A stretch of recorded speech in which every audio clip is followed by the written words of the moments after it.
very pleasant morning to one and all. First of all, a hearty welcome to the 13th edition of Rajagiri National Business Quiz by Rajagiri College of Social Sciences and Rajagiri Business School.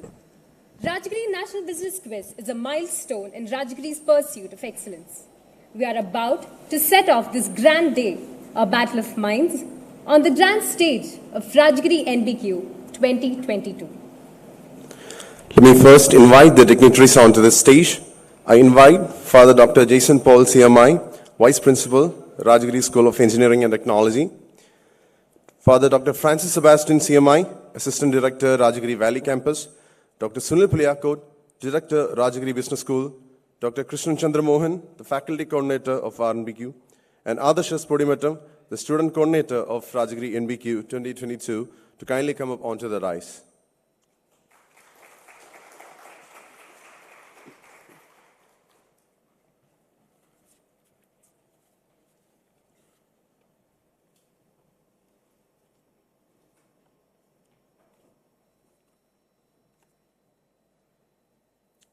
And I'll request all of you to rise for the Rajagiri Anthem.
Kindly be seated. May I now invite Father Dr. Francis Sebastian CMI, Assistant Director, Rajagiri Valley Campus, to welcome the gathering.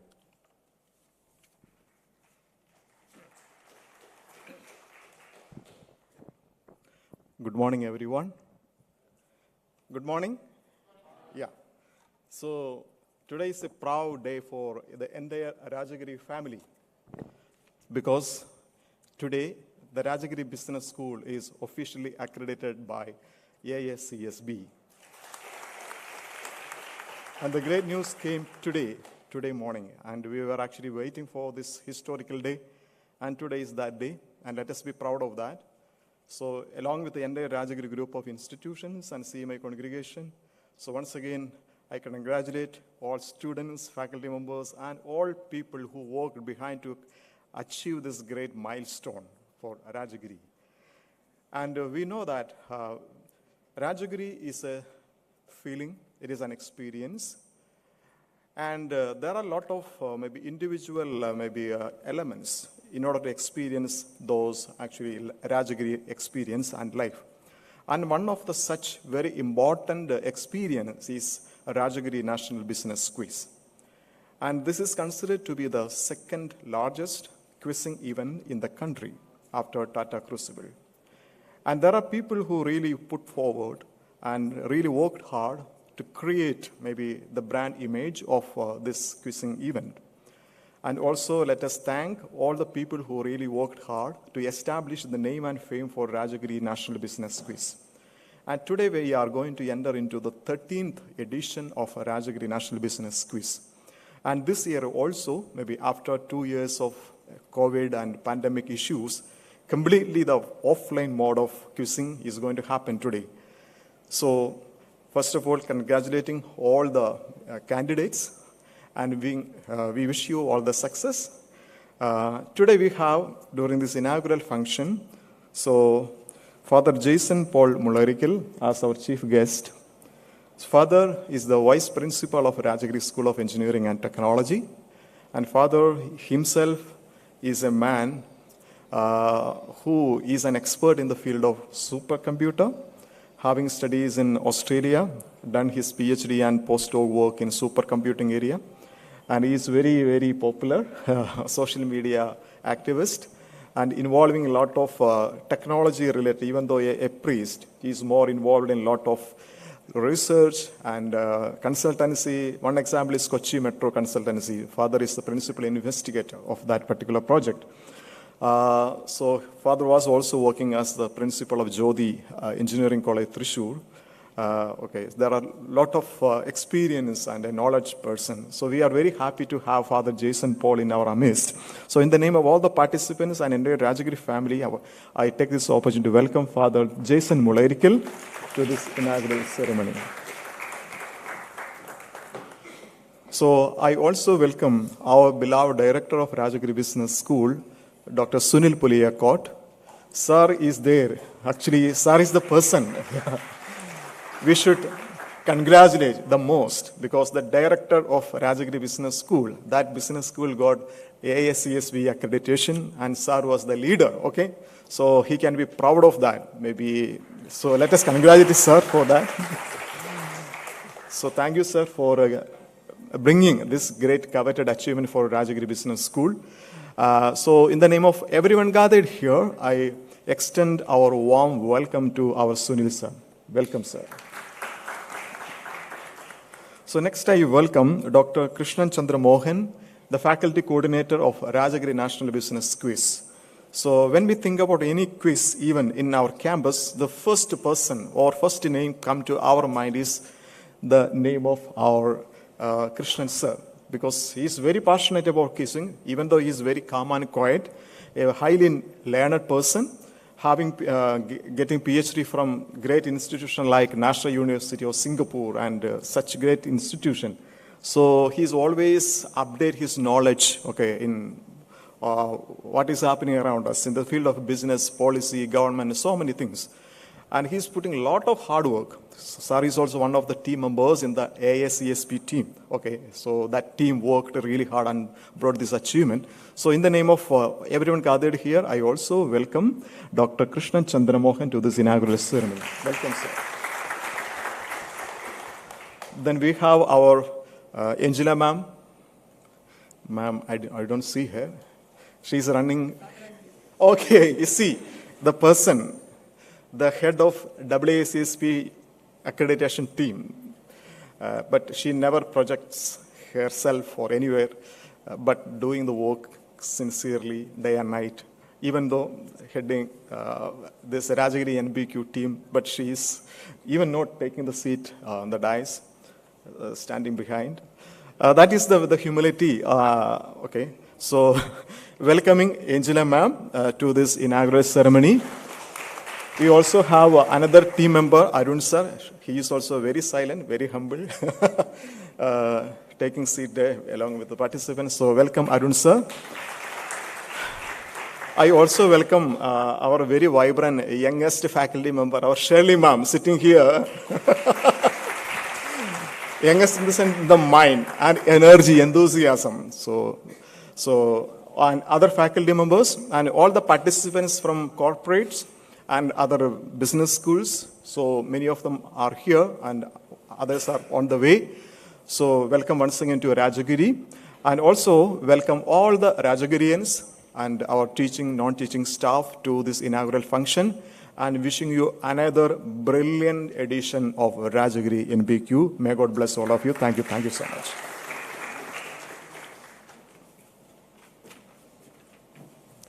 Thank you, Father. May I now call upon Dr. Krishnan Chandra Mohan to address the gathering.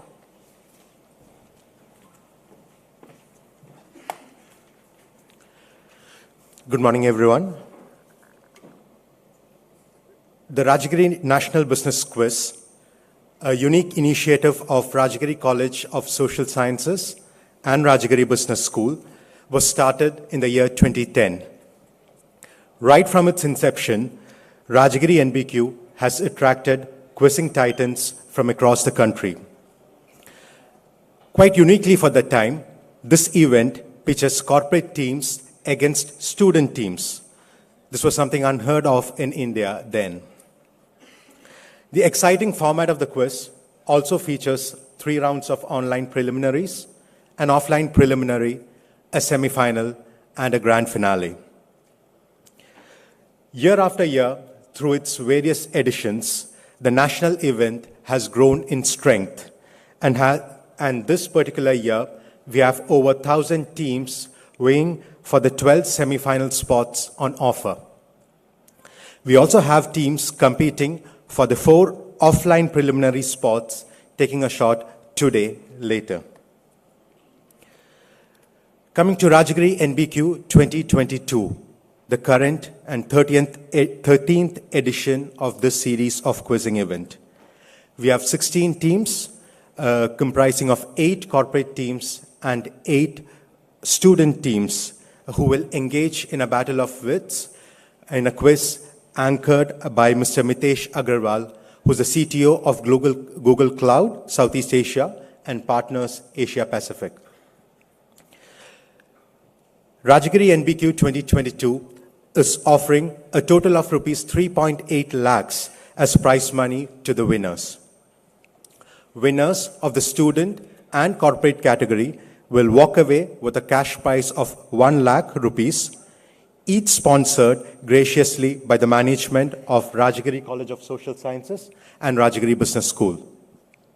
The first runner-up in the corporate event will be awarded rupees 50,000, sponsored by SIS Infotech. The second runner-up in the corporate event will receive rupees 50,000, sponsored by Luca JV India. Similarly, the first and second runner-ups in student event will also receive rupees 50,000 and rupees 15,000 respectively. We also take this opportunity to thank our other sponsors. This includes Green Valley, Kiwi Happiness Lounge, Decathlon, Donut Factory, Cricket Shack, 12 to 12 Barbecue, Radio Mirchi, Chai and Chaat, Annex Overseas Education Consultancy. Wishing all the teams present here, on behalf of Team Rajagiri NBQ, the very best. Thank you.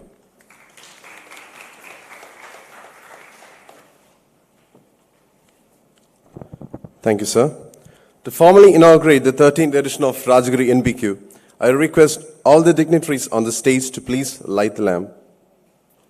I also request one of the participants from the corporate category and the student category to join us on the stage.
Thank you all. Let me take the pleasure of inviting Father Dr. Jason Paul, Vice Principal of Rajagiri School of Engineering and Technology, to deliver the Chief Guest Address.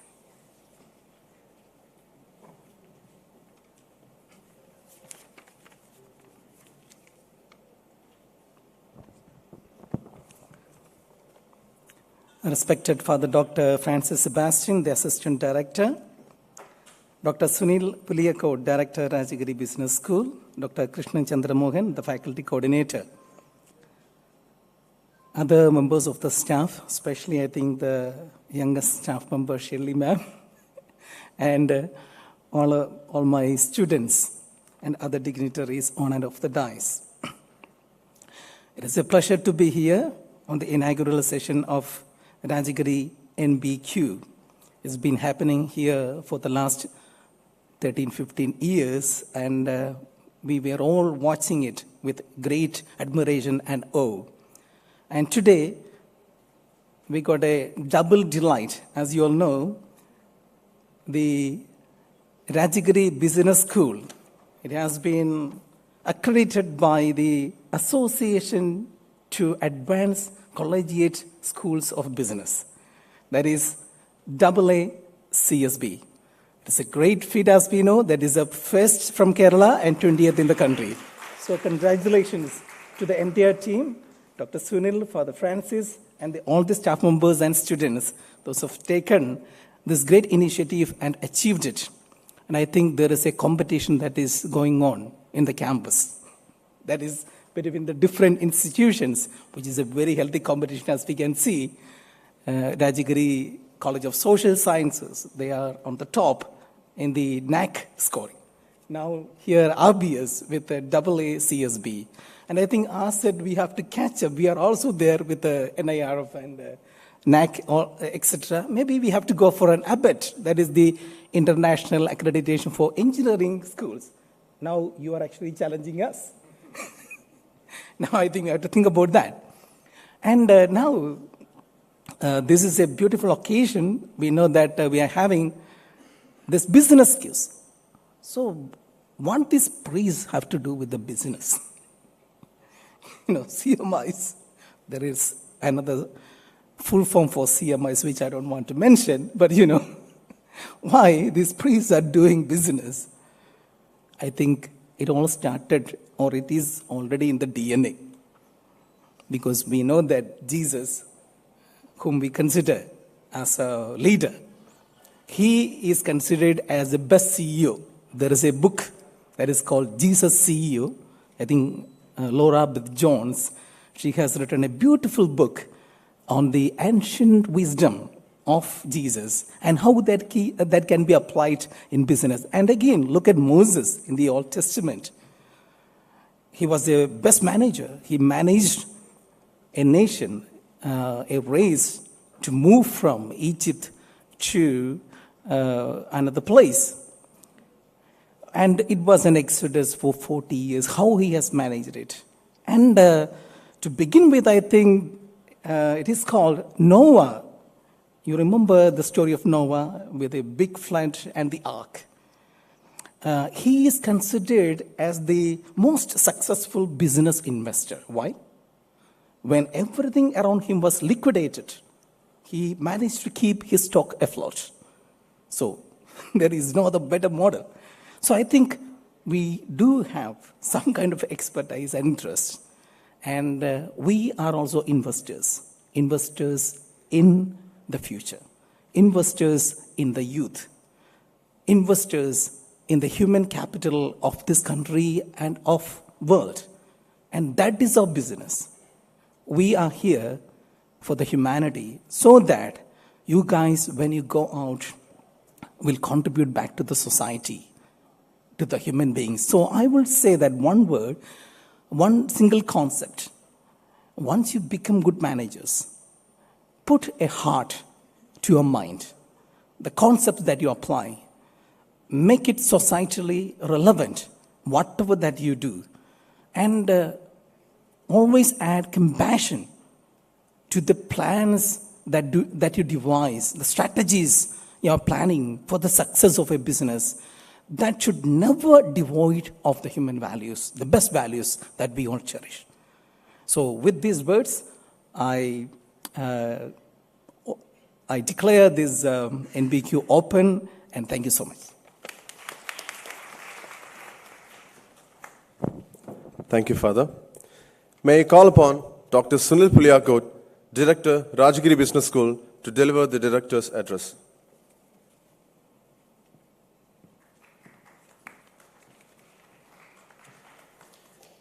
Distinguished guests on the dais, participants of Rajagiri NBQ 13th edition, organizers, faculty members, my friends. As the previous speakers mentioned here before me, that this is a pride occasion for us because the 13th edition of Rajagiri NBQ and formal receipt of the announcement of AACSB accreditation coincides today. So this day will be cherished as one of the most happy days of Rajagiri Business School's history.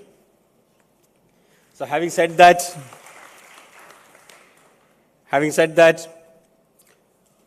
this is the 13th edition of Rajagiri NBQ.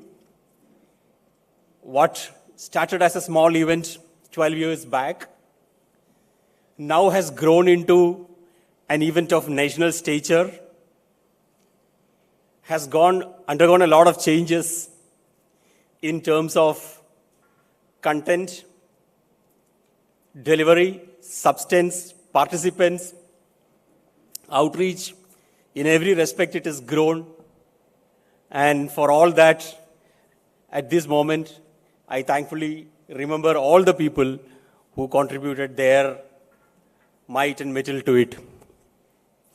And being in the subject of quiz, though it's a highly intellectually taxing sport, it is a sport. I say it's a sport because, you actually don't need to be a quizzing wizard to enjoy it.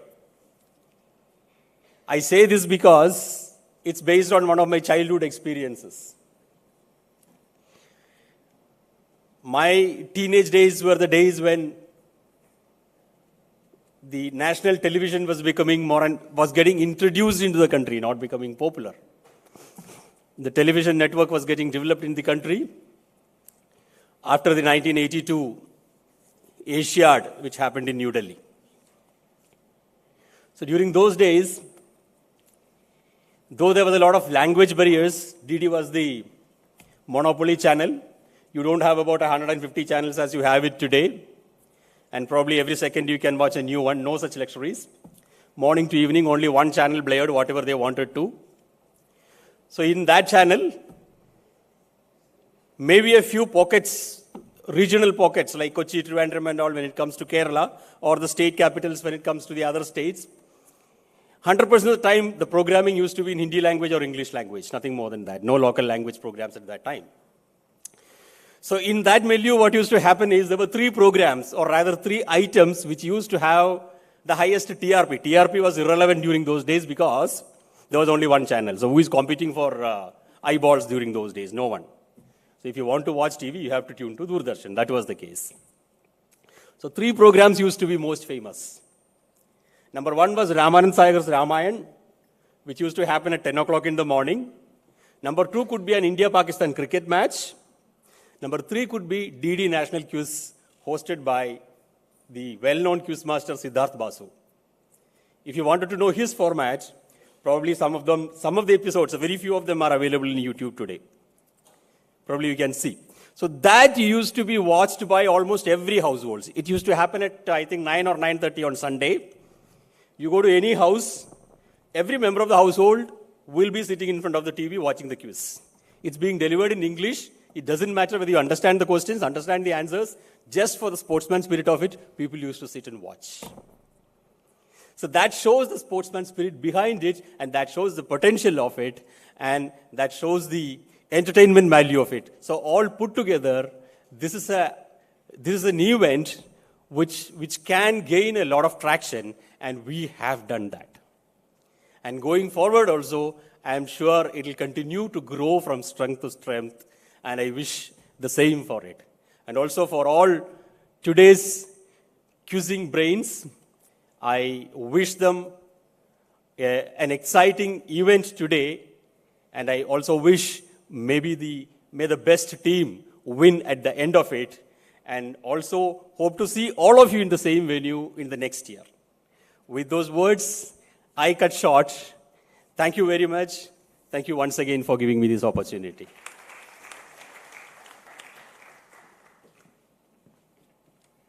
Thank you, sir. Calling upon Nimita Sara Ethan, Documentation Head of 13th edition of Rajagiri NBQ, to announce the semi-finalists selected from the online preliminaries of Rajagiri NBQ 2022.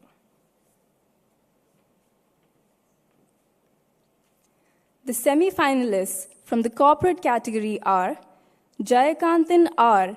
and Aniruddha Datta from TCS, Rabi Sankar Saha and Setu Madhavan from Capgemini, Preetham Upadhyay and Rohan Khanna from Barclays, Himadri Banerjee and Akshat A. from Paper Crane Lab, Kunal Roy and Tanmay Prasthi from Tata Consumer Products Limited, Vipul Tyagi and Rohit Bindal from Oceaneering International Services Limited. The semi-finalists from the student category are Pradumna Chowdhury and Ashutosh Mudali from IIT Kanpur, Shubham Jha and Gautam Anand from Cochin University of Science and Technology, Aditya Karmakar and Sahil Haresh Ramchandani from Indian Institute of Foreign Trade, Kolkata campus, Bhanusita M.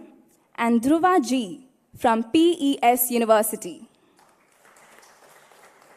Gaurav Raj and Aroni Diptoswamy from National Law University and Judicial Academy, Assam,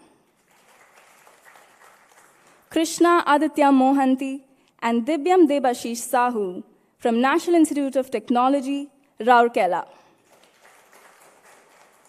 2 teams from each category will be selected from the offline prelims that is scheduled for later today.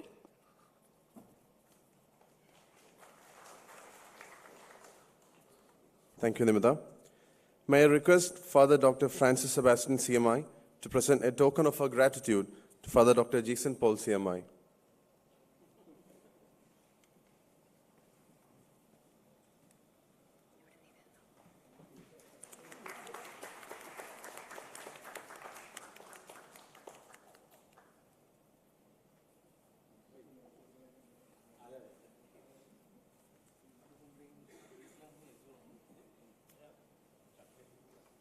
Thank you, Father. I invite Adarsh S. Podimattam, Student Coordinator of 13th edition of Rajagiri NBQ, to greet all the participants on behalf of Rajagiri NBQ 2022.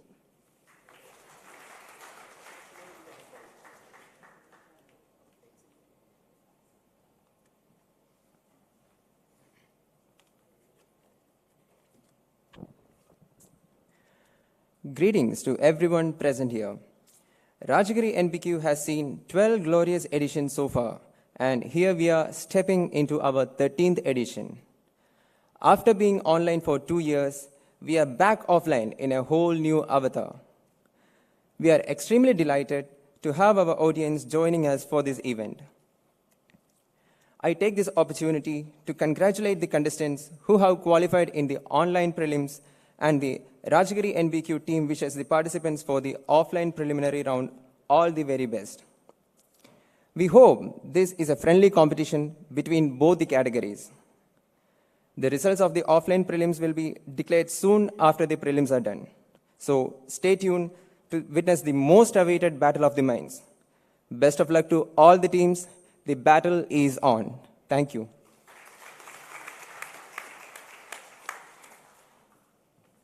Thank you, Adarsh. With this, we have come to the end of the inaugural function. The offline prelims of Rajagiri NBQ 2022 is about to begin. The preliminary round will be conducted at RBS Conference Hall on the third floor of this building at 10:45 a.m. I request all the participants to move to the venue. I also invite the qualified semi-finalists, the faculty and the students to the offline preliminary venue. Once again, the preliminary round will commence at 10:45 a.m. as soon at RBS Conference Hall, third floor of this building. Thank you, and we wish all the very best to the participants.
So thank you all for making it, and thank you audience for making it. We did the last 2 years online, like many quizzes. It's been a great learning. I only conducted quizzes and decided I won't take part in any online quiz. But Rajagiri has been online for the prelims for a very long time, but still attracted the best teams across the country, and they've done so this year too. So please give a big round of applause to the Rajagiri team before we begin. Okay, that seemed like you all had a very heavy lunch. So can we just try once more with a much better round of applause? Okay, that's more like it. And as people flow in, this time we're going to start with the corporate semifinals, as opposed to the student semifinals that we usually begin with. We've got 8 of the best teams in the country. And I can tell you that if Rajagiri ever went international, you will perhaps attract enough teams from across the globe. Here's the first team, perhaps defending champions for 3 years in a row. No surprises. Let's welcome Jayakanthan and Aniruddha Datta from TCS to please come up. JK, Aniruddha, just take your lots there and keep the applause going.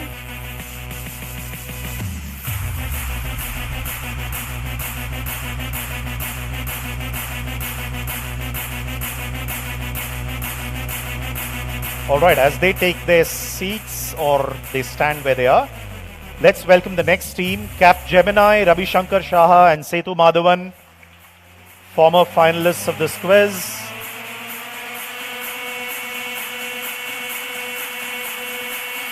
Okay, TCS will be table B. The Capgemini team of Ravi and Setu will be towards my left. Let's welcome the next team. An awesome team and a very interesting team. Last year's student winners, in fact last 2 years. Preetham has graduated to be a corporate, and Rohan, has been there in so many quizzes and a past finalist and I think a runner-up here. Barclays representing Preetham and Rohan Khanna. Please welcome them.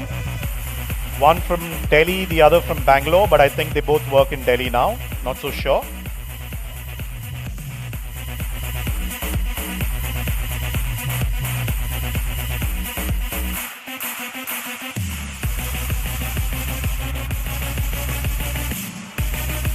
None of them want to be next to TCS.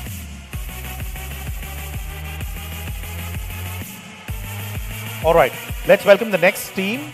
Paper Crane Lab, Himadri and Akshat. I know that Himadri has been a past finalist here. I'm not sure about Akshat.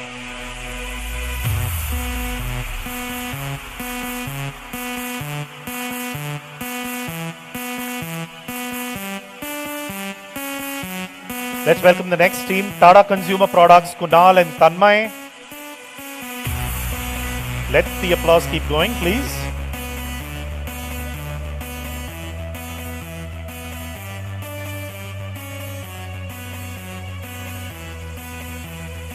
And the next team, Oceaneering International Services, Vipul and Rohit. Please come up.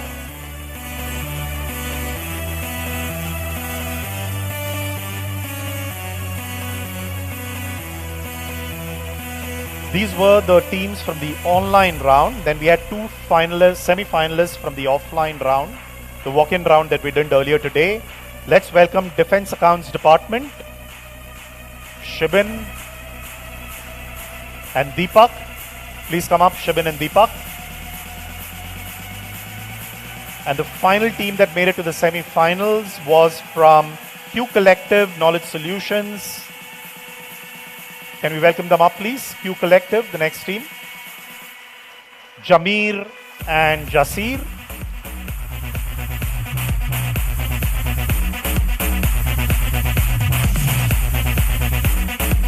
They will be at table C. All right.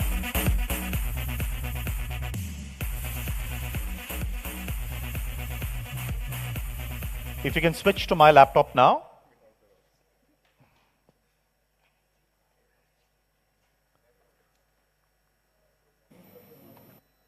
Teams, sorry that it's a bit cramped. This is the post-COVID world.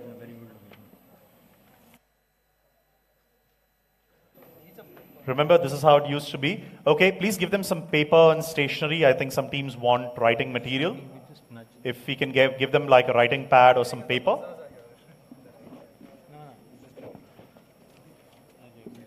Teams, can all of you see what's on screen in your respective screens, just so that I'm sure? All of you? All good, right? Okay, while they get you paper, let's do a quick buzzer check. Team A, do you want to buzz? Okay, reset. Team B. Perfect. Team C. Perfect. Team D. Great. Team E. Oceaneering. Tata Consumers. Paper Crane. Okay, let's try the cutoff as well. I'll say 1, 2, 3 and go, and you can try on the buzzer. 1, 2, okay. Well done. That's TCS, defending champion, speaking already. Okay, let's try it once more. 1, 2. Okay, Tanmay is like, okay, so what if you're TCS? I'm also TCS, but that's Tata Consumers. Okay, I think the cutoff does work, right? Let's start off. Please give them all a big round of applause before we start the semi-finals. We have the best of teams, winners from the past, winners of this quiz, winners of several other quizzes across the country, both offline and online. Folks, here's the format of the quiz. Here we go. 16 questions, 8 clockwise, 8 anti-clockwise. There will be 6 questions on the buzzer, and there's 1 special round. So a decently long quiz, right? As always, the way the format would work is that the question first goes to, let's say, Team A versus Defense Accounts. You'll get your direct, but it's open on the buzzer to everybody else, okay? But the first opportunity to guess will be Team A, whose direct it is, okay? Only if you do not get it right, it goes to whoever is the team that buzzes. Plus 20, 0 on a direct or a pass. Plus 20, minus 10 if you buzz. You have to get all paths right. Okay? If the team that buzzes does not get it right, then we pass normal clockwise or anti-clockwise. Is that clear? Everyone? Only 1 buzzer allowed for this round. Okay? All set? All questions will appear on your screen as well. We've tested the buzzer, so no need to do that. Yes? You need a sheet of paper? It's still not come? Okay. All right, no worries, we'll give you. I will be surprised if you have time to write down, but if you'd like to write down, no problems. Yeah, I think the sheets were required this side. Someone's getting it to you, don't worry.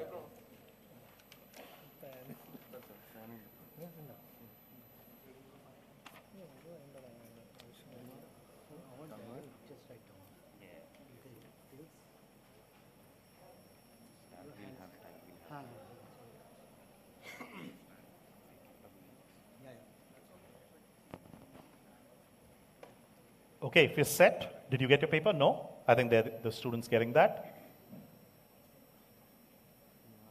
Anyone else needs paper? Everybody here's got paper? You folks, paper, writing material, whatever you need. Whoever wants to check their Vastu, do all of that now. Okay?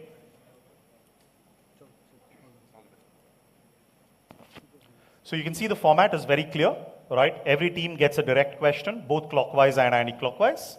Any team can buzz for plus 20, minus 10. First attempt to the direct team, followed by the team that buzzed, and then questions pass for the same plus 20. No negatives when they're passing, all right? Can we just have all your phones on silent just so that it doesn't kind of interfere with the mic, all right? First question, let's start. All the best to all the teams for the corporate semifinals of RNBQ 2022. Here you go. You don't need to buzz for your own question, just to be clear. But if you do want to, it's up to you, right? But you get a minus 10 if you get it wrong, okay? But some teams do that just so that you block the others, but I don't know why you would do it. It's up to you. Okay, first question coming up here. I will read it first, and then it'll appear, just so that it's fair to everybody and it's not a speed reading contest. The color is white, so as to distinguish them from the tall ones meant for monks. The practice originated when people from a certain profession in Greece took refuge in monasteries while fleeing from Byzantine invaders due to the fear of being tortured for being too creative and experimental. A certain style of the refugees acted as a disguise tool and helped blend with the monks. Show you the question now. Tell me the profession and what result it does. Question direct to defense accounts departments. No one's buzzing, so I'm closing it on the buzzer. Question direct to you. Two parts, which profession and what result it does.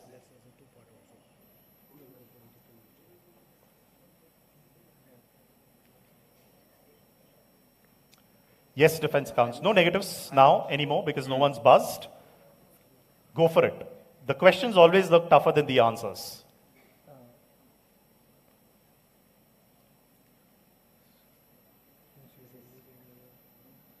Take a guess, Shibin, Deepak.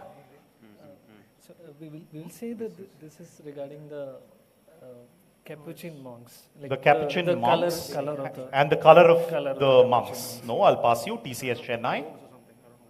Good attempt, but not the right answer. I'll say these are doctors' coats. Doctors' coats and the profession is doctors. Okay, not the right answer. Q Collective. Q Collective, just because you got in from the offline round, are you from Kochi? Okay, great. Local team there. Please give them a big round of applause. All right, Q Collective, your guess. Can someone please increase their mic? Yeah. I'll say the profession is cooks. Cooks. And their hat, cat blanche or something like that. The color of their hats. The color of the hats worn by cooks is chef toque hats. The toque hats. Perfect answer. That's the right answer. Well done there. These are the Greek chefs that fled from Byzantine, right around 146 BCE. This is how chefs get their toque hats that you get. Great answer there by Q Collective. 20 points. Very well done. Opening their account. Scorers, please note. Okay, plus 20 there. Question to TCS Chennai. You're direct coming up. Open on the buzzer. To everybody else, you don't need to buzz. Here's a question. I'm going to show you the visual first. In case anybody just wants to go with the visual, please go ahead. There are many visual fanatics, right? But here you go. If anybody wants to buzz with this, hoping not. Okay, let's go. Shown here is the photograph of an American banker and businessman and the maternal grandfather of President George H.W. Bush and a great-grandfather of President George W. Bush. His family had developed many international banking contacts, and he helped organize the 1904 St. Louis World Fair. He was a director of the W.A. Harriman and Company, Harriman 15, American International Corporation, Georgian Manganese Corporation, Bansdal Corporation, American Ship and Commerce Corporation, and the Union Banking Corporation. So on the board and owner of several companies. How is he immortalized in the sporting world? So how is he immortalized in the sporting world? Anyone buzzing? Closing it on the buzzer. All right. Question to TCS Chennai. How is he immortalized in the sporting world? So I'll need a name and I'll need to know how is he immortalized in the sporting world. Bush family.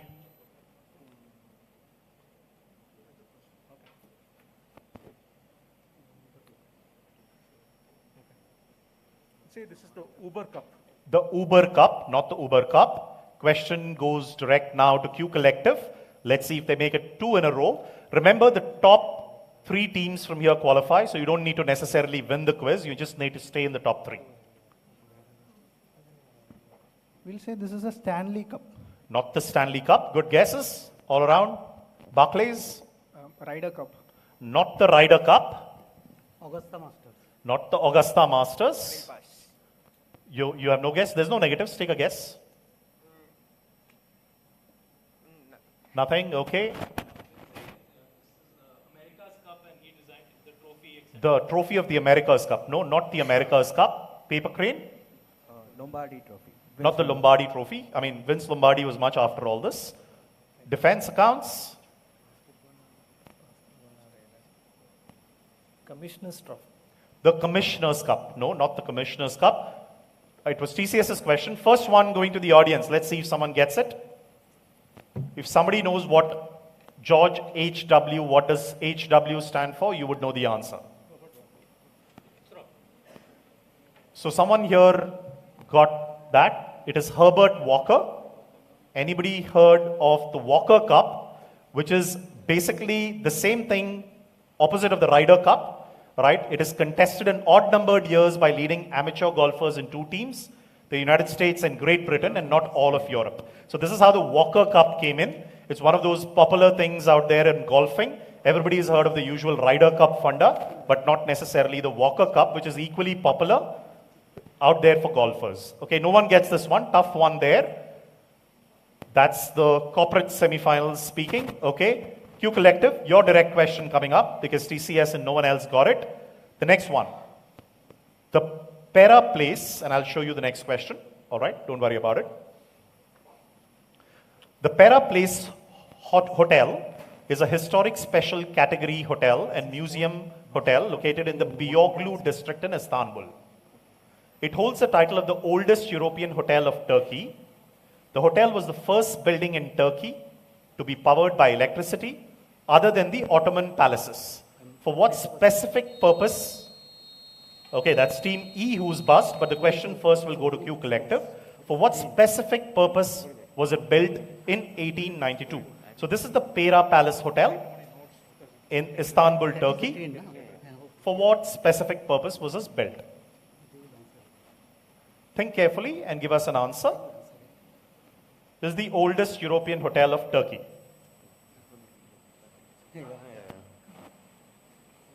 Yes, Q Collective.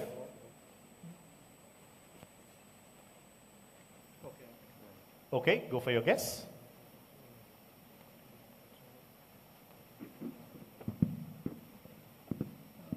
So this hotel was chosen as a location for the Olympic Committee meetings. International Olympic Committee. That's not the right answer. Capgemini, you buzzed. These are for the passenger of Orient Express. That is the right answer. Plus 20. Very well done. It was built in 1892 for the purpose of hosting the passengers of the Orient Express. Right? So it starts at Paris across Europe through Strasbourg, Munich, Vienna, Budapest, Bucharest before arriving in Istanbul. So this was specifically built for the Orient Express. Perhaps most of you have heard of the Orient Express thanks to Agatha Christie, Murder on the Orient Express, and all of those movies and novels that came out as a result. Plus 20 there, Capgemini. Well done. I think Barclays had it, but just missed it by a split second. But you're direct coming up. I'm going to show you a visual, everybody first, and then ask the question. But if you want to buzz with the visual, it's up to you. Okay, here you go. Question to Barclays, but open on the buzzer to everybody else. Anyone wants to buzz with this? No one? Here's the question. What two-word name did Dove use for these bottles? A name that was based on the philosophy behind the campaign that Dove ran. What was the underlying philosophy or reason that reflected Dove's mission? So 2 parts. H has buzzed. So Paper Crane Limited thinks they know the answer. So pressure on Barclays to get it. Go for it. Very workoutable.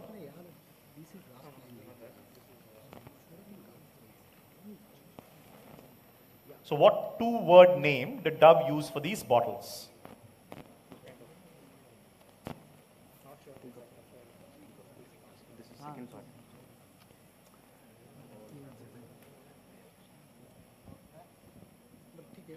Yes, it's yours, Barclays. Go ahead. So we'll say the philosophy is that, unlike what is shown in typical cosmetics or consumer products, any shape is fine, right? There's Okay. No, any body shape. Any body shape is fine. So what's the two-word term? If you know Dove's campaigns, then you will get the two-word term.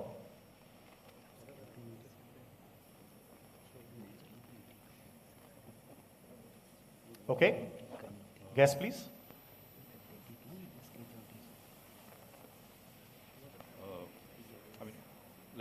All equal shapes and no discrimination. Equal shapes. Okay, I'll pass you. Paper Crane.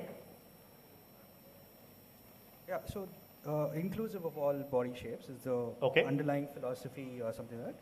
And the two-word name, we'll say body positive.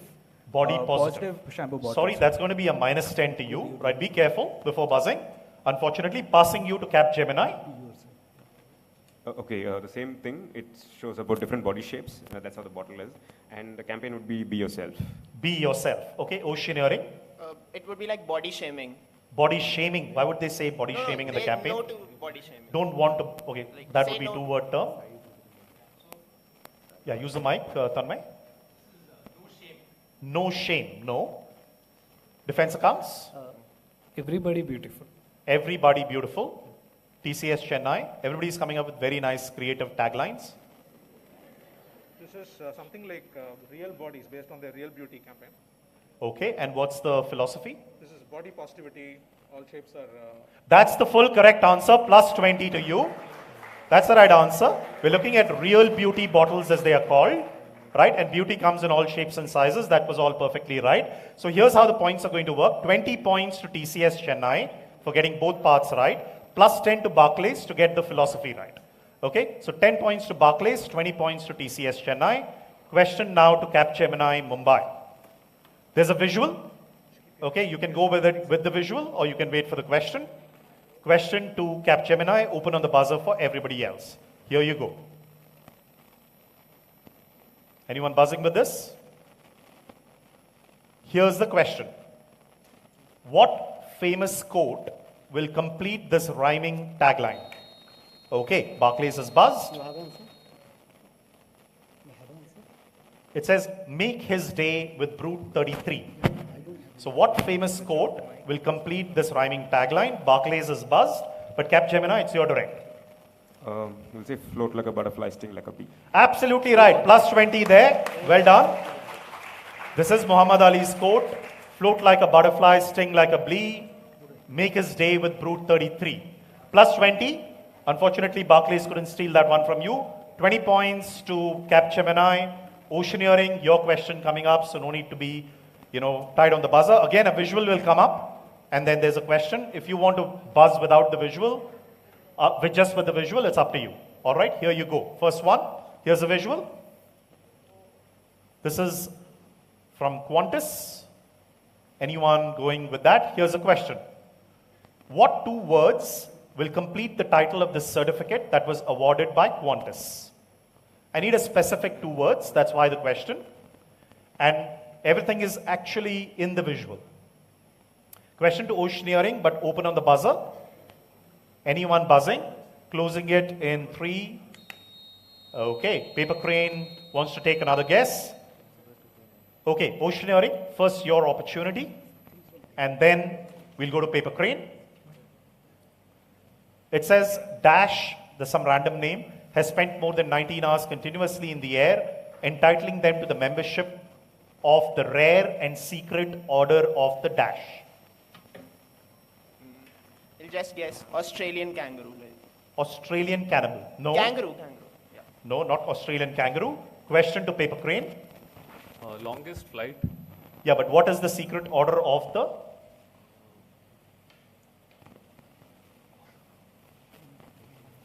That's why I said it won't be like as simple as that, right? So semi-finals of Rajagiri.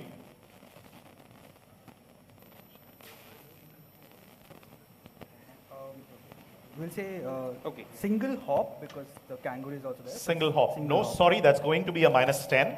Right, question now back to Tata Consumer Products on the normal pass. Yeah, this is the kangaroo hop or the kangaroo jump. Secret order of the kangaroo hop. Secret order of the kangaroo hop. No, I would have given it to them if it was kangaroo hop. Defense accounts. -10 on the previous one to Paper Crane, please.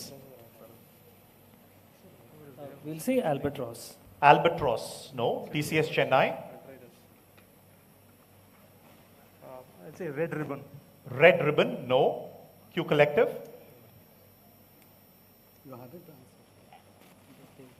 Order of the rising sun. Order of the rising sun. No. Barclays. Ferdinand Magellan. Not Ferdinand Magellan. Capgemini. Kangaroo routes. No, I would have given it to them. Oceaneering, it was your question. Audience. Yes, Yogesh, go ahead. Double sunrise. Yeah, absolutely right. The gentleman at the back and Yogesh, you should see the visual carefully. It shows two sunrises for a specific reason. This is the secret order of the double sunrise. This is the only flight in the world that saw two sunrises on the same flight, right? And this was originally flying, England Airlink longer than the 24 hours from London to Sydney in 2019. This flight has since stopped, right? But this was the secret order of the double sunrise. Exactly about 600 odd passengers have taken the secret order of the double sunrise. Great answer. Please give a prize to the gentleman on the back there. Who was that? Give us a name, please. Alfred, please give him a prize. Give Yogesh a prize here as well. Organizers, please ensure they get a prize each. Okay, so no one gets it here, but two people in the audience and several others seem to know as well. Question to Tata Consumer Products, direct, but open on the buzzer to everybody else. I'm going to show you a visual again, and the question will follow. Again, up to you how you want to buzz. Here you go. Anyone wants to buzz with this? Okay, here's the question. Pop culture or otherwise, in what way does the man in the white suit have a tall and lasting legacy? The question has been worded very carefully. Pop culture or otherwise, in what way does the man in the white suit have a tall and lasting legacy? Of course, that's the famous Sunil Dutt. Anyone on the buzzer? I'm closing it on the buzzer in 3, 2, 1. Okay, closing it on the buzzer. Question now to Tata Consumer Products. Go ahead, Tanmay. And Kunal. We're thinking bagpiper whiskey because Sanjay Dutt, I think, Sunil Dutt, I think used to endorse it. Used to endorse it long back. No. Good guess. Paper Crane. If you don't know the person in the visual, work it out from the question. It's been worded carefully, as I said.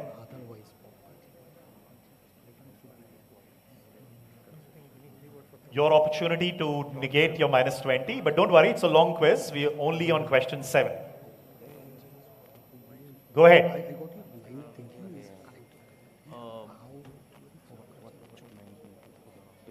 Like a statue of sorts. Statue of sorts. I mean, I won't give you the answer. You have to give me an answer. I don't get it. Which statue? Okay. So we'll say his in the Excel Production Houses logo. Excel Production Houses logo. No. Defense Accounts Department. Shibin and Deepak. Go ahead. He was the person behind the previous tallest building in India. Previous tallest building where? We'll guess in Mumbai and In we'll say Mumbai. the Air India building. And where? Air India building. Okay, all good guesses. TCS Chennai. think it is Rasiklal Dhaliwal. Sorry, I can't hear you. Can his mic be on, please? Speak into the mic, Aniruddha. I think this is Rasiklal Dhaliwal of Manik Chand. Manik Chand has the whatever this. Manik Chand? No, nothing to do with Manik Chand. Good guess. Q Collective.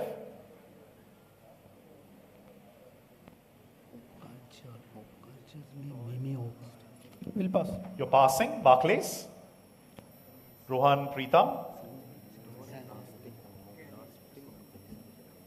Something to do with the Filmfare Award. What to do with the Filmfare Award?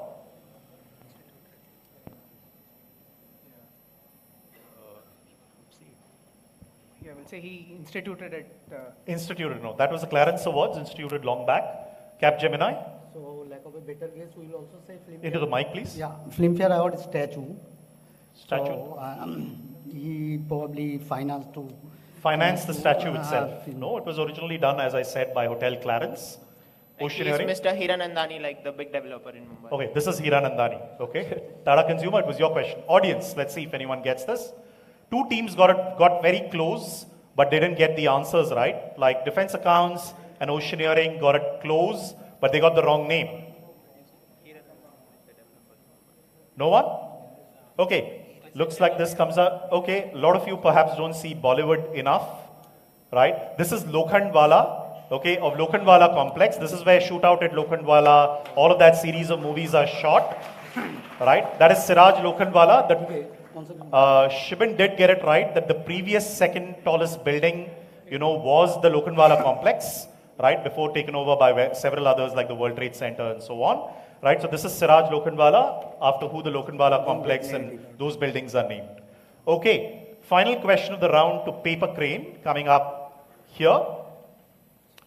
No question, it's a question. I'm going to just read it out, no visuals.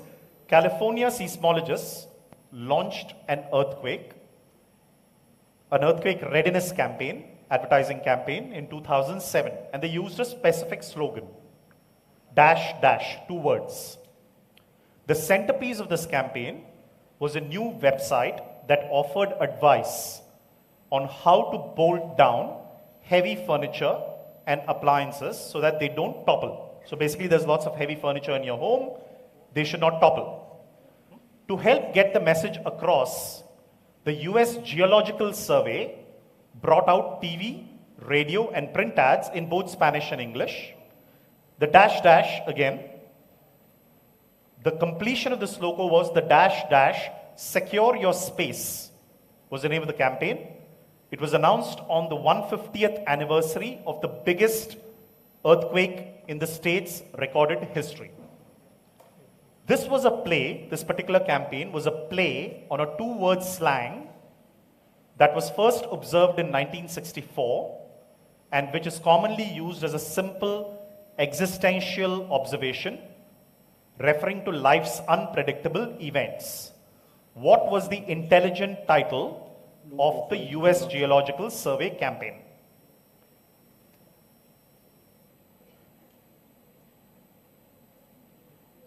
For a very, very brief while, I'm going to add one more clue. For a very, very brief while, so that if you're buzzing, Nissan had a similar sounding campaign. Even now in many countries that campaign exists but not universal. But they did this massive campaign when they moved from traditional combustion engines to electric cars. They used this campaign. If you want to take that as a clue.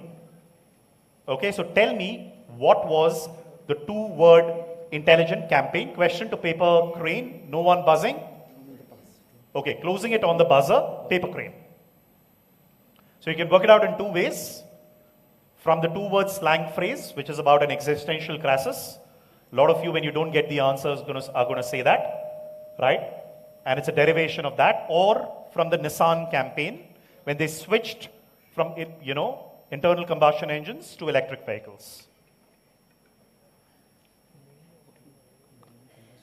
Very workoutable. Go ahead, Himadri. Go with oh crap. Yeah, that's what you're going to say when you hear the answer. Okay, Defense Accounts Department.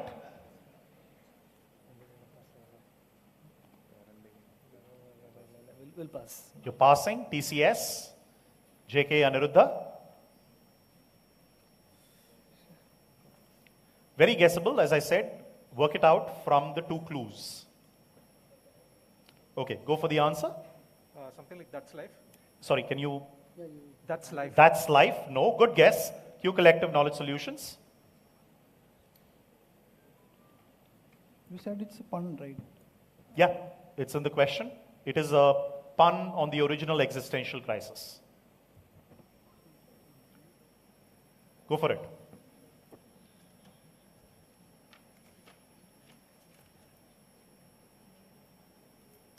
Life happens.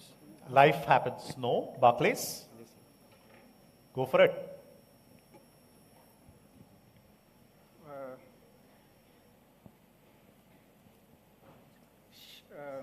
Shaken, Stirred. Shaken and Stirred? No. Capgemini Mumbai? We'll say Hammer Down. Hammered Down? No. All good guesses. Oceaneering International? Make Space. Make Space? Yep, we will eventually. Tata Consumer Products? Shit happens. It does, but tell me the slogan. Oh, shit happens is the slogan. No, that's not the slogan. Right? Okay. Yes, audience. Shift happens. Absolutely right. Okay. It is a play on what you said. Right? But if you remember, Nissan has this huge shift happens, campaign when they shifted from traditional automobiles to this as well. Right? I'm going to give 5 points to Tata Consumer, just at discretion. They at least got to shit happens. Right? 5 points only, can't give you 10 as well, right? But shift happens was the whole thing, purely because of the earthquake, tectonic plate shifting and so on. It was a play on what he said. All right, let's see the scores at this point in time. All right, here are the scores. I can't see them myself. Is there a way to bring it up on that TV by any chance? Later, it's fine. Okay, if I'm right, TCS is at 20, Capgemini leading at 40 points. Give them a big round of applause. Barclays at 10, Paper Crane at minus 20, but you have a way to go. Tata Consumers 5, Oceaneering 0, Defense Accounts 0, and Q Collective at 20. Okay, all close.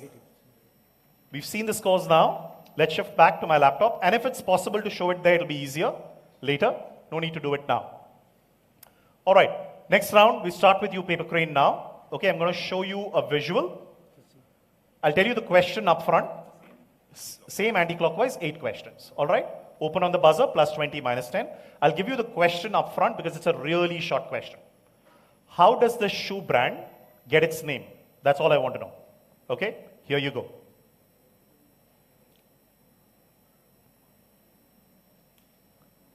So you see the shoe brand's name.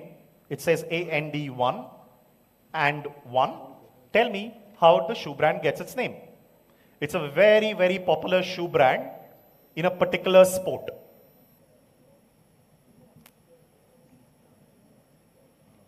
No one buzzing.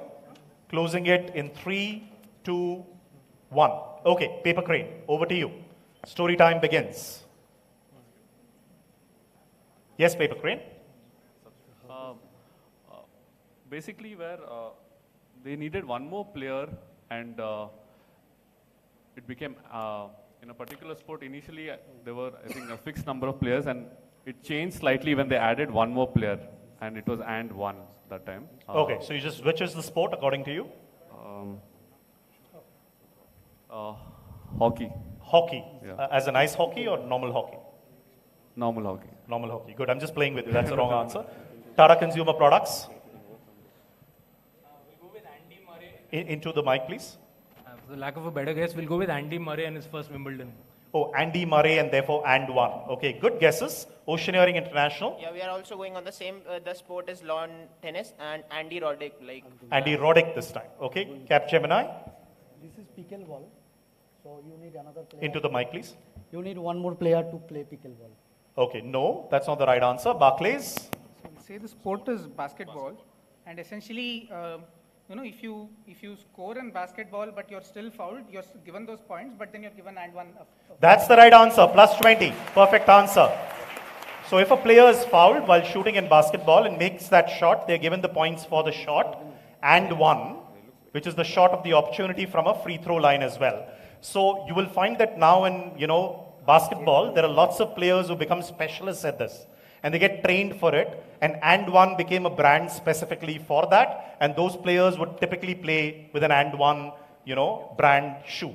Plus 20, great answer there by Barclays. I think that deserves a huge round of applause. All right, the next question coming up. Again, it's a question that is no visuals, so I'll read it out for you. The Reynolds series, so nothing on screen because I want to read the question. Reynolds series is a system of preferred numbers dividing an interval. Okay, Capgemini is buzzed. Let me finish the question for Tata consumers and show you the question so it's simpler. Here you go. The Reynolds series is a system of preferred numbers dividing an interval from 1 to 10 into 5, 10, 20 or 40 steps. This set of preferred numbers was originally proposed in 1877 by French Army engineer Colonel Charles Renard to minimize errors.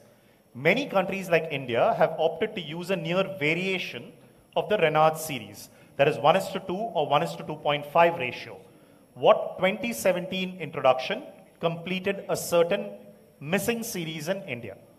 First to Tata Consumer, but Capgemini has buzzed. Go for a Tata Consumer. Into the mic, please. Which one? Okay, so we'll say this is basically. Mic. Yeah, the Renard series is basically the currency notes. So the ratios follow, currency notes follow this ratio. Okay. We'll say 2,000 rupee note completed. 2,000 rupee note completion. Sorry, I'll pass you to Capgemini.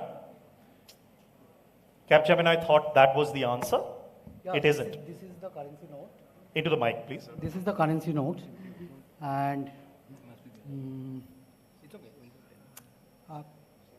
sizes, okay. Currency sizes, sorry, that's -10 to you. Question to Oceaneering, -10 to Capgemini. They didn't have that one, Oceaneering. We also thought that 2,000 rupee currency note. Excellent, now you have to think something else.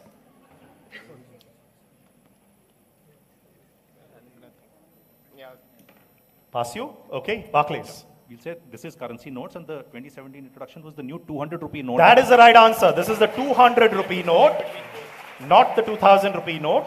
The 2,000 rupee note came because of demonetization, if all of you remember, much later, right? So you should have seen the ratio. We are always in, if you see Indian denominations, it's 1, 2, 5, 20, 10, 20, 50, 100, 500 and 2,000. We skipped 200. So we followed back that rule with the introduction of the 200 rupee note. Great answer. Barclays 2 in a row. 20 points to them. Give them a big round of applause. Question now to Oceaneering.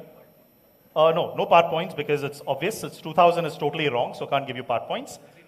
No. That's not what I wanted. I wanted the 200 rupee note. Oceaneering International, question to you coming up. I'm going to read the question first, just so that it's clear. And there's a visual that may or may not be really helpful. But the Triangles of Cape Colony is a title referred to the triangular stamps issued in the British colony. The British colony was the Cape of Good Hope. Their first postage stamp issued in the Cape and even be marked as the first stamps issued in the African continent. The stamp was printed by Messrs. Perkins, Bacon and Company. The designer of the stamp was the Surveyor General Charles Bell, B-E-L-L. Bell was the chairman of the board of which financial services company and also designed the 3-anchor logo of that company. Here's the question. Question to Oceaneering, anyone buzzing? So Charles Bell was the chairman of the board. He designed this stamp, which is an interesting triangular stamp as you see, called the Triangles of Cape Colony. He was the chairman of the board of the financial services company, inaugural one. Also designed the 3-anchor logo of that company. Anyone buzzing? I just need the name of the company. 3, 2, 1. Closing, Oceaneering.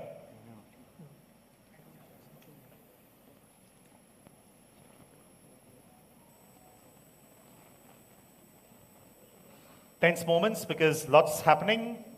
Shift happening right now. Oceaneering? HSBC. HSBC again, no. Capgemini? Coutts Bank. Not the Coutts Bank. Old Mutual. It is Old Mutual. Perfect answer there. Rohan and Preetham from Barclays on a roll, right? Financial services must be up their alley. Old Mutual, you can see, you know, the three-pronged logo. I think that deserves a big round of applause. Not easy to pull that one. Plus 20 there to Barclays. Capgemini, your direct coming up. I'm going to show you, I'll read the question out and a quick visual. What was named after who you see in the visual and not after a sailor? Okay? Not after? After a sailor. Here you go. Okay, that's Tata Consumer. That went really, really fast. What was that? This is the Popeyes chain of food. Popeyes what? Food chain. Food chain. That's the right answer. Good one. Well worked out. This is Popeyes, the fast food restaurant chain. Gene Hackman was a detective Jimmy Popeye Doyle in the 1971 movie The French Connection. A lot of people think it's after Popeyes, the character or the sailor, but it isn't. It is after this particular thing. Plus 20 to Capgemini. They've recovered. Good going there. Do you want to see the score? All of you? No? Okay, let's move. They don't want to see the score. Question to Barclays coming up. Two parts to the question. I'll give you the question because it's a short question. Why do so many onsens or spas in Japan not allow people with tattoos? That's the first question. Okay. Two parts, yeah. Here you go. And the second part, why are these disallowed clientele get tattoos made in the first place? So you'll see this visual again and again. Question to Barclays, but TCS buzzed. So I need both the parts. So why do spas not allow people with tattoos in Japan? And why do these disallowed clientele get tattoos made in the first place? Go for it, Barclays. So the first part, in Japan, tattoos generally indicate some Yakuza connection, so they don't want... so connection with the Yakuza or the Mafia there? Yeah, Mafia there. The second part is, so the Yakuza get tattoos so that, it's a sign of, permanent loyalty and identification and loyalty to a gang, right? To a gang. Okay, that's not the right answer. TCS Chennai. So it's Yakuza for the first part. And the Yakuza for the first part? It's some kind of ostracization of the self. Basically, they get the tattoo, they are marked for life, they are associated this thing, they can't go back into your society. They'll always be associated with this thing. It's a kind of test of your loyalty to the Yakuza. You've said 3 or 4 things, JK. Can you choose one? Because you said 3 or 4 things. They get their tattoos made for only one reason. This is basically you're marking yourself as a gangster, you are taking up that identity. So it's for marking yourself as a gangster and taking up that identity. Is that what you said? Sorry, that's minus 10 to you. Q Collective. We'll say the members of the Yakuza, and they have to draw blood. So that's why they get tattoos in the first place, because they need to associate it with the Yakuza gang. So in order to do that, they get tattoos. They have to draw blood so that they have to draw blood? So that their allegiance to that particular gang. No, passing you. That's why it's very clear. Defense accounts?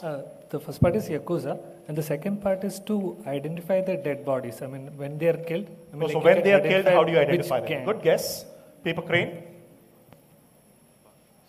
Pass. Passing. Tata Consumer? So the first part is tattoos, because Yakuza members get tattoos.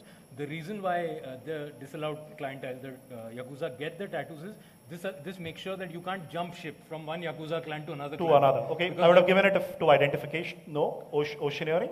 Yeah, like to show their allegiance to one gang or clan. That's been said 3 or 4 times. Capgemini? So that basically shows Yakuza participant. You can't go back to the society. You can't go back to the society and live a normal life because you will be identified. No, not really. Okay, let's go to the audience for the second part. 10 points to Barclays for Yakuza. That's correct. What's the second part? So why do the Yakuza, all the identification is generally, for anyone making a tattoo, right? But why do the Yakuza specifically, they're forced to get a tattoo done? Anyone has got a tattoo done before? Not that I'm saying you're the Yakuza, but has anyone got a tattoo made? There's a very simple reason actually. The Yakuza, if you want to join any mobster gang in Japan, you have to show that you can endure pain.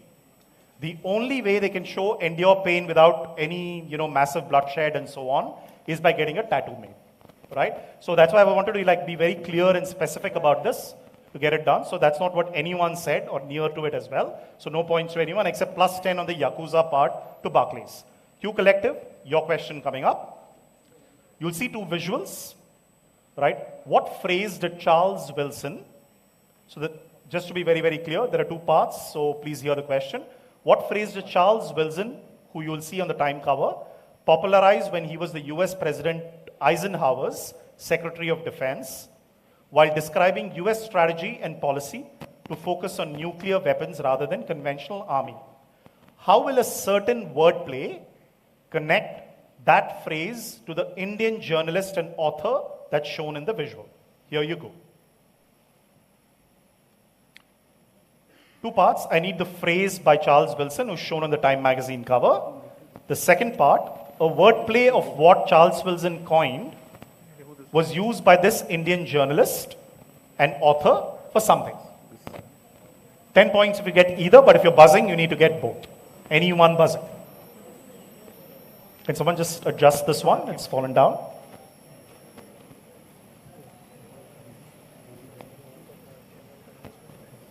No one buzzing, so closing it. Q Collective.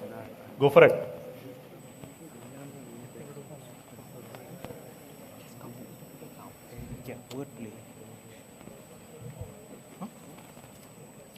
Q Collective, your guess please, before we move.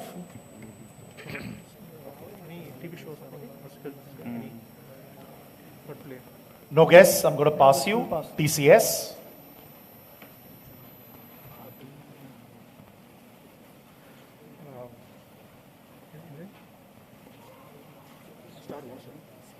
Okay. We'll say this is soft power. Soft power. And what's the... some wordplay involving soft war. Soft war. Okay. Not really. Defense accounts. For the first part, we'll say minimum deterrence. Minimum deterrence. And what was the wordplay?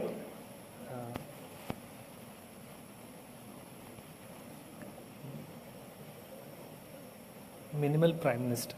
Minimal Prime Minister. No. Paper crane. We'll say fission policy and fusion policy was the book. Fission policy and fusion policy was a book written by him. Tata Consumer. We'll say scorched earth policy. And Scorched earth policy. We'll say this is P. Sainath, everybody loves a good drought. So scorched earth and everybody loves a good drought. Everybody loves a good drought. No. Wrong journalist. Auctioneering. We'll say like soft destruction, and what he used was regarding Manmohan Singh, like a soft prime minister. Soft prime minister. No. Capgemini. So I will say the term is coined by Wilson is hidden over. Is what? Hidden over. Hidden? HIDDEN, hidden over. WAR. Hidden over. Okay. And the wordplay would be Hippocratic over or something. No, not really. Barclays. Big boom and Pass. No one was even close to the answer. Anyone in the audience? Nice tough one going. One thing I like about this audience is either they're fast asleep or no one has Google. Right? Usually otherwise if you were in Bangalore, Chennai, Mumbai, by now like 80% of the audience would have raised their hands because all they've done is use the search engine and got the answer. Because when 8 teams here can't get it, it's typically, not that everybody can get it. Anyone wants to take a guess? No? Okay, let me give you what Charles Wilson coined. He coined the phrase bang for the buck. He called? Bang for the buck. So what did this person do then? No, he wrote the book Bank for the Buck, which is on Aditya Puri. Right, this is Tamal Bandyopadhyay, the Business Standard editor, right, who wrote the book Bank for the Buck for the same reason, a play on Bang for the Buck, right, or bigger bang for the buck, right? So no one gets this, tough one. Sorry, I thought someone would crack this at this level. Here you go. Whose question is this? TCS, your question, direct coming up. It's a long question, so hear me out, right? The visual may not be very important, so hear the question out first. A 2012 article by Christopher Bones in The Guardian criticized the huge bonuses that bankers at Lloyds Bank were getting. Okay? The wide criticism led to Lloyds Banking Group claw back bonuses from up to 10 senior bankers. This article, the Guardian article read, "This is the legacy of a generation who dominated leadership positions in big business, in politics, and the media over the last 30 years. A generation whose values were driven by a desire to be seen as successful, and embracing the trappings of success was at the core of their self-promotion." Here's the most important part. "I call them the dash generation. They ramped up their pay, their power, their expenses, and their self-importance because dash." Now, the first blank is the name of a company. The second blank is exactly the most famous tagline of that company. So that's the title of the article as well. I'll show you how it is. So it says, "Bankers' bonuses blame the dash because the dash generation," and the subtitle was a tagline of this company.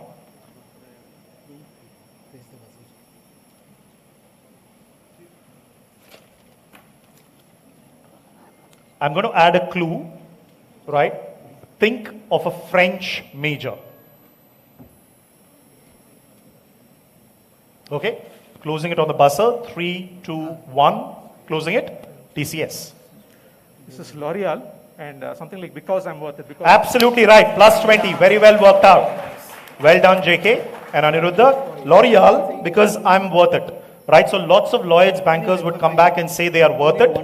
And that is why they should get these big fat bonuses. And the Guardian came up with this scathing article saying, sorry, you may be the L'Oreal generation, but you're not worth it. Right? And that's why they had to retract all of this, and they borrowed from this famous L'Oreal quote. Great answer there by TCS Chennai. Very well worked out. Here's the final question of this round. Defense accounts, your question. I'm going to read the question first and then show you a visual, which is really just the cover page. The Hungarian-born author of this book was a young anti-fascist who had worked as an interpreter for a French shipping line, studied at the Sorbonne, and spoke 6 languages. In 1942, he added another occupation to his resume, which led people to know him as the Dash who loved Dash. Who is he? How did he help the Americans during World War II?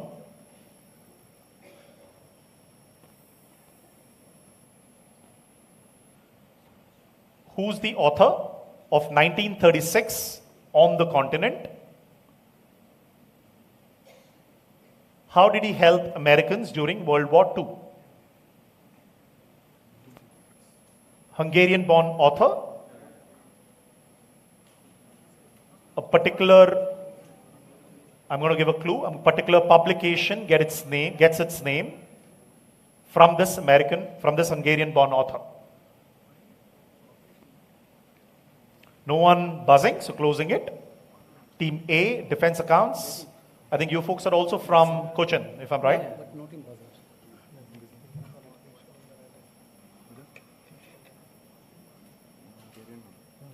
Go ahead, Shabin and Deepak.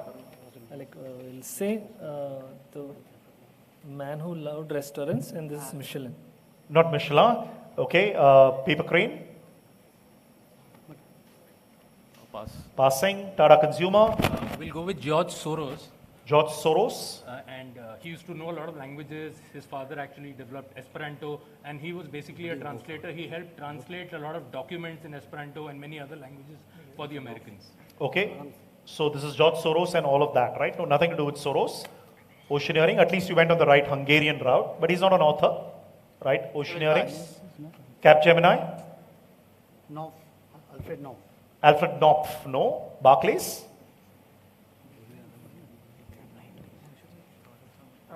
So, we'll say this is Gallup, and second part is essentially for conscription. He helped get the data.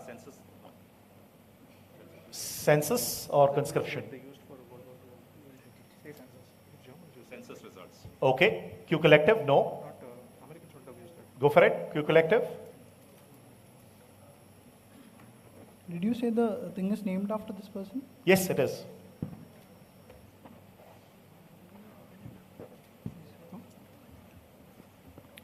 Say Gallop of Galloport. Okay. And, I don't know, but German just. he helped in encryption. Encryption, no. TCS Chennai. We'll say this is Bedecker of the guides. Basically, Bedecker guides, the okay. Americans went for invading. They wanted guides to the places in the France and all that. So they used his books to understand, to plan the Normandy invasion, things like that. Plan the Normandy invasion and use the guides there. Okay, no one gets it. Audience, anyone? Yes, wait, let me try the person there at the back. Yes?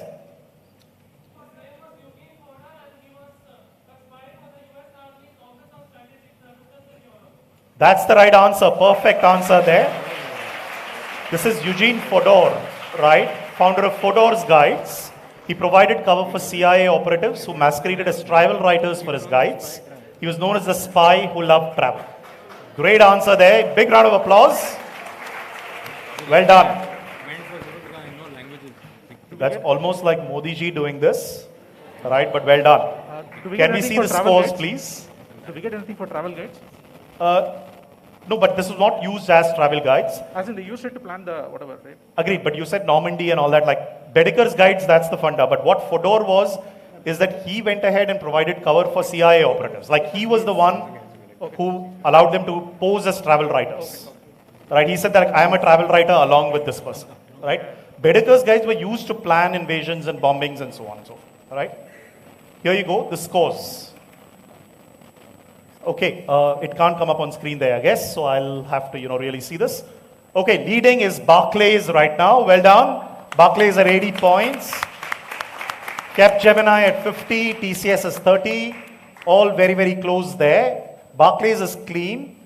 Paper Crane, not yet out of their negatives. Tata Consumer at 5. Oceaneering and Defense accounts will open their accounts. And Q Collective at 20. All right, everything can change in the next round.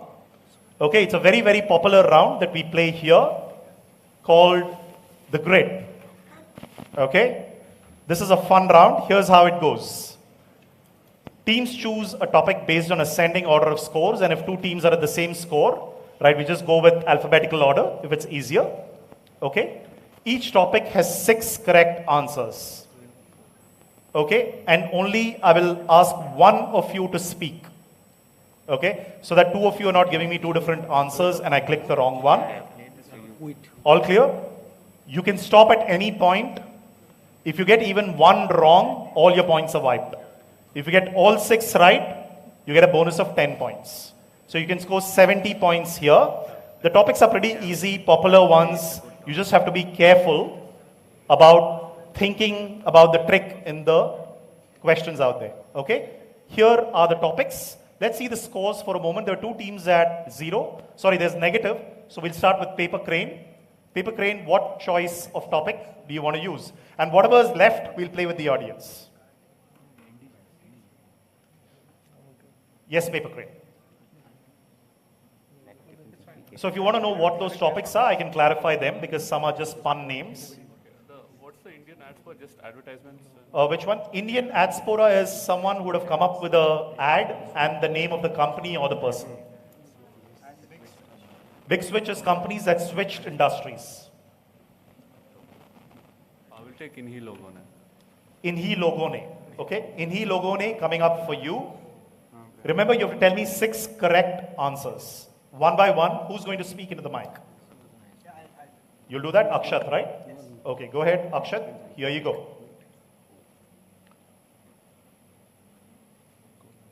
Be careful. Because sometimes the name may be familiar, but they may not have designed that logo.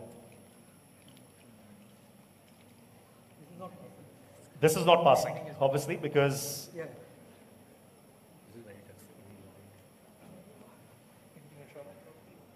go one by one. Get your 10 first. That's my suggestion. Don't try to eliminate. You'll always get it wrong.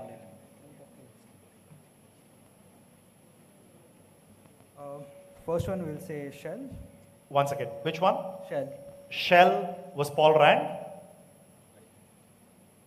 Oops. Straight away wrong. Now we can play the entire thing with the audience. Anyone in the audience who wants to try? One by one, don't shout out. Yes, sir. Swachh Bharat Abhiyan was Anand Khasbarkar. Absolutely right. Well done. Yes. 3 are wrong.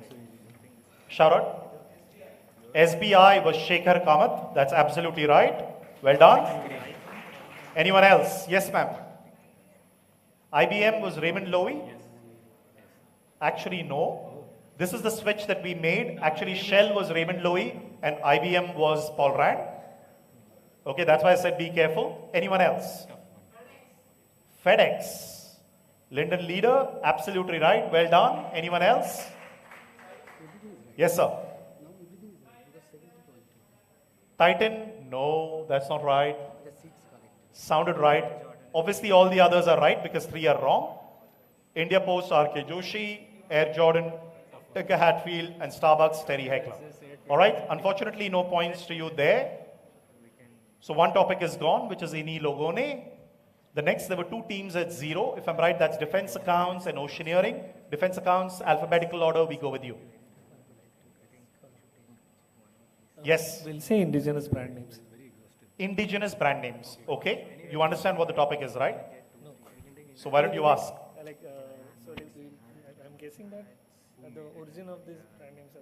Yes, the origins of these brand names are all from indigenous people. Okay? Just so that you're clear. Okay, that's what you thought as well. Brand names derived from indigenous people. Again, there are some tricky ones. Who's going to answer? Shibin or Deepak? Shibin? Okay.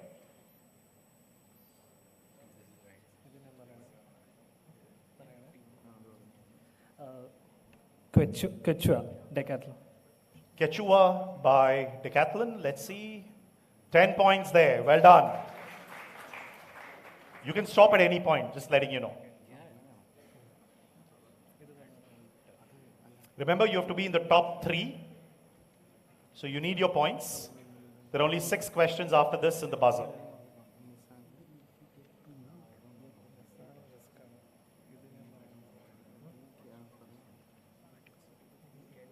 Go for it, defense accounts.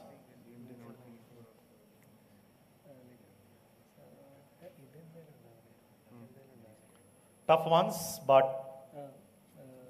We'll take a risk. Just sure. We'll say Indian Motorcycle Company. Indian Motorcycle Company. That's a good guess. It is from the native Indians. 20 points to you.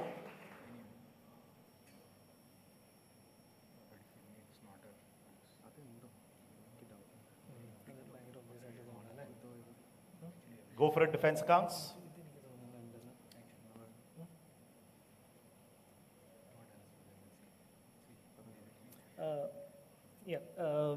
Toyota Tacoma.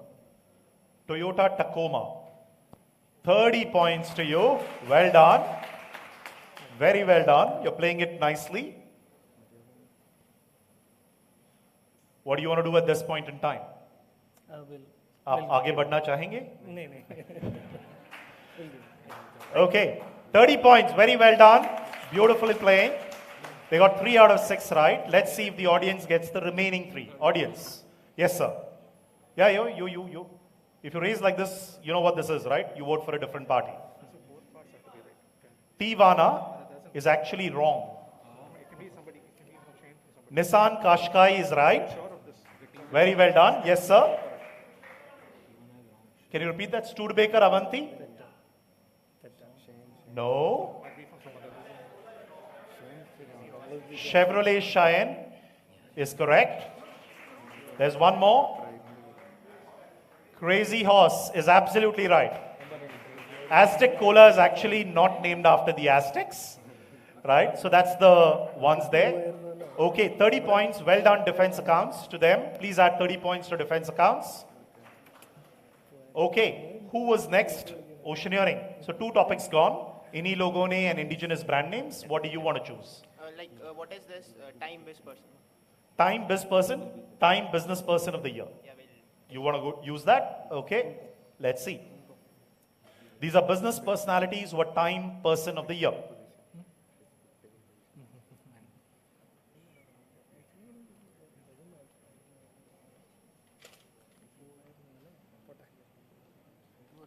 No audience lifelines on this. Go ahead, oceaneering.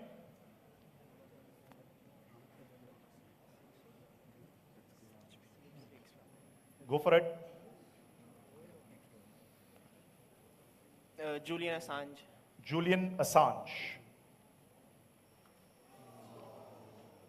He's not even a business personality, really. Right? You should have just gone with that. Sorry, no points on that one. We'll go to the audience again. Yes. Henry Ford. Peter Uberov. Bob Iger Disney.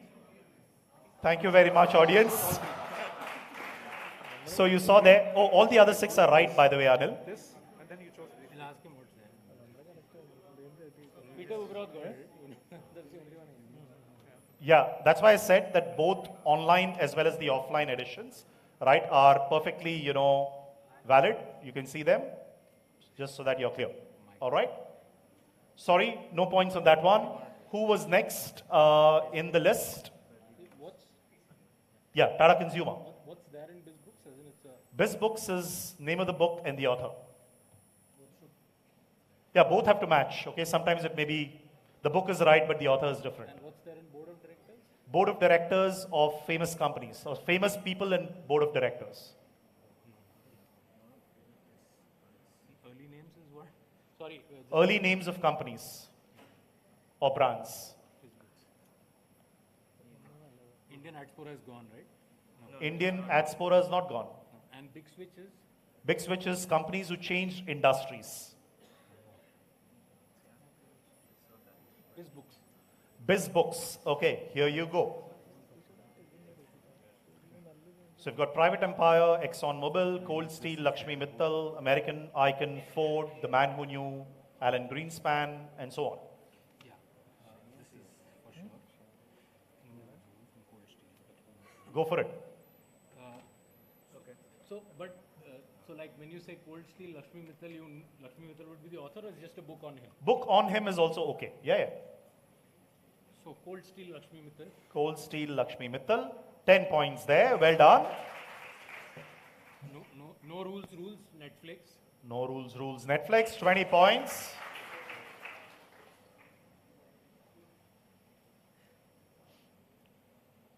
Just so that everybody knows, I have taken creative liberties in some names, just so that you're all clear, right? Go ahead. Team from Tata Consumer. You've got 20 points.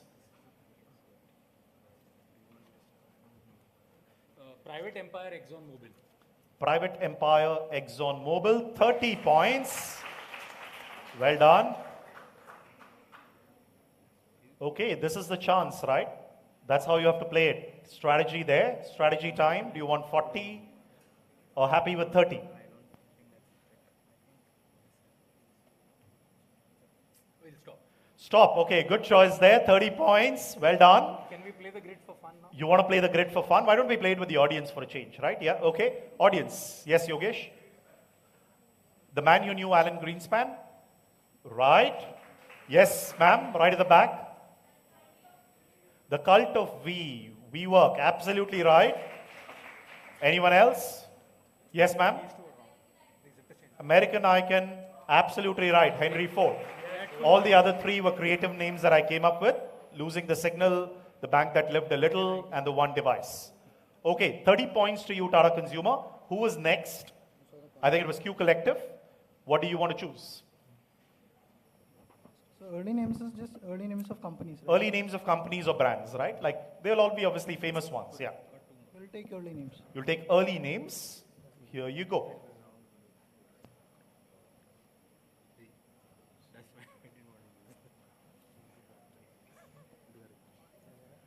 Go for it, Q Collective.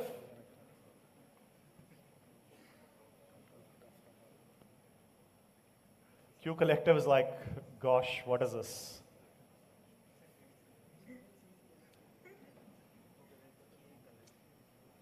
They're all famous companies and brands. Their early names may not be famous.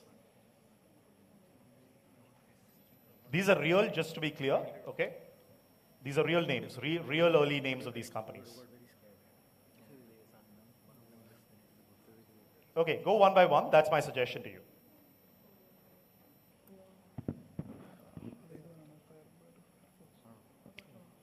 Yes, Q Collective. We'll say Firefox, Firebird. Firefox, Firebird. 10 points there. Received a sigh of relief. Go for it, Q Collective. EA Games Amazing Software. EA Games Amazing Software. Well done. 20 points. That was a tough one.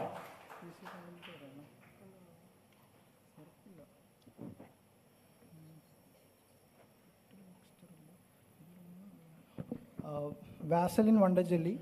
Vaseline Wonder Jelly is absolutely right.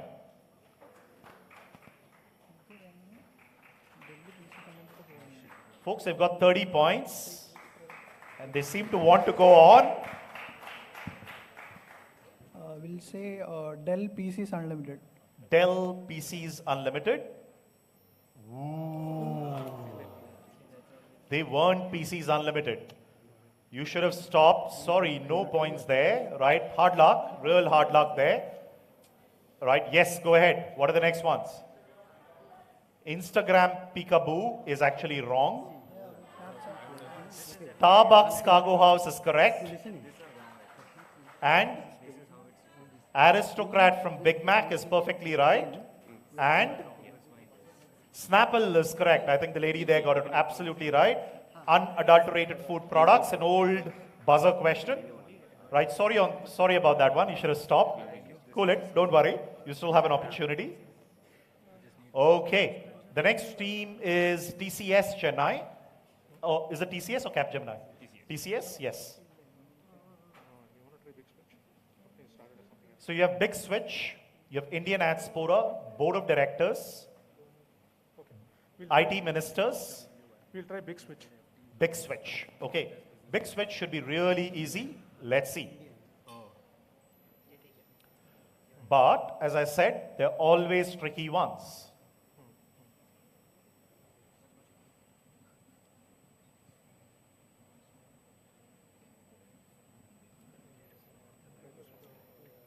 Yeah.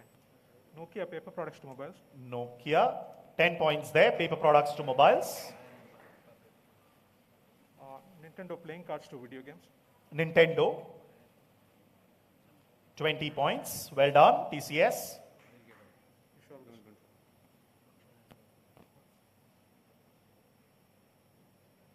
Okay, WPP wire baskets to advertising. WPP, wire baskets to advertising. Well done. That's in their name as well. 30 points.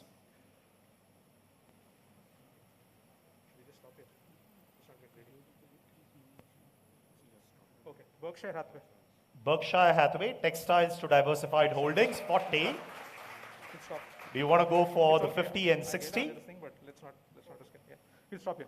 Stop here. Okay, good choice there. 40 points. You got the 4 easy ones out of the way. Let's see who gets the remaining 2. Hudson Bay, fur trade to retail is perfect. Anyone else?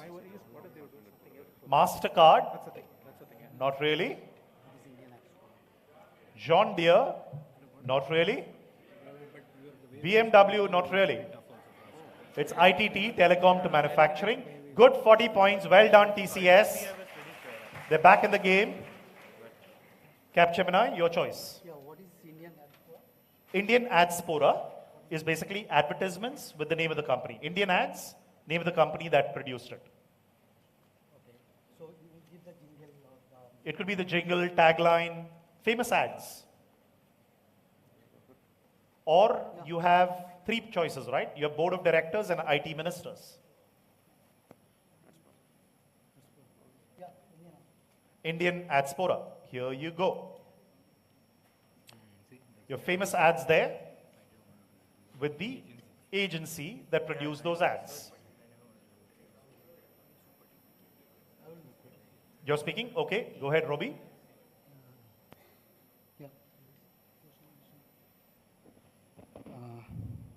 Thanda matlab Coca-Cola.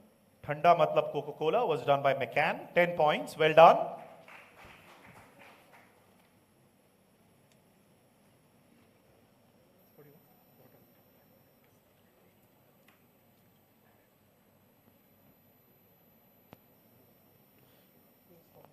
You're stopping? Okay, 10 points. They were like super careful of that. 10 points, good choice, because they know they just have to be in the top 3. So they also need to play their strategy right. Okay, let's see if the audience gets this. Audience. I love Rasna, someone said from Mudra. That's correct. Go ahead. What an idea, Sarji. That's wrong. It's okay, it's okay. I can't hear you. Just one of you, please. Cred by the super team. That's correct. Mocha, Bubble Wrap Films is correct. Amul. It is absolutely right. That's by the ASP. Chal Meri Luna is wrong. Ye Dil Mange More is correct. Well done. All right. So, last choice, yours, you have 2. Board of Directors and IT Ministers. What is in each? IT Ministers is Indian IT Ministers, and Board of Directors is famous people who are on the Board of Directors of companies. Board of Directors. Board of Directors. Here you go. Pizza Hut, Shaquille O'Neal. Fabergé, Cary Grant.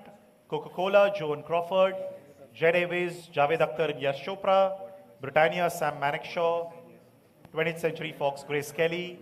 Philip Morris, Billie Jean King. Poshmark, Venus Williams. And National Herald, Rahul and Sonia Gandhi. Jet Airways. Jet Airways. That's 10 points. Well done.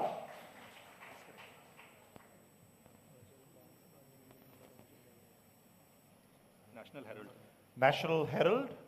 20 points.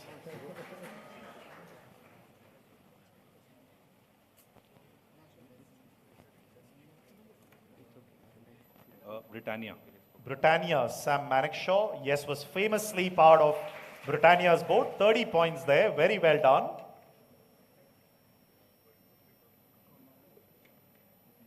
The one at the bottom, those can't see it. It's called Poshmark by Venus Williams.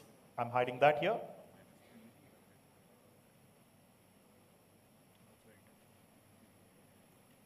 Go for it. Stopping. 30 points. Well done. They've stopped there. Let's go with the others in the audience. Yes. Coca-Cola is wrong. That is correct. It was Pepsi. Pizza Hut, Shaq O'Neal is wrong. Sorry? Philip Morris, Billie Jean King is correct. Grace Kelly. That's absolutely right. Billie Jean King is right. Was criticized to be on the board of Philip Morris. Venus Williams is wrong. It's Serena, and obviously Fabergé was Cary Grant. All right, we're done with this round. Let's see the scores.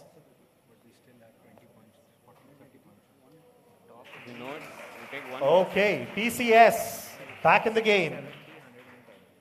70 points. Capgemini close behind at 60. Barclays clearly leading. Don't need to do anything. 110. Paper Crane Lab minus 20. Tata Consumer have a shot, 35.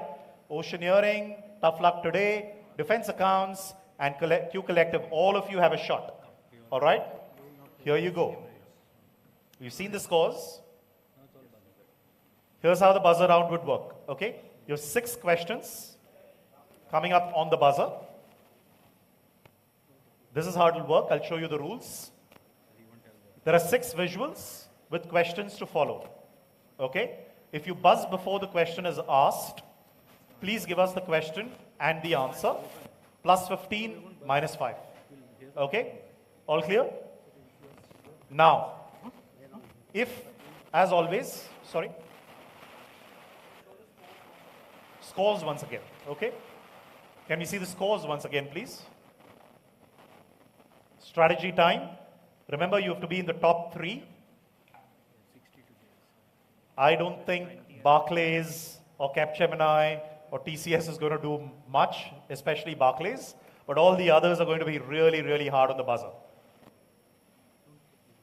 Okay, have you seen the scores? All clear? All right. Now the way this would work, just so that you're all clear and it's fair to everybody, sometimes people do the visual and then, no one knows the question and you buzz and you get it wrong. Till the question is properly asked, the buzzer is still open. Okay? So just I say what and somebody says, the answer, that's not fair.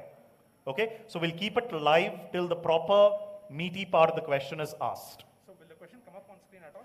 It will come up, right? But I'll read it first, always. So visual, I'll read the question. So you will not allow for a buzzer till the meaty part is done? Yes. Okay? Clear? All of you? All right? Really sharp, because this is a tough one. You need, I think, two teams really are going to battle it out. Barclays is going to take some backrest and have some water as they're doing. Okay, here we go. First one coming up. Visual only on screen. Here you go. Anyone wants to buzz with this?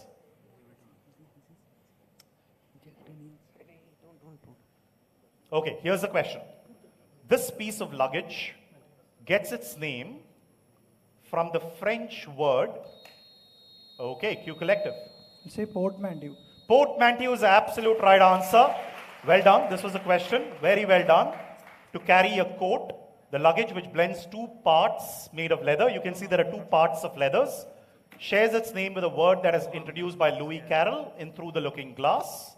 What is this luggage called? It's called portmanteau, which is combining two words. It's the same thing, it combined two leathers. Plus 15 to Q Collective. Very well done. Q Collective, where does that take you? To 35. Okay, still a while to go. Next one, be very careful on the next one. I would suggest you wait for the question, but it's up to you. Here you go.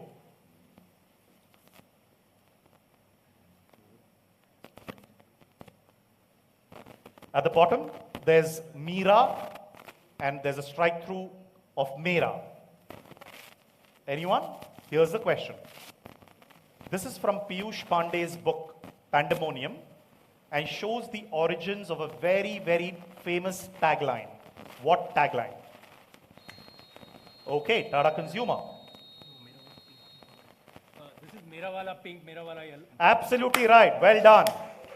All right. This is the origin. He was doing this painting of Mirabai, and someone said it should be Mera Wala Blue, and that's how it became Mera Wala Blue. Okay, that's why Mera Wala Blue, Mera Wala Pink, Mera Wala Red in the Asian Paints ads. If all of you notice, there was Asian Paints right at the top as well. Okay? Here you go. That's Mera Wala Blue. Next one, I'm going to show a visual. Again, please wait for the question. It could be tricky. Here you go. Plus 15 on the previous one to Tata Consumer. Scorer, please note. Here you go.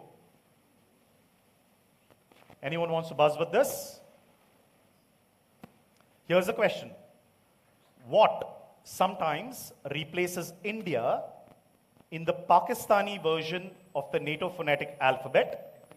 It is also the name of a business entity in India.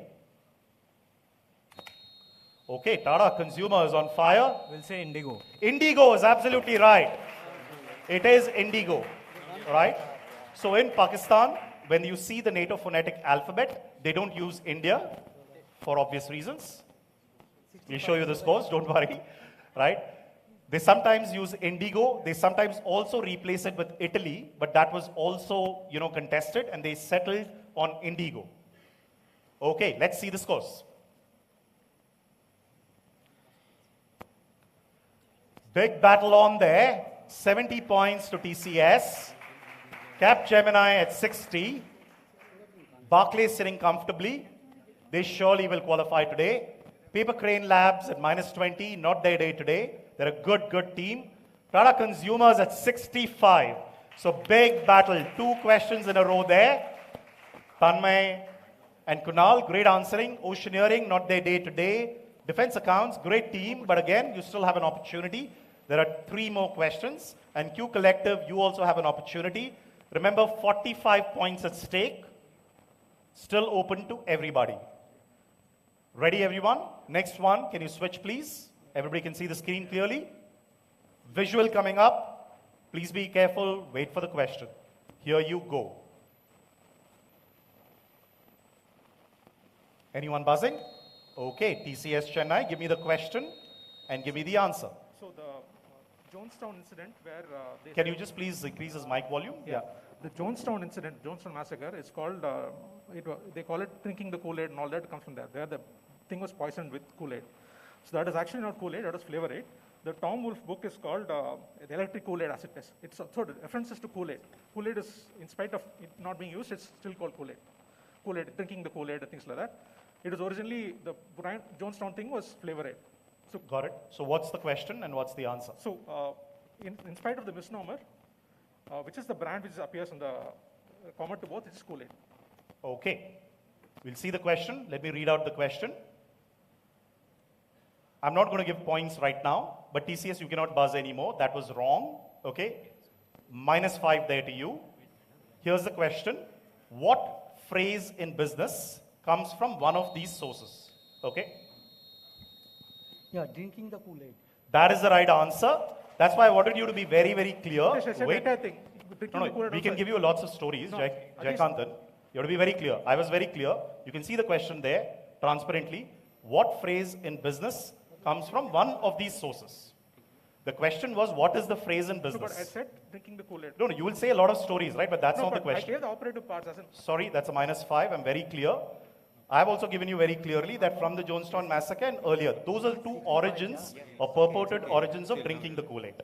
Whereas what you said was totally different. You also said drinking the Kool-Aid as part of it. Okay, so cannot give points. +15 to Capgemini there, -5 to you. Question coming up. That's why I'm asking you to be very careful before you buzz. All right, giving me the entire story, you're not going to get points. Okay, here's the next one. You want to see scores, please, once? Let's go for it. Guys, just be, please, chill and do not buzz up front. I've been telling you this again and again. TCS at 65, Capgemini at 75, Barclays at 110, Tata Consumer Products at 65. All the others I don't think have a chance. Yeah, there is. Actually, Q Collective is the only other team that has a chance. Here's my suggestion. Just to keep it fair and others don't buzz it and so on, let's keep the quiz between the teams that have a chance to qualify. Is that okay and fair with everybody? So TCS, Q Collective, Tata Consumer Products, Capgemini, and Barclays, right? Barclays, I don't think you want to buzz. But since Capgemini, you may want to take negatives if somebody takes a positive. So I don't want you to stop. No other team has a chance to qualify.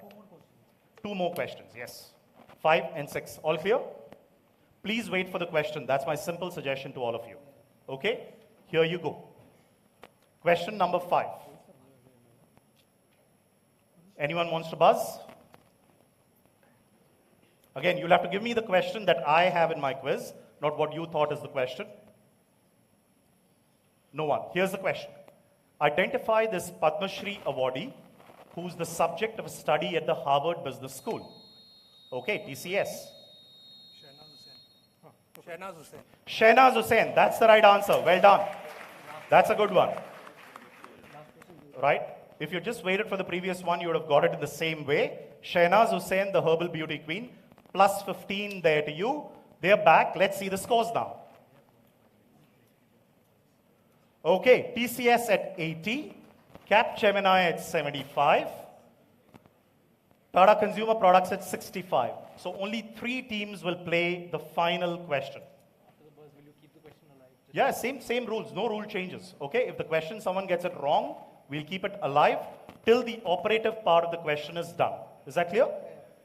Just so that all of you are clear. Okay? Game is on between TCS, Capgemini, Tata Consumer Products. No one else. Clear? Please wait for the question on the last one again. Okay, switch. Okay, here's the visual coming up. Anyone wants to go with this? Okay, Tata Consumer, tell me the question and tell me the answer. So the question is... Into the mic, please.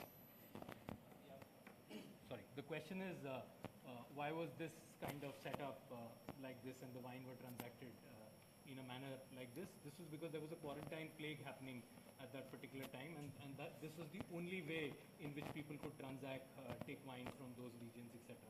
So that's... Okay, let's see the question. Sorry, that's going to be a -5 to you. right? That's not what I had. I want to be very clear. That's why it's just got to be fair to everybody, right? Question between Capgemini and TCS. All right, here's the question. What are these that made a comeback in the last 2 years? These helped save the city of Florence, which is what you said, between 1630 and 1633. Anyone buzzing? Non-comp. Non-comp, no, there's no non-comp. No one buzzing? Okay, anyway, you're already through? All of you are through, right? Okay, great. Sorry, anyone in the audience? So if you just waited for the question, you would have got the answer right. Okay, anyone? Exactly like, yes, go ahead. No, not quarantine. So exactly the same reason why these wine cellars came up was there was a big plague in Florence between 1630 and 1633. So they invented these holes where they could give food. They came back again in the last 2 years for obviously because of COVID, right? They started giving food this way amongst these windows. They closed all of these down, and because of the pandemic, this came back, right? So that's why you should have waited. I have to be fair. That's how everybody went off. All right, let's see the scores. Let's give a big round of applause to Barclays that has qualified on top at 110 points. TCS comes in runners-up at 80 points, and Capgemini at 75 points. The three qualifiers. Hard luck, Tata Consumer, right? Just got to be fair, and very well done to all the other teams. Q Collective, well tried. I wish you had stopped at that time. You would have... Paper Crane, not your day today, but very well done. We'll see you in the students' semifinals immediately after this. Teams, if you want to go back, thank you very much.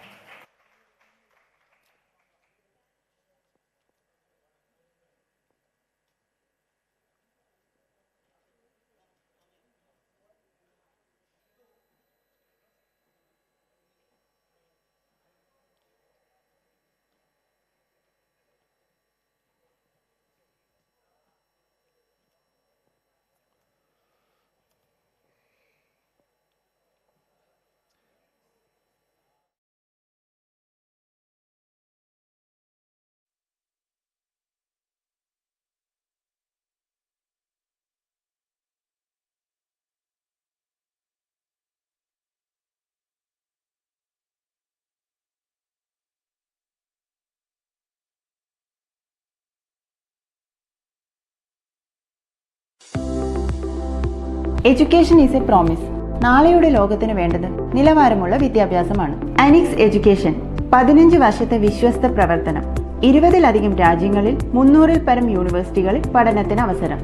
MBBS, engineering, nursing, veterinary medicine, management course ഏതുമാകട്ടെ ഏറ്റവും കുറഞ്ഞ ഫീസിൽ യാതൊരു ഡൊണേഷനും hidden ചാർജസും ഇല്ലാതെ admission, അതും ലോകോത്തര നിലവാരമുള്ള യൂണിവേഴ്സിറ്റികളിൽ ചെയ്തു കൊടുക്കുന്നു. യൂറോപ്പ്, ഈസ്റ്റേൺ യൂറോപ്പ് രാജ്യങ്ങളിൽ അഡ്മിഷൻ. ഓരോ വിദ്യാർത്ഥിക്കും personalised and experienced counsellors, payment protection, ഏറ്റവും വേഗവും ലളിതവുമായ admission processing, full assistance in education loan, കൂടാതെ പ്രൈവറ്റ് ആൻഡ് പബ്ലിക് യൂണിവേഴ്സിറ്റികളിൽ അഡ്മിഷൻ അവസരം. Make your dream reality. Anix education since 2006. Trust is our asset. Anix Education since 2006.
personification of the rainbow and a messenger of the gods, often represented either as a rainbow or a beautiful young maiden with wings on her shoulder.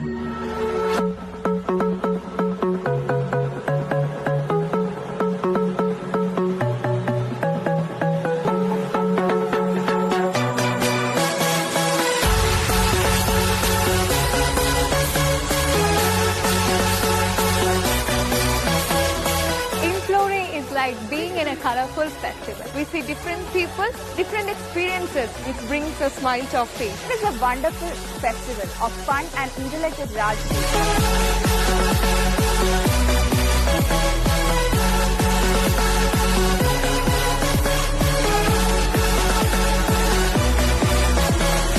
It's been a fantastic first day. We are right now in Inclora. I'm from Delhi. And I'm from Bangalore. And I'm from Bangalore itself. From Afghanistan. I'm from Germany. I'm Arjun VS, the chairperson of the Forum of Rajagiri Management Students. After 2 years, we have a completely offline Inclora, and we are so happy and proud that we could pull off an amazing event.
As a proud alumnus of Rajagiri,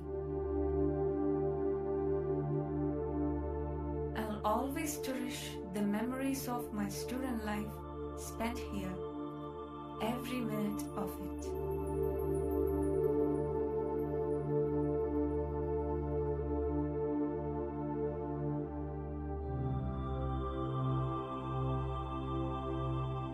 I felt blessed to be trained by highly qualified and capable teachers with global experience.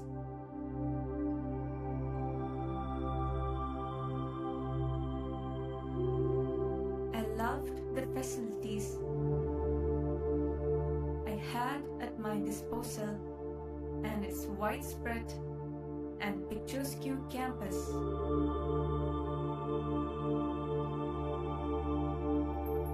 That included the well-maintained library,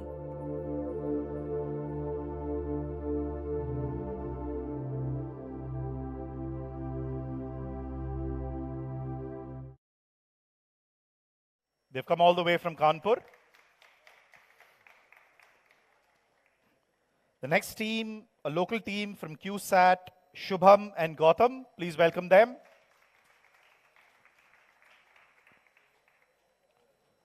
As they collect where they would be standing.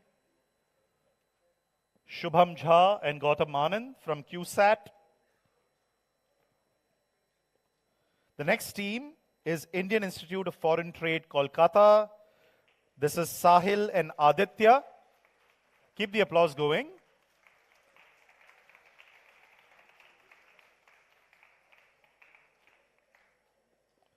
The next team to qualify is from Bangalore, PES University, Bhanu and Dhruva.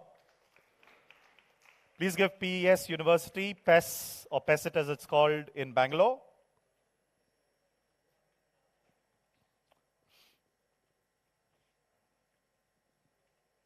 The next team, all the way from Assam, give them a huge round of applause. National Law University and Judicial Academy, Assam. Gaurav and Aroni Deepto Swami. Gaurav Raj.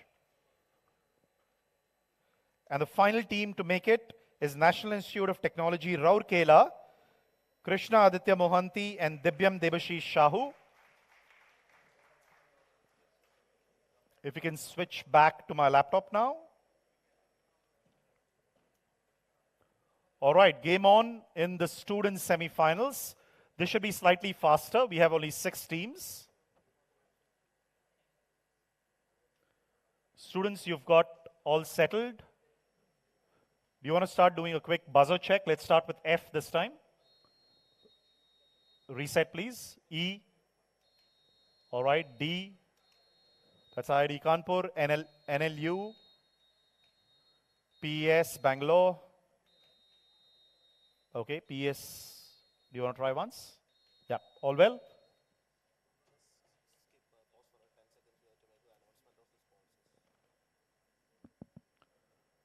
Okay, and here's a word from our sponsors.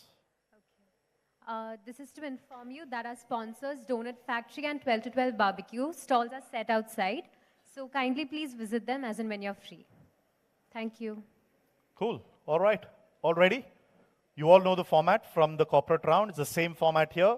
We go 6 questions clockwise, 6 questions anti-clockwise, do the grid, and 6 on the buzzer. All clear? Okay. No change in format. Let's move. Ready? You know the format. All set. Question first to National Institute of Technology, Rourkela. Direct to you, but open on the buzzer to everybody else. Okay, plus 20, minus 10. Same format as before. You all know this. All right, I'm going to read the question first so that it's fair to everybody. Is that okay? Let's start. First one. Audience, can we have your attention, please? Yeah, that's only if it passes, right? Like for that plus 20, right? Yeah. It's always been plus 20. We haven't changed any rules. All right. Okay. Here's the first question to NIT Rourkela, but open on the buzzer to everybody else. Please give all the teams a big round of applause in the semi-finals. They're from different parts of the country, right? So it's been great to, be able to see them here. Here's the first one. Nothing on screen till I read out the full question. Fred Zollner was a US industrialist nicknamed Mr. Pro Basketball, and was the founder and owner, along with his sister Janet, of the Fort Wayne Zollner Dash. He was a supplier of Dash to companies such as Ford, General Motors, International Harvester, which is Navistar, and John Deere. When the basketball team moved to a different city in 1957, why was the name retained?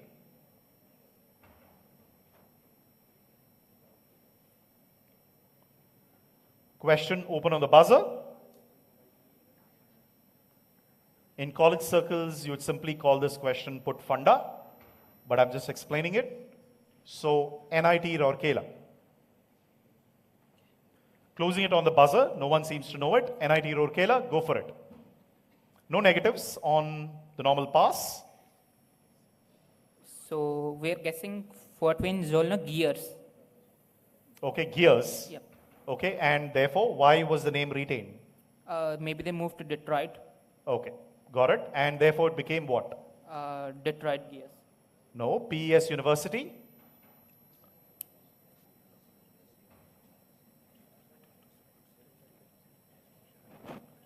Go ahead, PES. They moved to a city which had similar, like the starting letter, so the abbreviation remained the same. Okay, and then what was the abbreviation? Pass on that. Passing. NLU. Yeah, so actually we also had the same guess as team 1, so I'll pass. Okay. IIT Kanpur. They were supplier of tires. Tires. And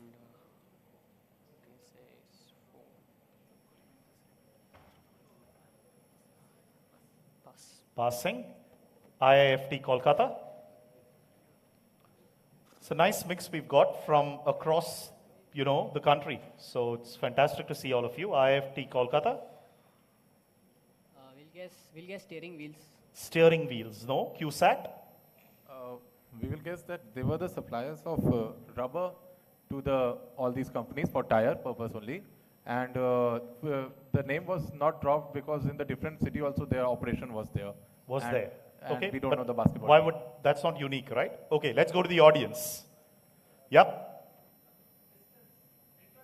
That is right. This is Pistons and the Detroit Pistons.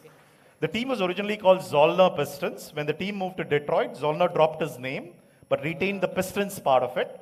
The name was fitting because the Motor City, Detroit, and Pistons, and they were suppliers to all of these automotive companies. Right? No one got any part right. PES University, question to you. Open on the buzzer to everybody. Here you go. I'll show you two visuals, but first read the question out to you.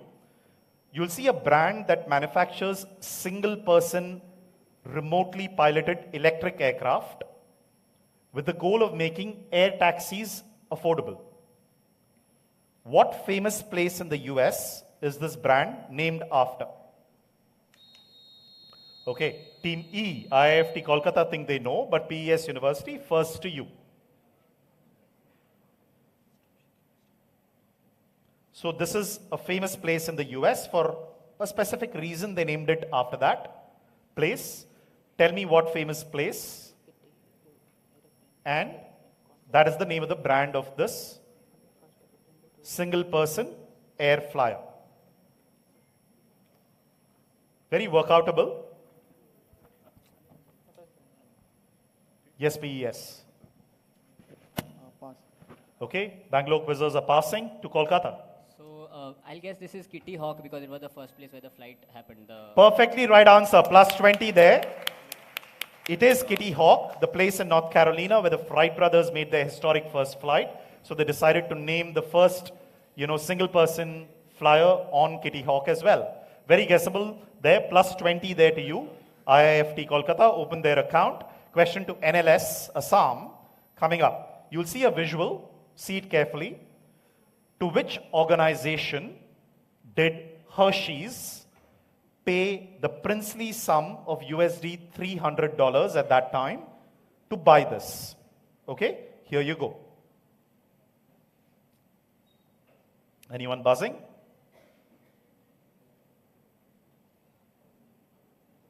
So to which organization did Hershey pay the princely sum of USD $300 to buy this?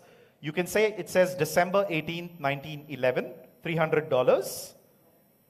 Hershey Trust Company made this check out to a particular company. No one buzzing? Closing it on the buzzer. NLU Assam.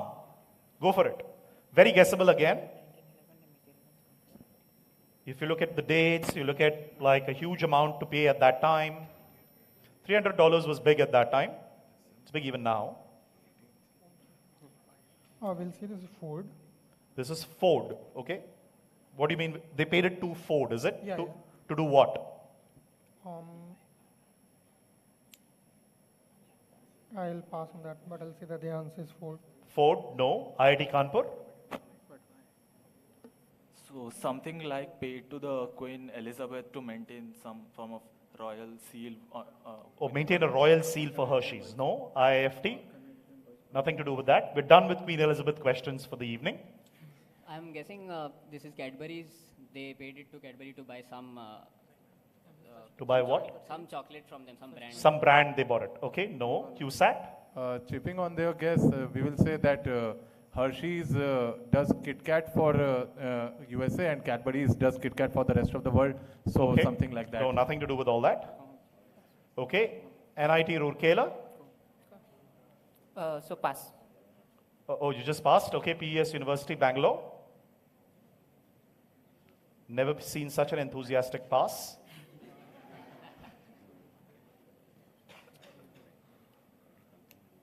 PES Bangalore? Take a guess. Paid to the government of US. Sorry? Paid to the US government. Paid to the US government. Okay, I wouldn't ask something like that. It was your direct, right? Okay, audience, let's see someone there. Yep, go ahead. That is correct. This is to the operators of the Titanic. So Milton Hershey was originally supposed to be booked on a passage on the Titanic, but could not make that entire trip and escaped. Otherwise, the Hershey company wouldn't have existed. This was made to the White Star Line. If you saw 1911, tickets were in sale for the 1912, launch of the Titanic. Okay, so you should have got it with the dates. As someone said in the previous quiz, shift happens. Okay, IIT Kanpur, your question. I'm going to read, it's a long question. When a now famous person in business history, right, and maybe just so that you don't get distracted, I won't show you that. When a now famous person in business history spotted a concrete wall on US Route 25, just half a mile or so south of a gas station, he turned that into an advertising space. Okay? He painted a sign that comprised of a giant arrow bearing the phrase, North to Lexington. A clear message that Gatz was ahead. His biggest rival at that time was this person called Matt Stewart, who was the owner of the Standard Oil gas station nearby. In the 1930s, gun action was so rampant in North Carolina that people called it Hell's Half Acre. Basically, what happened is that anybody who would put a billboard, people would have a gunfight as to why you put the billboard in my area. Okay? It is said that it had not been for this shootout. So he actually got into a shootout with Matt Stewart, killed Matt Stewart, and won the billboard contest. Right? This is how he started becoming iconic in business history. Who is this former billboard painter who confronted and shot Matt Stewart? Here's the question. Question to IIT Kanpur. Very interesting history about the origins of how this person really became the face of something, because he started getting into gunfights between rival organizations. But you know him for a completely different reason, not for gas stations, just to be clear. All right? No one buzzing? IIT Kanpur. You're direct?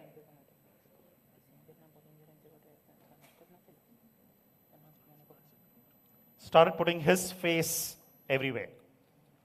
I don't know. JP Morgan? Not JP Morgan, IIFT.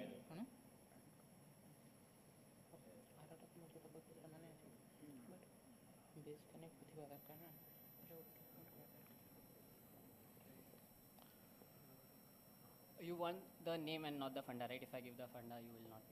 I don't know. Whatever you want to give me, you give me. If it's right, I'll give you the points. I mean, the funda I thought was like half a page already there. I don't know what other funda you're going to give me. But go ahead and try. There's no negatives anyway.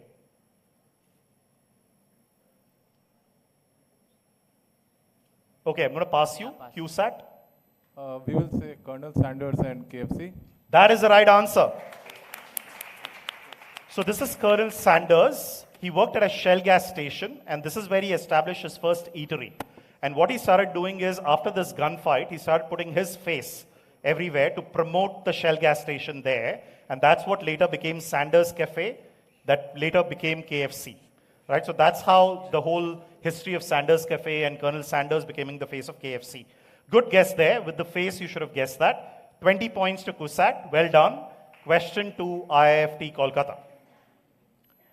Question, again, I will read out the question.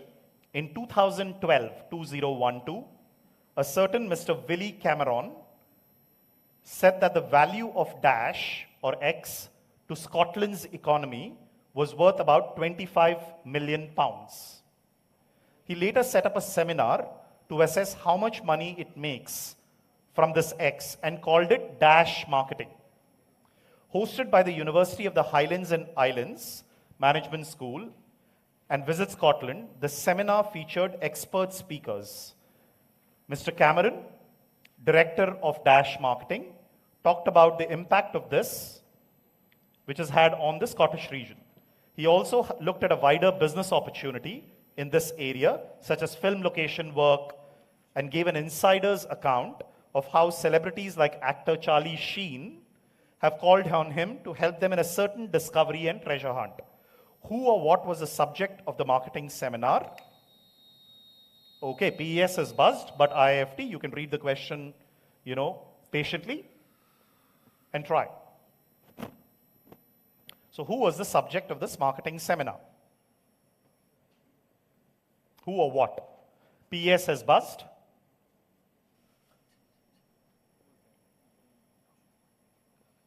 I don't need the blanks and so on. I just need to know what was the subject of the marketing seminar.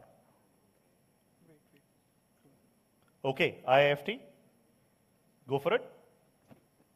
Otherwise, PES is waiting. Do you have a guess? No. Okay, passing you, PES. Okay. I'll just say bagpipes. Not bagpipes. Is it the Loch Ness Monster? It is the Loch Ness Monster, absolutely right. This is Loch Ness. The seminar was titled Monster Marketing, right? And this is after the Loch Ness Monster. That is obviously a big thing in Scotland even now, and people are ripping money off, this urban legend for a long, long time now. Okay, QSAT, Ernakulam, your question. I'll read it first and then there's a visual. The name originates from a famous series of portraits painted by Godfrey Kneller of the 42 distinguished members who used to dine at this place. The portraits were made in the particular size in order to accommodate them to the size of a well-known place's dining room. The place was home to a famous pastry cook known for his mutton pies, which share their name with that of the portraits. What are these portraits called? This is how they look. Anyone buzzing? No one buzzing, closing it. QSAT. So what are these types of portraits called? You can see they are arranged in a particular way as well.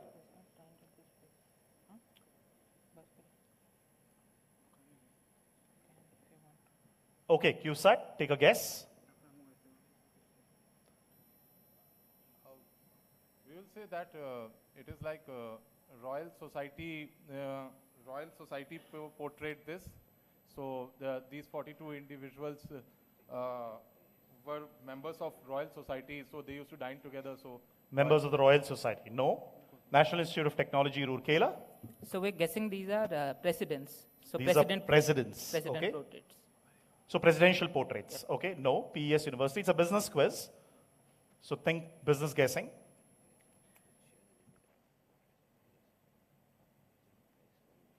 Yes, PES. Passing. Yes, NLU, Assam. So these were the founders of Wall Street. So founders of Wall Street. Okay. Yeah, like initial bankers on Wall Street. Initial bankers. Okay. IIT Kanpur. I don't know. Matrix portraits or something. Sorry, repeat that. Matrix portraits. Matrix portraits. No. IIFT.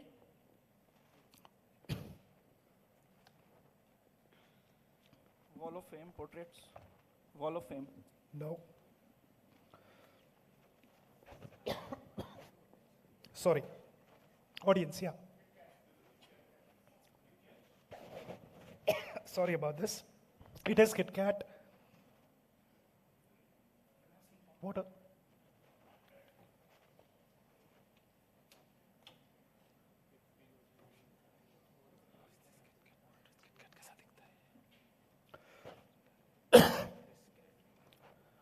Scores, please.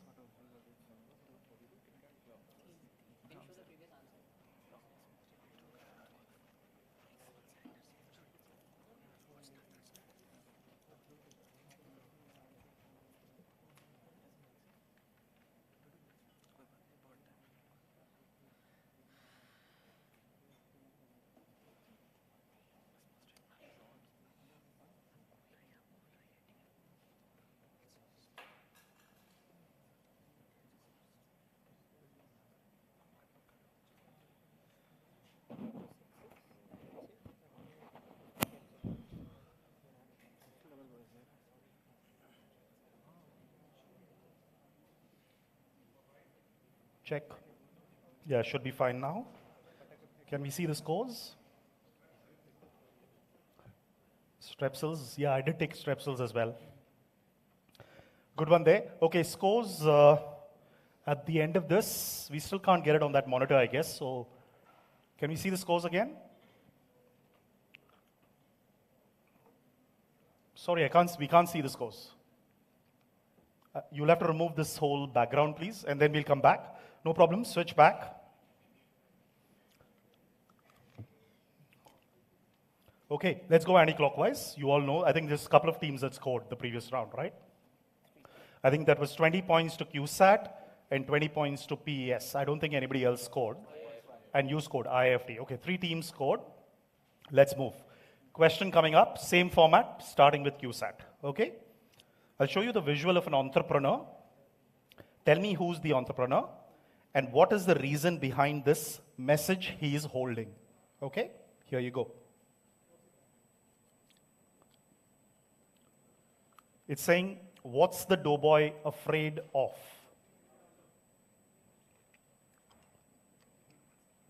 No one buzzing?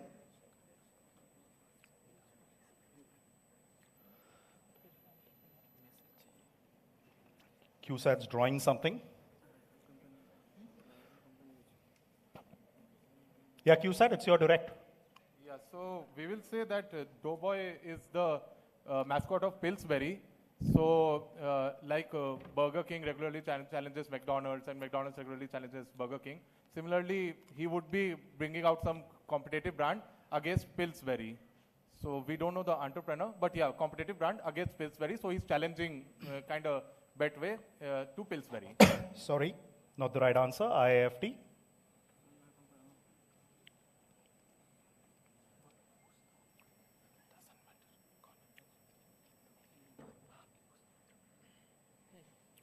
We'll say he's Dr. Oetker, and Dr. Oetker is challenging Pillsbury. So Dr. Oetker. Yeah. Okay. No, not Dr. Oetker from Ghatkopar. IIT Kanpur. Passing. NLU. I would say that he's challenging Domino's. Domino's. And he's founder of maybe Pizza Hut. Founder of Pizza Hut. No. PES University. We'll say it's the one behind Aunt Jemima. Can someone increase the volume there on his mic? Yeah. Aunt Jemima, so he's... Aunt Jemima, okay.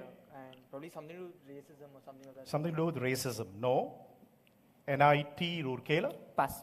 Okay. The enthusiasm continues. That is the right answer. Well done there, Yogesh. This is Jerry Greenfield of Ben & Jerry's. Right, obviously this is against Haagen-Dazs, which was owned by the Pillsbury Corporation. You're not going to get points for just saying some random thing, right? No, that's not the right answer. The point here is that, if you see what's written there, Ben & Jerry's was a young company with limited resources. So what they did is that they just went out there and became the whole David versus Goliath fight and wanted to call out Pillsbury out there. That's the reason why Jerry Greenfield came up with this whole campaign.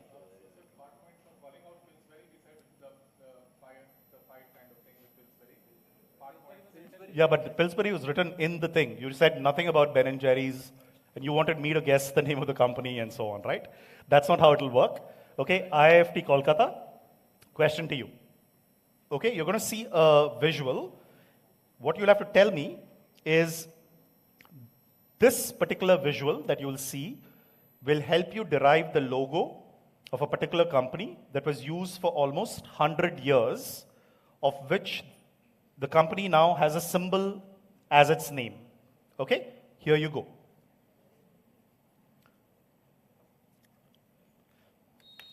Okay, team A has buzzed. So this will help you derive the logo of which company that now has a symbol in its name.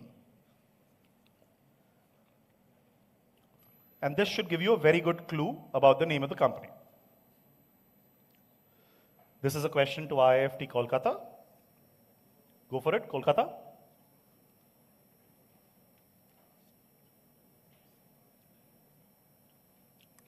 Passing you, IIT Kanpur.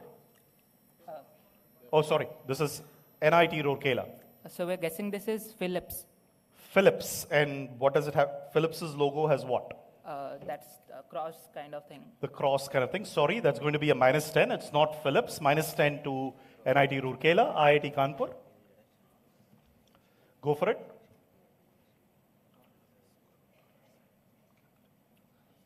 Passing. NLU, Assam. So it's Sony with the PlayStation initials engraved on it. Okay, Sony with the PlayStation initials. No. PS. Passing. QSAT. We'll say Caterpillar. Not Caterpillar. IIFT. It started with you. Audience. Okay, none of the corporate teams get it as well. Surprising. Want to try? Clue. Okay, someone said Caterpillar, close. Now think about, this particular object. It's very much in the logo. Not Moore's. Okay, this is a company called Black & Decker. Okay, so if you see Black & Decker, the hexagon logo that Black & Decker has was introduced in this, and that's actually the hexagon of the nuts and bolts that they make. Right, and that's why Black & Decker is so famous, and they engraved it as part of their name now. Okay, sorry, tough one, no one got this, but everybody learns today. Question now to IIT Kanpur. Okay, long question with a visual. In the 1920s, this famous businessman that you will see in the visual purchased the land for his ranch and started acquiring Arabian horses. So became a connoisseur of Arabian horses. Jadan, Jadan, a regal stallion that later appeared in 6 motion pictures, was among the first group of horses which were brought to Pomona, California. In 1926, Rudolph Valentino sent a long telegram to the businessman's office in asking for permission to use Jadan. However, finally, Jadan did not appear, and the businessman was very, very upset. Whose business thus got a lot of publicity due to Jadan the horse. Here's Jadan the horse.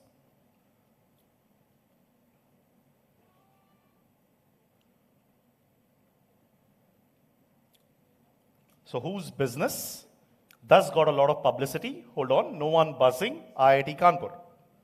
So I'm guessing this is Thomas Alva Edison. And what does it have to do with horses?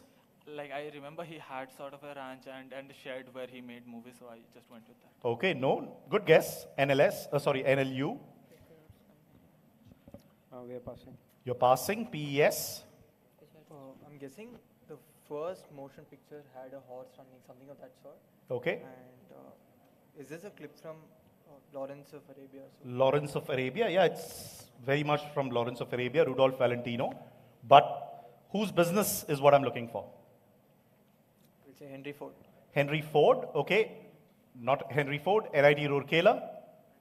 Eastman Kodak. Not Eastman Kodak, good guess. QSAT. Pass. Passing. IIFT Kolkata. We'll just say T. Lawrence. T. Lawrence, okay. That won't give you points, obviously. IIT Kanpur was your direct. Audience, hold on, Yogesh, if there's anybody else. Anybody else wants to try? Yes, go ahead, Yogesh. Not Milton Hershey. Not Rockefeller. Nope. Not TriStar. Anyone there? Not Howard Hughes. Okay, no one gets this. Sorry, 2 tough ones in a row. Apologies for this. This is Kellogg. William Kellogg. The story goes that Carl Kellogg was one of the 1,500 people who stood in line to see The Son of the Sheikh at Grauman's $1 Million Theater in Los Angeles, still known as the Chinese theater there. And he said, your name was not mentioned with these pictures in any way, nor was the name Jadan used in any of the titles. Eventually, the credit line for W.K. Kellogg and the Arabian Horse Ranch was added as Valentino had guaranteed when he first requested permission to use Jadan. So this is one of those slightly lesser known stories about Kellogg and why he moved there. Okay, question to NLU, Assam. Here's your question. You will see something in a picture and tell me which company that is associated with a famous former presidential nominee offers the True North Scholarship. And how's the name of the scholarship closely associated with another important aspect of the company?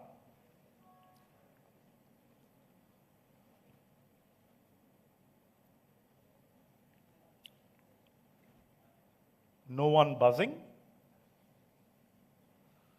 If you're slightly observant, you should get this. Okay, NLU, no one buzzing. So you have your direct.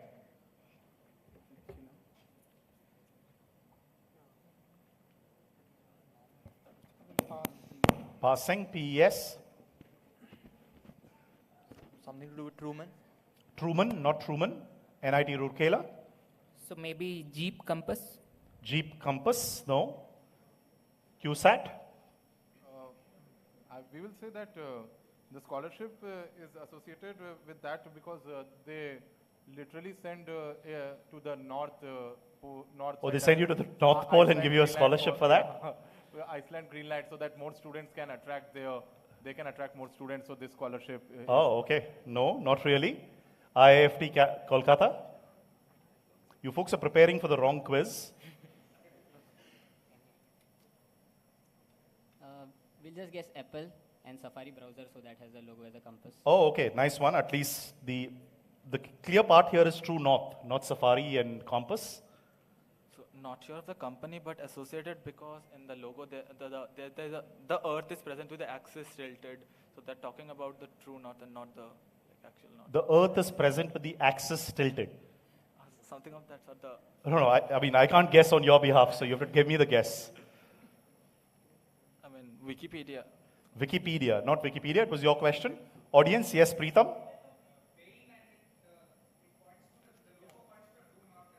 That is correct. Absolutely right. This is Bain and Company, which is guided by True North. So if you see the logo of Bain and Company, it points towards the true north and not the actual geographical north, right? So if you really look at it, I asked something on Mitt Romney earlier in the prelims. So if all of you were observant, right, you should have got at least the US presidential clue or nominee clue last time. No one gets points on that one. PES University. Here's a question, simple one. Hopefully you'll get this. If a recent article is to be believed, what piece of innovation from India killed the candy, chewing gum, and toffee business in India? Okay, hold on. QSAT has buzzed. Yes, PES seems to know. So this was about how UPI payments was led to the death of this industry, but it's not really true. It's still prospering. So our answer is UPI and online transactions being they give out change, right? They give out toffees and things. So that is the answer. That is the right answer. That's why I was very clear. Plus 20 there to PES. That if a recent article is to be believed, right? This is a general fake news article that really floated well. That UPI killed the entire thing. This is there were quizzes earlier by this famous Kolkata quiz master. This is exactly the sort of questions he would ask, right? But make it sound very real. So this isn't real, right? NIT Rourkela, question to you. Anthony J was a prolific writer of books on management and business practices. His first bestseller was Management in Machiavelli. That sold a lot of copies. He later also wrote How a Business Should Work in the 20th Century, a book called Corporation Man.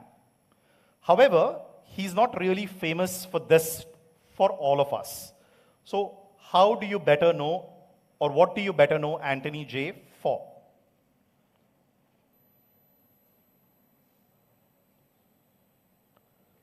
So his creation led to a lot of BAFTA awards, which is the British awards.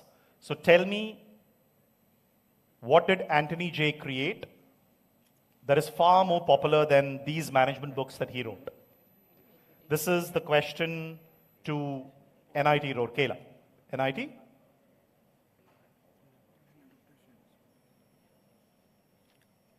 So is this KBC?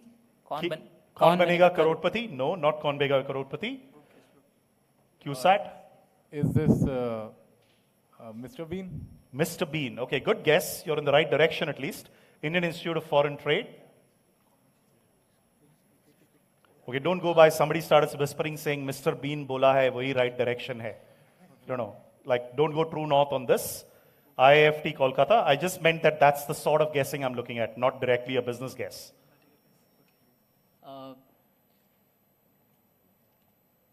Friends. Friends, created Friends? No, IIT Kanpur. We were guessing yes minister, yes prime minister. That is the right answer. Beautiful answer there. Anthony J is the co-creator of Yes Minister and Yes Prime Minister, later became G Mantri Ji and G Pradhan Mantri Ji in India. The British political satire books, far more famous for that. Although he actually originally for a number of years was a management author, at least he thought it was. And then he wrote this book along with Jonathan Lynn, which became a very, very famous series of books and obviously television series and movies and so on and so forth. Good answer. Plus 20 there to IIT Kanpur. Let's see the scores. Have we got the scores ready? Okay. Let's look at the scores carefully now.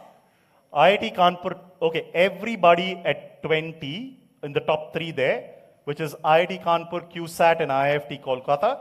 So you have QSAT, IIT Kanpur, IIFT Kolkata, all of you at 20. PS University, slender lead with 40. NLU Assam, unfortunately, not opened their accounts, and the final team at minus 10 here, NIT Rourkela.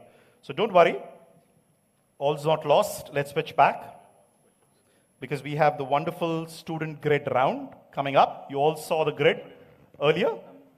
Okay, so you can make it or break it on this one. Okay, you can score up to 70 points.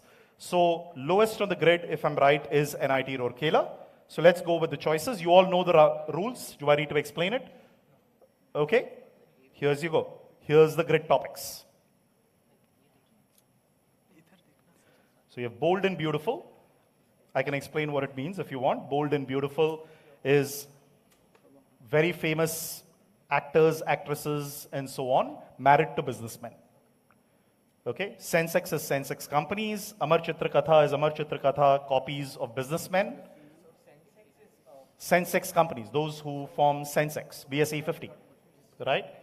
BCC there means brand, company, and country of origin. Apple code names, dual listings, as in listed in 2 different countries there. Behind the Great Wall, which is Chinese names of famous brands.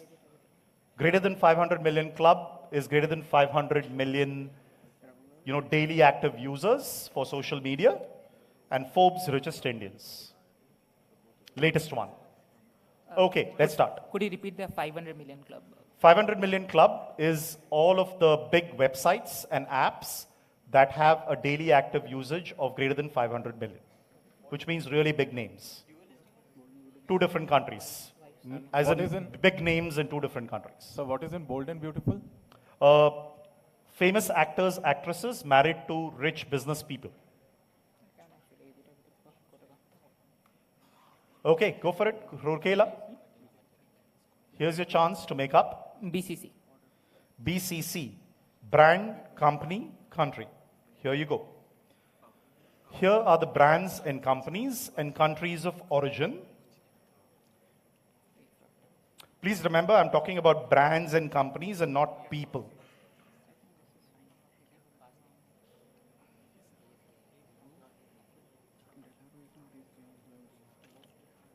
Trick in this is not to look at the entire thing. Figure out what is the correct answer first and go one by one.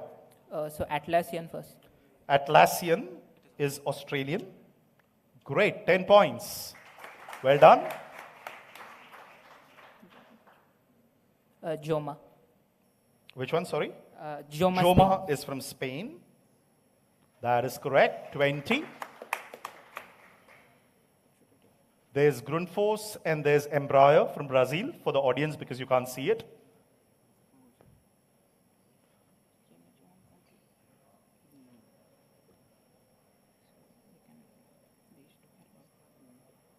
$20 points. Fonterra. Fonterra from Denmark. Whoops. Go for the ones that you're sure of. Fonterra is actually from a completely different country, right? Hold on. Let's go to the audience. Yes, audience. Embraer from Brazil. Yes, that should have been an obvious one. Delarue from UK. That's correct.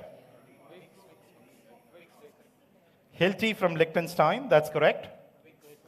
Wix from Israel. That's correct. That closes everything. The other 2 are wrong. Okay, sorry, no points on that one. Just be careful. If you're not sure, you should have stopped, right? Because there's still many more questions to go. Okay, let's go back. The Forbes richest Indians. No, just the Forbes richest Indians. Yes. Okay, who's next? Who was next lowest at 0? You guys? Okay, that's why you were asking. NLU, Assam. Forbes richest Indians. Okay, here you go. These are, just tell me the 6 of the top 10 richest Indians as per Forbes.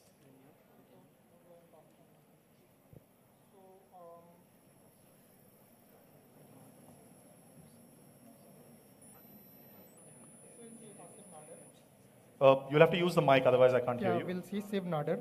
Shiv Nadar, 10 points. Well done. We'll see Azim Premji. Azim Premji. Oops. It's no more in the top 10. That's why I had this list.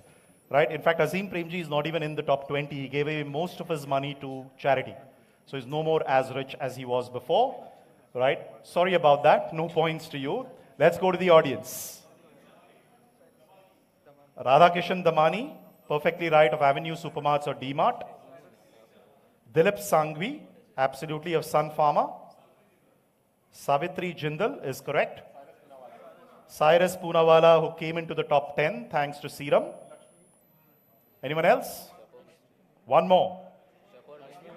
Lakshmi Mittal can't be because he's actually a UK citizen.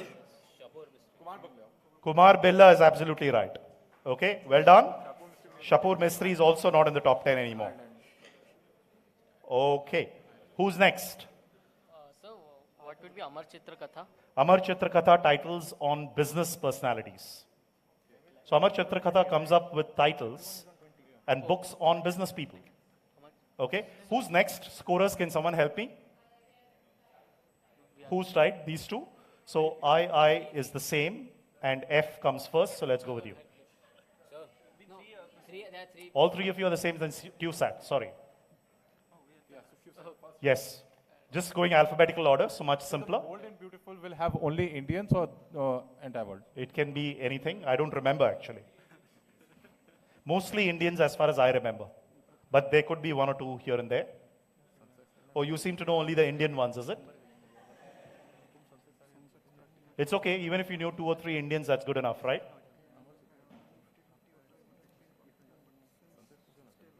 What is in Sunsex, sir? The company is listed in Sunsex? Yes. And companies might have been listed and removed? Yes.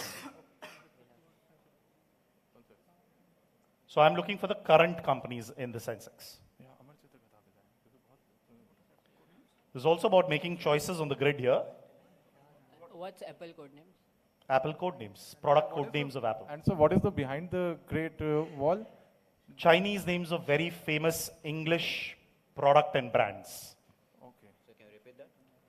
Chinese names of very famous brands and products and companies.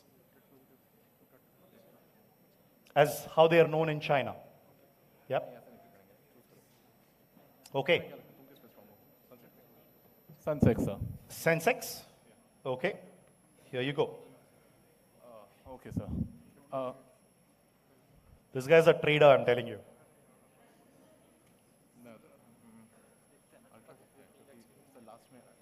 Suddenly he's not.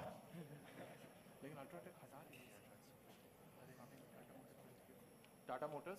Tata Motors. Sorry. That's really, really tough. All right. Okay. Looks like we'll have to go to the audience for the entire one. Someone said ITC. Lots of money you've made, right? Tanmay? Sun Pharma. Dr. Reddy's, that's correct. Nestle India is correct. Wipro is actually wrong. Ultratech Cement. There's only one left, so that's Axis Bank. That's correct. Hard luck there, QSAT. Go for it, IIFT. Again, Amar Chitrakatha was? What do you want to know? I can't give you the answers, So, right? as in the topic is about? business personalities after whom Amar Chitra Katha titles are there?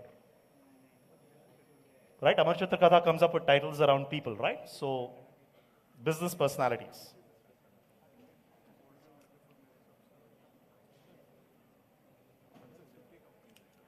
I'm surprised this generation is not going for the simplest ones here. They're going for all the complex ones.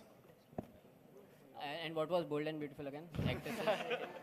Okay, would you like to take the mic and like come here and I can answer your questions? Okay, no problems. Again, bold and beautiful is famous personalities in Bollywood, Hollywood, Collywood, all of that, married to business people. I can't even give you an example on this one because it may appear there. Okay, we'll go with bold and beautiful. You got bold and beautiful. Okay, here you go.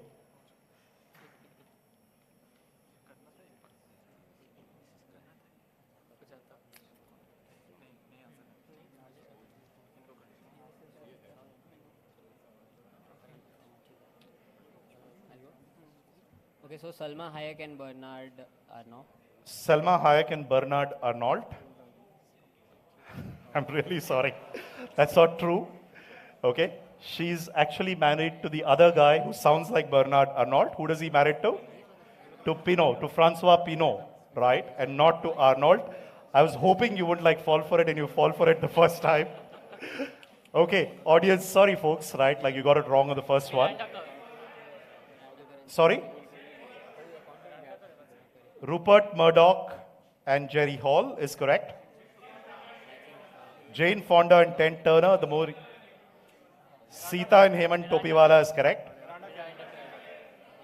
Miranda Kerr and Ivan Spiegel. Karishma Kapoor and Sanjeev Kapoor is wrong. It's actually Sanjay Kapoor. Ramba and Indran. I thought that would be the first one someone would go here. Okay, one more left. Janet Jackson is correct. Who's Rekha married to? Mukesh Agarwal, that's correct. Okay, so sorry on that one. There are 3 people Rekha married to. Okay, I don't know the inner life of that circle. Then you should have gone for that topic. IIT Kanpur.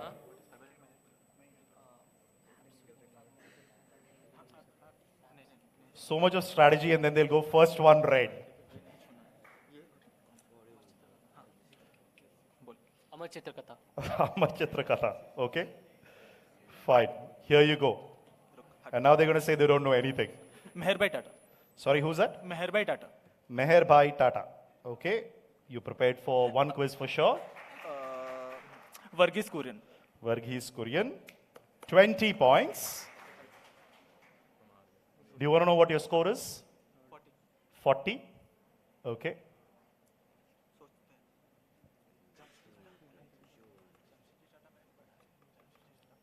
Go for it.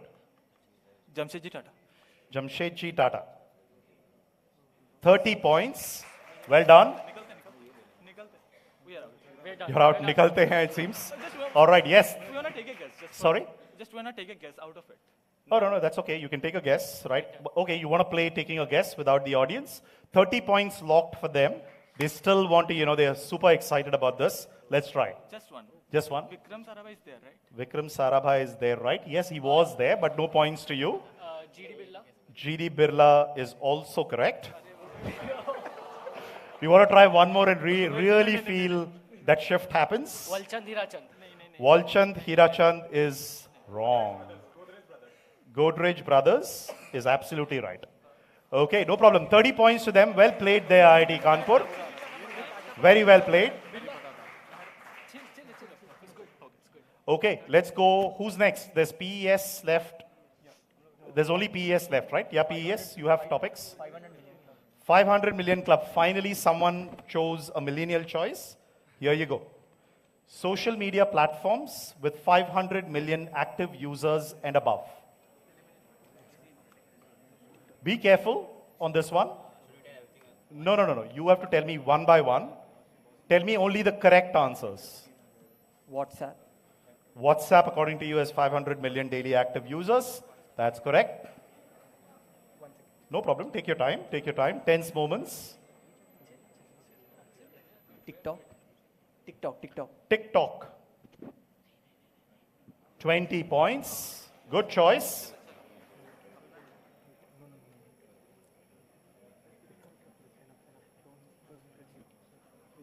We'll cut. You're stopping there. 20 points. Good stopping there. Well done. Good strategy. 20 points. Audience, let's go with you. WeChat, absolutely right. In fact, the world's highest number of active users. Twitter.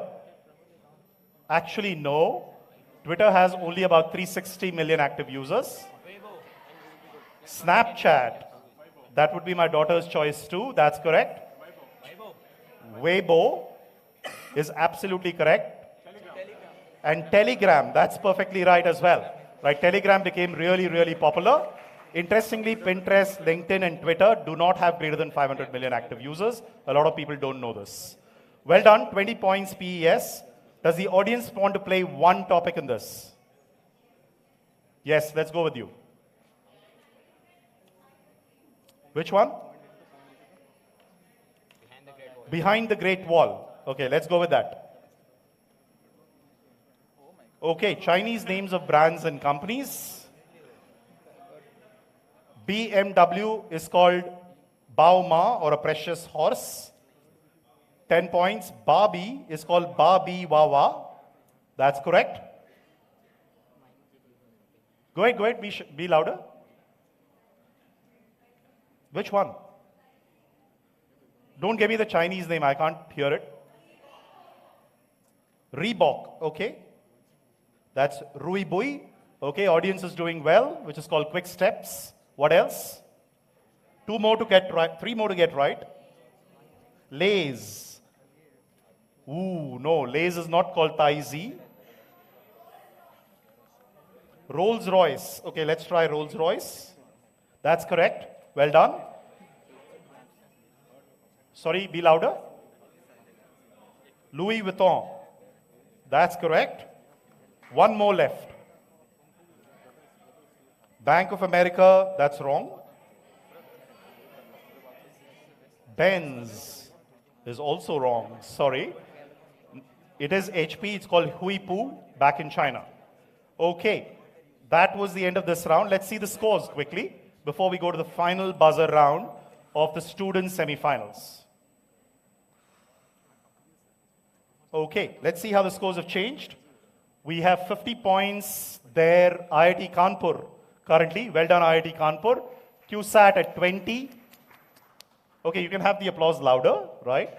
IFT Kolkata, 20. PES at 60, leading right now. NLU at 0 and NIT Rourkela at -10. Okay, final buzzer round. Let's switch back. 6 questions. 6 visuals, same format. All of you saw how the semifinals work. Okay, finals will have a slightly different format, but the semifinals is this format. All right? Visual, question will appear after that. If you buzz by just seeing the visual, you will tell me the question and the answer. And the question and the answer has to be what I have and not what you thought. Okay? Here's what it is. Ready? All set? First question, the visual coming up. Anyone buzzing with the visual? It says the Cavendish there. The person in the pic is posing after a maiden flight that he took to the place where he had his first job. This was at the Cavendish, okay, IIT Kanpur. I'm guessing this is Rishi Sunak. Rishi Sunak. Sorry, that's going to be -5 to you. I have not completed the question, so I'll still complete it, but you can't buzz. IIT Kanpur. This was at the Cavendish in London, where he was waiter at the restaurant. He was fired from there, but then rose to great heights. Identify this Asian entrepreneur. Lots of clues in the wordings of the question. Anyone else buzzing? Okay, I see A buzzing. Yeah, nothing to lose. Tony Fernandez? It is Tony Fernandez. Well done. This is Tony Fernandez of AirAsia. Right, he originally was a waiter at the Cavendish, and imagine where he is today, right? Owner and co-founder of Capital A as well as AirAsia. Okay, +15 there to NIT Rourkela. Next question coming up. Be very, very careful on this one, because I have the sense that everybody is going to pounce without knowing the question. Okay, here you go. Anybody wants to buzz with this? I know the phrase. I know the phrase. Okay. Here's a question. What was the joke? Okay. QSAT. Let that sink in. What was the joke? I bought the Twitter. Let that sink in. That is right. Let that sink in. I bought Twitter, right? Or Elon Musk now owns Twitter, right? Plus 15 to QSAT. Let's see the scores.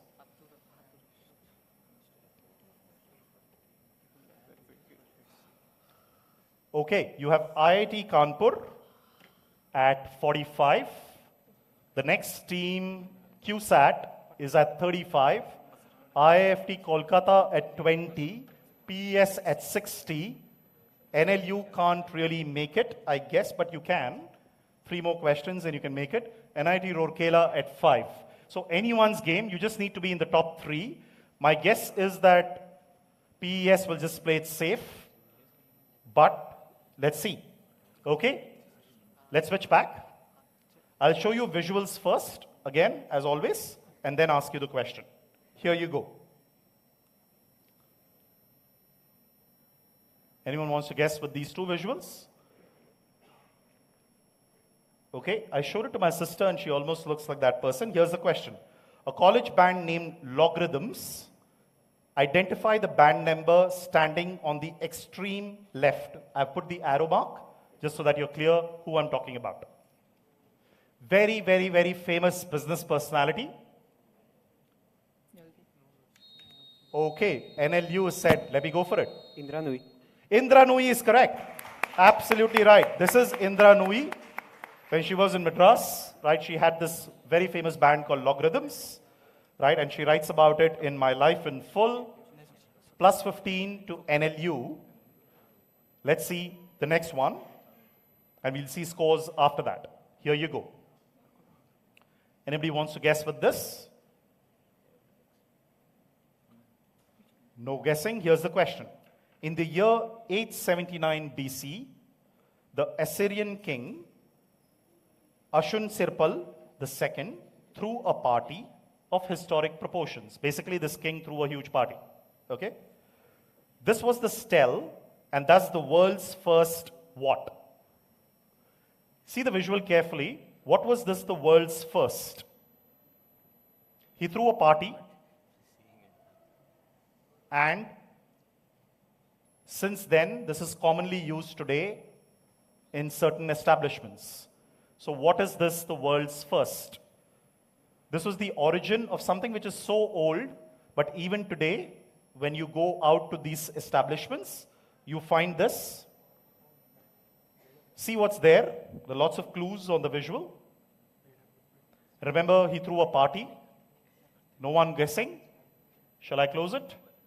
3, 2, 1. I don't know what he's writing there, though, but or if you take a guess, it's a plus 15 minus 5. Okay, no one buzzing? Okay, audience. The first menu card, that's correct. This is the world's first menu card. Well done there. Good answering by the audience. Penultimate question, let's see the scores. Okay, I'm getting tense myself. Let's see. IIT Kanpur and PES University, I think, are safe. It's a battle between IIFT Kolkata, NLU, Assam. Right, 2 questions to go, if I'm right. So you have 30 points at stake. So only IIFT Kolkata and NLU, Assam can make it, if my math is right. Are you guys okay? And QSAT as well. Actually, IIT Kanpur can decide to take negatives as well. So pretty open to everybody, so no need to restrict anyone. Here you go. See the next visual very carefully, and then wait for it. That guy is like literally holding that fellow's hand, like do not buzz. Okay? We thought it was something else, but it's okay. Let's go. See the visuals carefully. The colors are a clue. Here's the question. These are the most popular items, especially this week in the United States, and have their highest sales today which is October 30th. What are these used for? The highest sales for these products happens today. IIFT, Kolkata. I am guessing this should be for Halloween, so for makeup and all, for the pens, black pens for making up, like makeup for Halloween, for becoming a ghost and stuff like that. Sorry, can't give that to you. There's no one more buzzer because the question is completely done, right? -5 to IIFT. Audience.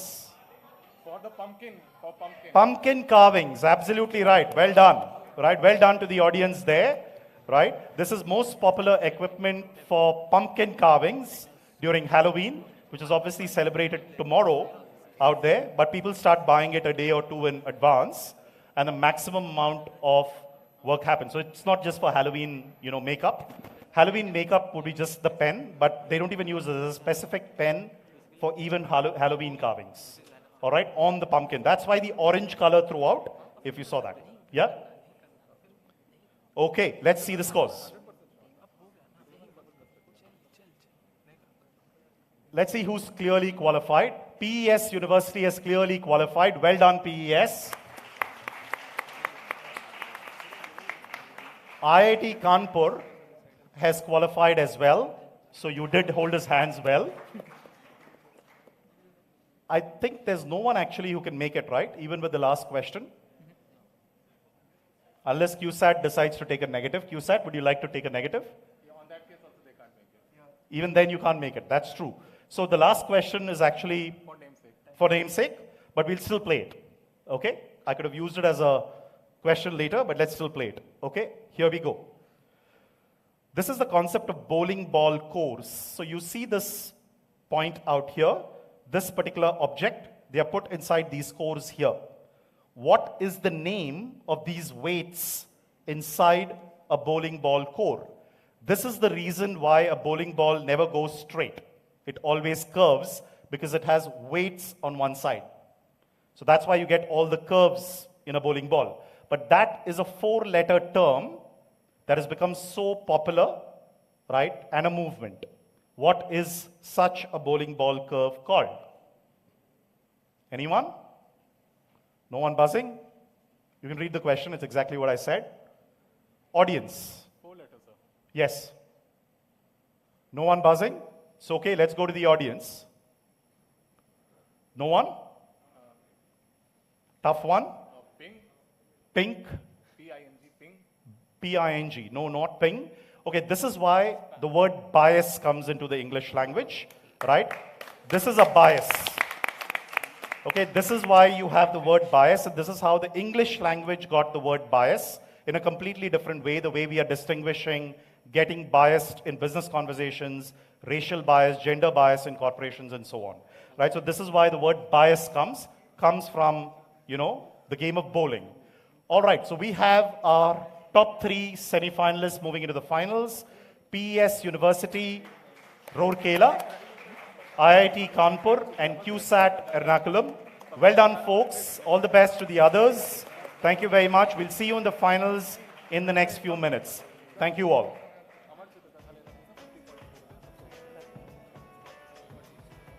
We'll just see you in the finals in 5 minutes. Can you go down? I do.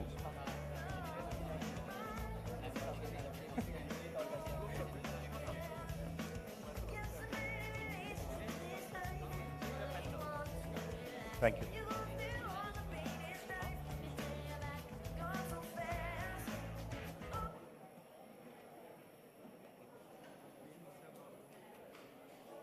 When is the flight?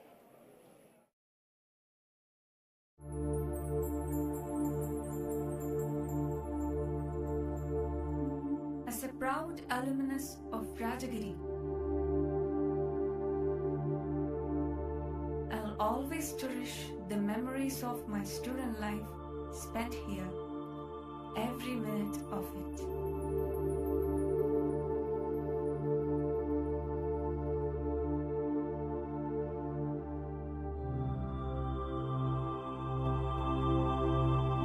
I felt blessed to be trained by highly qualified and capable teachers with global experience.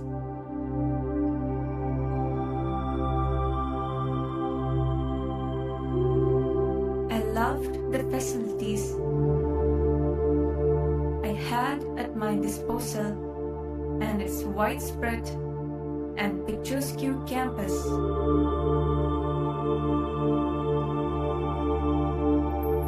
That included the well-maintained library,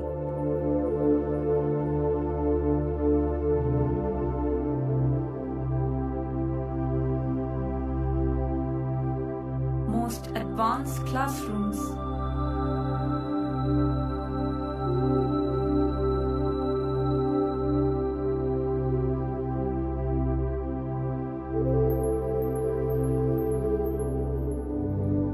even more relaxing campus atmosphere.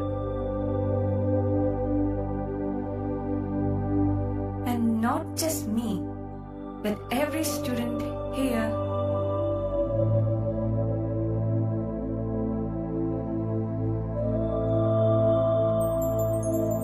is guided to achieve their goals through different workshops, seminars, and meetings.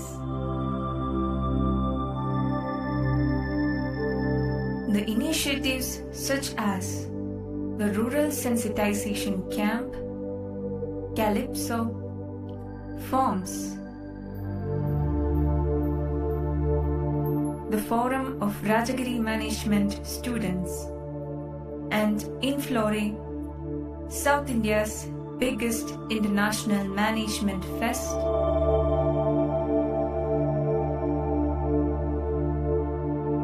it all gave us an opportunity to better ourselves.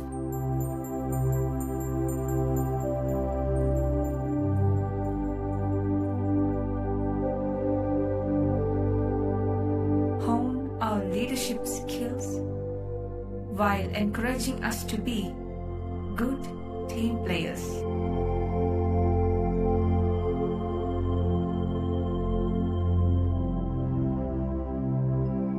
It all helped us to change from vulnerable beginners to bloom into bolder personalities.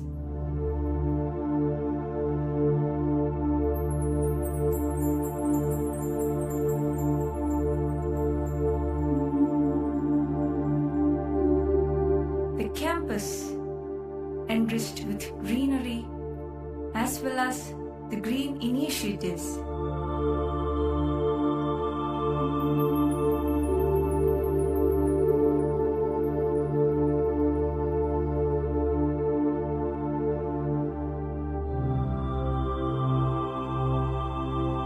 such as the animal farm to the recycled campus decor,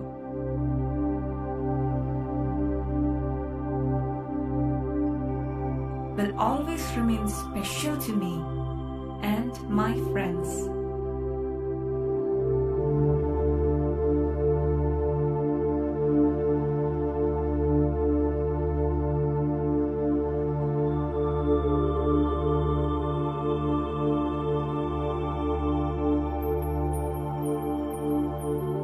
Thank you, RBS, for all the memories.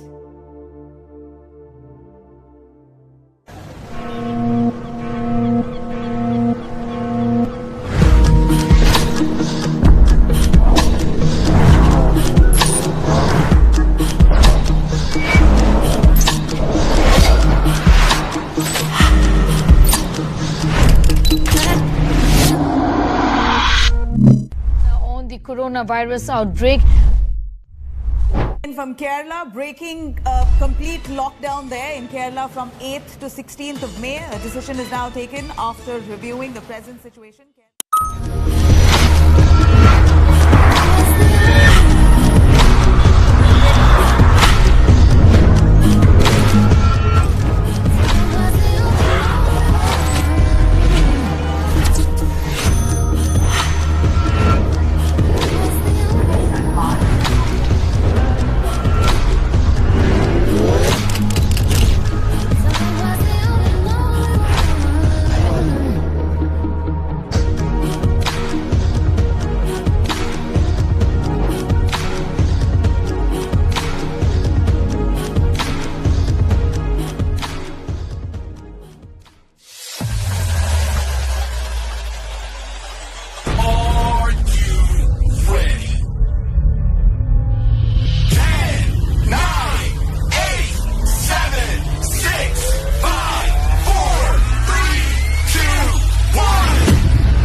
is a personification of the rainbow and a messenger of the gods, often represented either as a rainbow or a beautiful young maiden with wings on her shoulder.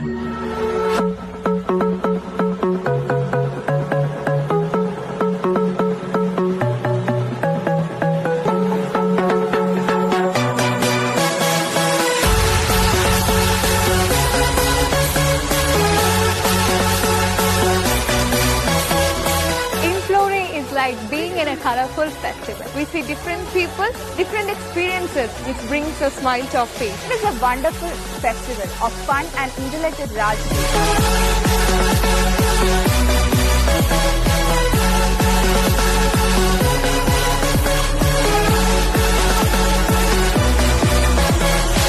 It's been a fantastic first day. We are right now in Inflora. I'm from Delhi. I'm from Bangalore. I'm from Bangalore itself. From Afghanistan. I'm from Germany. I'm Arjun VS, the chairperson of the Forum of Rajagiri Management Students. After 2 years, we have a completely offline Inflora, and we are so happy and proud that we could pull off an amazing event.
You can try to break me. I cut my teeth on people like you. It's gonna take a lot more to take me down. And step ahead, watch me wear my crown. Don't need a night to cut the cake and count the dragons that I've slayed. You can give it all you got, 'cause love is running through my veins.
Could we find the IIT Kanpur team, please?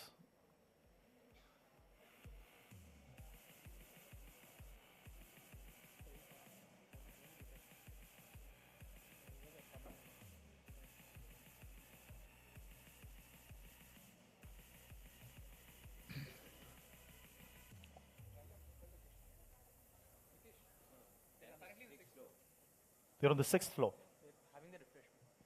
Okay.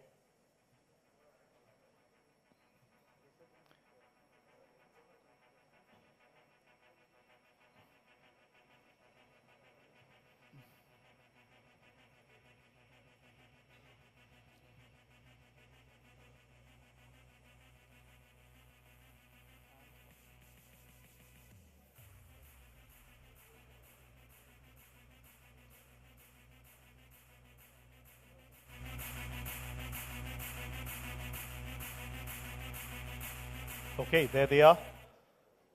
We're all ready to start. All the teams on stage.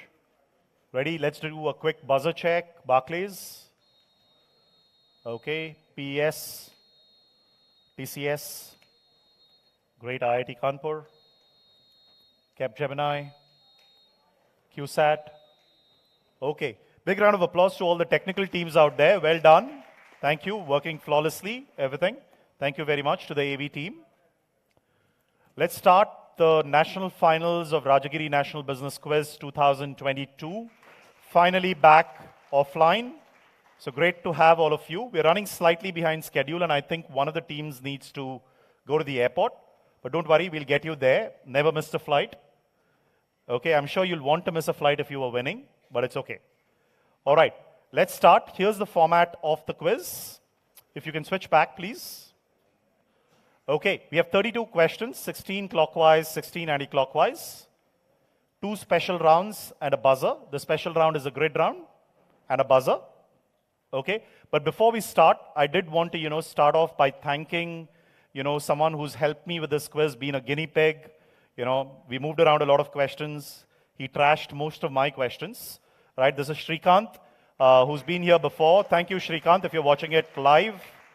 Shrikant is 5-time Startup Crucible National Champion, BBC Mastermind semi-finalist, Brand Equity National Champion, Hindu Business Line winner, amongst a whole bunch of other quizzes.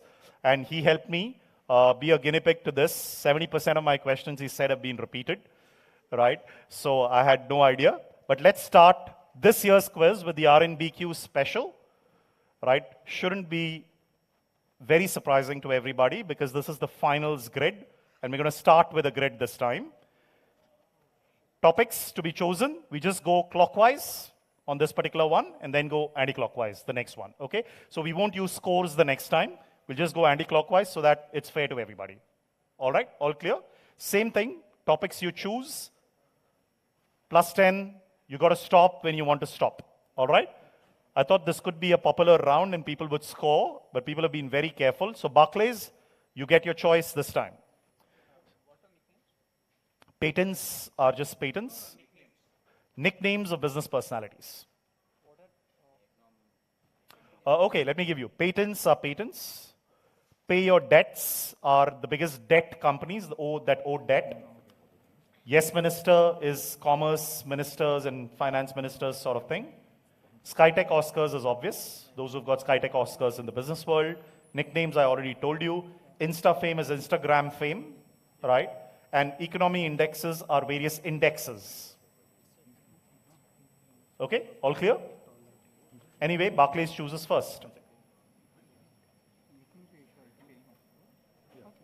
Yeah, nicknames. Nicknames. Okay, here you go. All the best, Barclays. And audience, give them a round of applause as we start off. Here's nicknames of business people.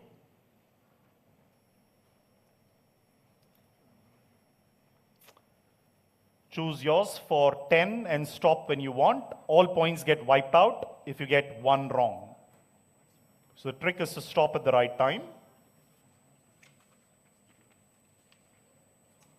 So if Jeff Bezos, called T-Bone, Elon Musk, Teflon Elon, Peter Thiel, the shark, Lee Iacocca, the flamethrower. Ted Turner. Ted Turner, Captain Outrageous. 10 points there to you. Well done. Good start.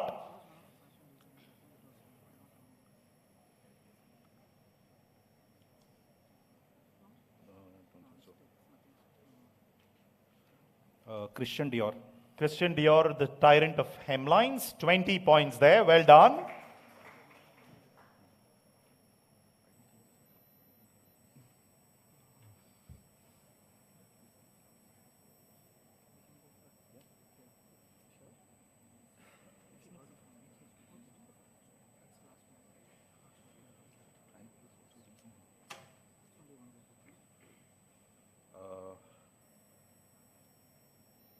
Lee Iacocca. Lee Iacocca, you thought he was called the flamethrower? Yes, indeed, he was. 30 points there. Well done.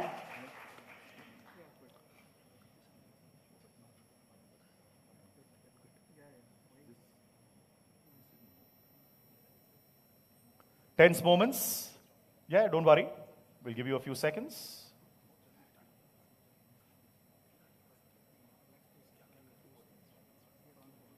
Barclays, you want to move forward? Closing it there. 30 points, well done. Good strategy. If you're not sure, stop. 30 points. Let's go to the audience. Someone be loud. Raise your hands and shout out the answer. No one wants to go. Yes. Peter Thiel, the shark, was wrong. Mark Zuckerberg is indeed called the Eye of Sauron. Richard Branson, yes, he was called famously Dr. Yes. He said yes to everything. Sam Walton, the dime man, is not right. Jeff Bezos, T-Bone, is not right. So I'm surprised no one got Teflon Elon. He's very much called Teflon Elon on the time because of that very stead look that he's got. But 30 points to Barclays. Good opening. Well done there. Barclays, PES University. Can you explain InstaFame? InstaFame are people who've got huge number of Insta followers. So what will be Astromark? Like number of followers? No, not number of followers. Just top Instagram sort of things, right? Like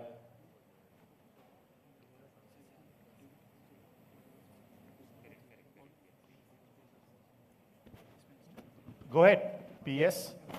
The next team, please choose whatever PS and Barclays are not choosing and keep it ready. Yes, Minister. Yes, Minister. Okay. Yes, Ministers, Indian Commerce and Industry Ministers. Okay, so Nirmala Sitharaman. Nirmala Sitharaman. 10 points. Well done.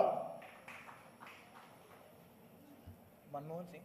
Manmohan Singh was not the Commerce and Industry Minister. He was the Finance Minister. Right? So I was very clear. It is Commerce and Industry Ministry. Sorry about that one. Right? You went really, really fast. You should not have. Take your time. Take your time. It's early days. No problem. Audience. George Fernandes. Yes, absolutely right. Pranab Mukherjee. TTK. Anyone? Mamta Didi. No. T.A. Pai, yes. Ghanshyam Das Birla was not. And Atal Bihari Vajpayee also held Indian Commerce and Industry Ministry as a portfolio. Okay, hard luck there, PES. You went very fast. Just go slow, right? Think about it and then go. All right, TCS. Pay your debts is companies that owe the maximum amount of debt. Nicknames is gone, and yes, Minister is gone. Economic indexes.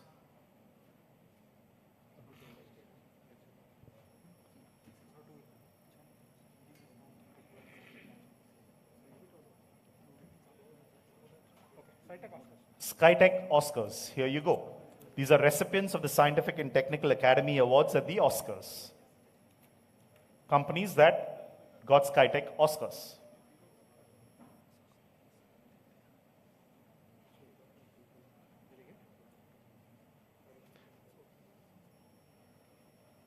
We'll go with Apple. Apple. They've never won a Skytech Oscar, interestingly, right? Which is the reason I put it in there, right? Even I thought originally when we were setting this that Apple was a very easy guess. Okay, sorry about that. No points. This is what it gets tricky, right? Like, so now let's go with the audience. Eastman Kodak is right. IMAX Corporation is right. Lucasfilm is interestingly wrong. They never got a Skytech actor. You're talking of ILM, which got an Oscar. HP did not get it. So all the others are right. So you can see these are tricky ones, right? Not so easy, right? But hard luck on that, TCS Chennai. But it's okay. Very early days, IIT Kanpur. Just the first round. Let's pick up some pace, IIT Kanpur. We'll go with InstaFame. InstaFame. Okay. 6 of the top 10 most followed Instagram accounts. Cristiano Ronaldo. Okay. You got to go slow. Cristiano Ronaldo. Don't make the same mistake he has made. Rock. Sorry? The Rock. The Rock, which is Dwayne Johnson. 20 points. Well done.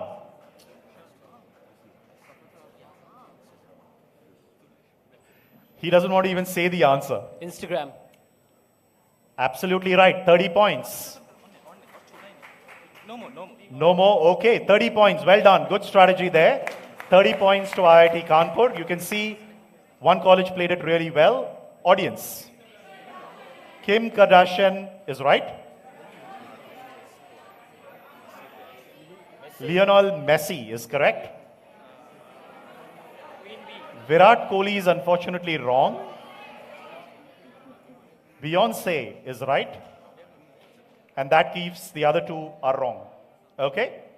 All right. These were the 6 of the top 10 most followed Instagram accounts as of last week. Okay. I think we lost signal here.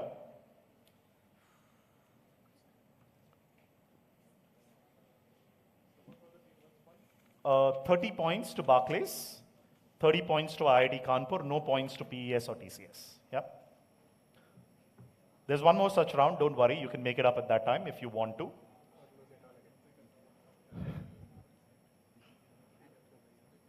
Sorry about that, just waiting for this to get okay.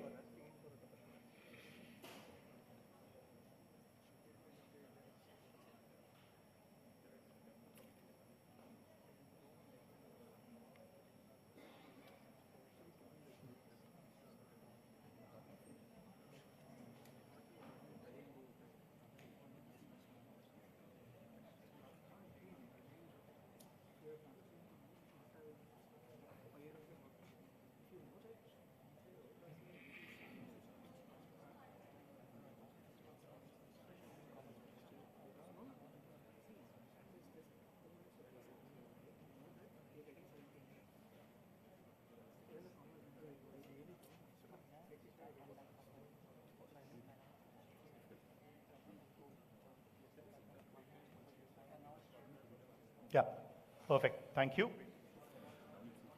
Loose connections puts you off the grid. Okay, Capgemini. Economic indexes. Let's see. Thought this was a tough one, but let's see. Maybe you're an expert.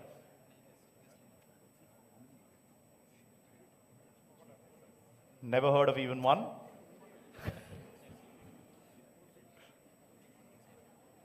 You thought I'm going to ask like McDonald's index, Starbucks latte curve. This is the finals of RNBQ, friends.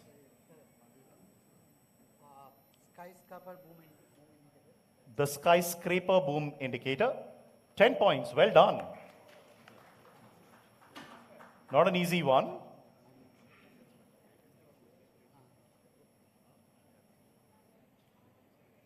Gatsby curve. The Great Gatsby curve. 20 points, wow. Pause again, okay, you can't stretch your luck any further. Okay, good going there, good strategy. 20 points there, well done. Audience. The Sports Illustrated swimsuit cover. The woolly mammoth curve is actually wrong. The R word index is correct. The number of times recession is said in the, news. Sorry, Gandhi Teresa poverty indicator is wrong. I just invented it. The Olympics indicator is correct. Any city that hosts the Olympics eventually goes to recession. Anyone else? Peter Drucker Guru index is also wrong. Again, something that I invented. And therefore, the duck curve is correct. All right? Good for 20 points. Well played. QSAT Ernakulam. So what is in patents? Patents, number of patents of companies that are listed on the NASDAQ. So which has highest kind of thing? Yes. He'll ask all this and then go for some random one. And pay your debts would be what, sir? Pay your debts, companies that owe the maximum amount of debt in the world. Patents. Patents, okay. Top 6 companies in terms of number of patents according to NASDAQ. The reason I say according to NASDAQ is these are listed companies, so it's easier for them to publicly verify this. Go one by one. We will say Intel. Intel, 10 points. IBM. IBM, highest in the world. Apple. Apple. 2 apples don't take the doctor away. Okay, both of you guessed Apple. I put it twice in there. Apple is not in top 6 in terms of number of patents in this list and in the overall top 10 list. Right, that's why I said be careful, go slowly, you were going well. 0 there to QSAT, unfortunately. Let's go. I think we all know the scores, so let's just start, the round. You know the format here. Every team gets a direct, plus 20, minus 10, 16 questions clockwise. We then go 16 anti-clockwise. All right? Barclays, first question. Here you go. This time I'm not doing the reading thing. I got some feedback that that's not a great idea. So I'll just put everything up on the screen. Is that okay? So that it's fair to everybody. Here you go. The NBA logo was designed by Alan Siegel when he was instantly struck by a picture of Jerry West shown here. This is an old quizzing funda. In recent years, Jerry West has said he would be happy to be replaced by another famous basketball star. Who did he suggest as a replacement? Why was the suggestion turned down? Turned down by the NBA. Sorry, what? Turned down by the NBA. Okay. Anyone buzzing? Doesn't look like it. Barclays, closing it on the buzzer. Go for it, Barclays.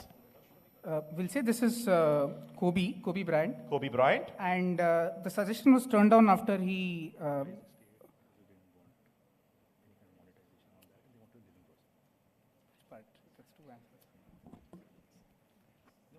Okay. That, looks like a nice preparation to fudge the answer. Try. Won't work with me. Yeah. And his abrupt death, in the thing meant that they wanted Okay. someone living. Passing you. PES. We'll go with Kobe Bryant. Is it because the logo is Can you please increase his volume? Kobe Bryant? And is it because the logo is a white man and so Kobe Bryant would be a... Oh, nothing to do with white or black man. TCS Chennai. No bias there. Yeah, we'll go with Michael Jordan. Michael Jordan. And because the Air Jordan or the Jordan logo is already taken by Nike. Sure. that's the reason. So why was the suggestion turned down? It might conflict because Jordan logo, Jumpman logo. The Jordan and the Jumpman logo. IIT Kanpur. Our guess is it's Shaquille O'Neal, and the suggestion was turned down because he was too tall. He was too tall. There are much taller people than Shaq, as you know.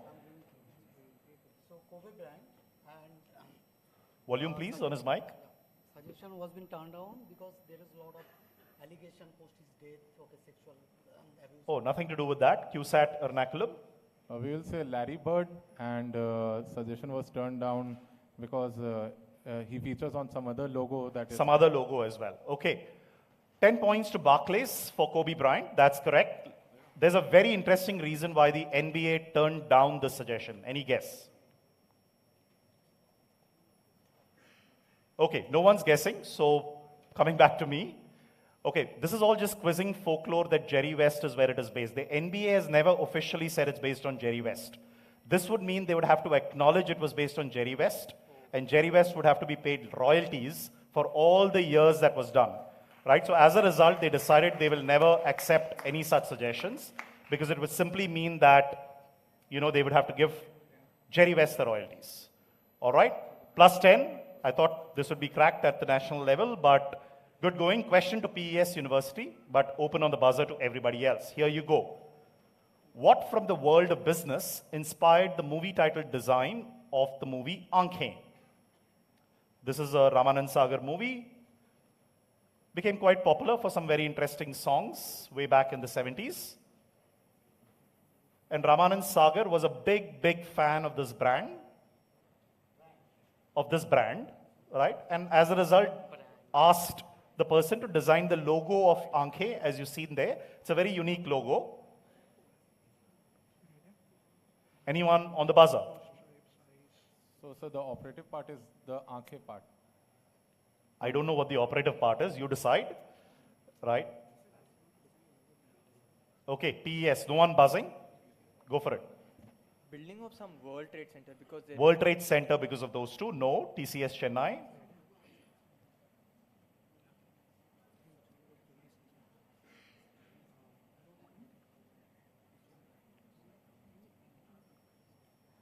Do you have a guess? TCS? 7-Up logo with the red eye. 7-Up logo? No. IIT Kanpur? I think the screen's going back and forth. Is it a loose connection here?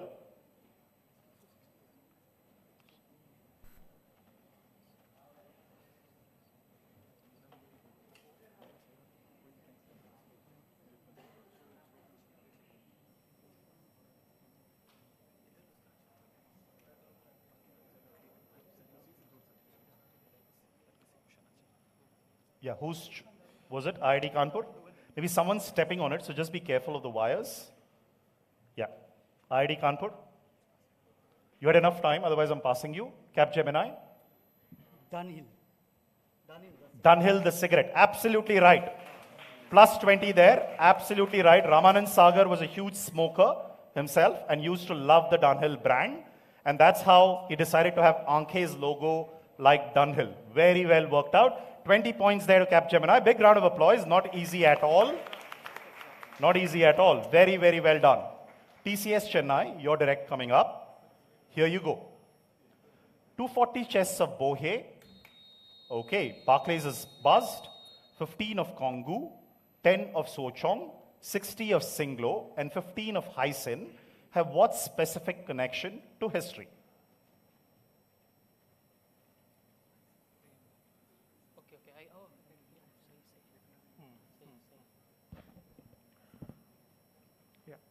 I think the power is also gone here. My thing is going back on battery. This is all the contents of the ship sunk in the Boston Tea Party. That is the right answer. These are the various forms of tea on the Boston Tea Party, right? I eliminated the obvious ones like oolong and so on.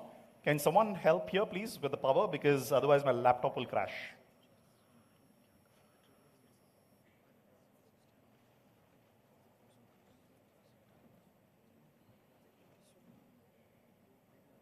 Just give me 1 sec, folks. Sorry about that.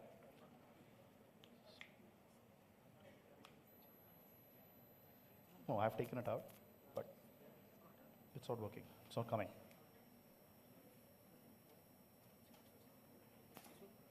Yeah, fine now. Thank you. All right. So that was plus 20 to TCS Chennai. Question to IIT Kanpur. Scorers, I'll get scores in maybe 3 questions from now. Question to IIT Kanpur. Here you go. The Indian town's name literally means grazing ground of camels, which was actually the town's condition prior to it becoming a fishing village. It is famous for the most sacred temple for a particular community. Why was this town in the news in the last couple of months? Okay, Capgemini has buzzed. Let's see if IIT Kanpur gets it.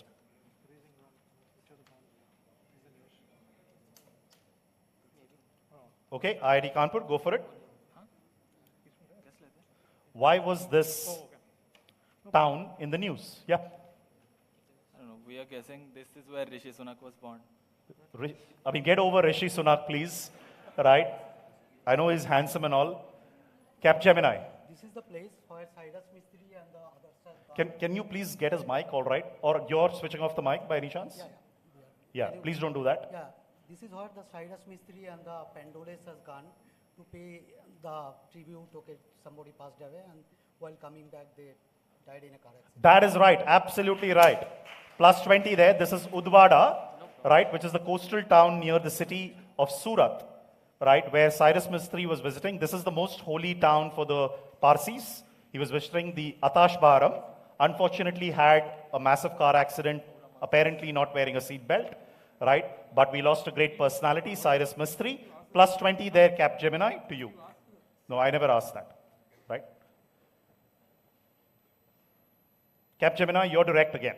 Okay, here you go. For the next one, if you're buzzing, I need a very specific connection. If you just went round and round and then asked for points, I'm not going to give it to you. All right? Question to you, Capgemini. Explain the specific connection. You see three things. You see ISO, you see Baskin-Robbins, and you see Reader's Digest. Okay, Barclays has buzzed. Capgemini.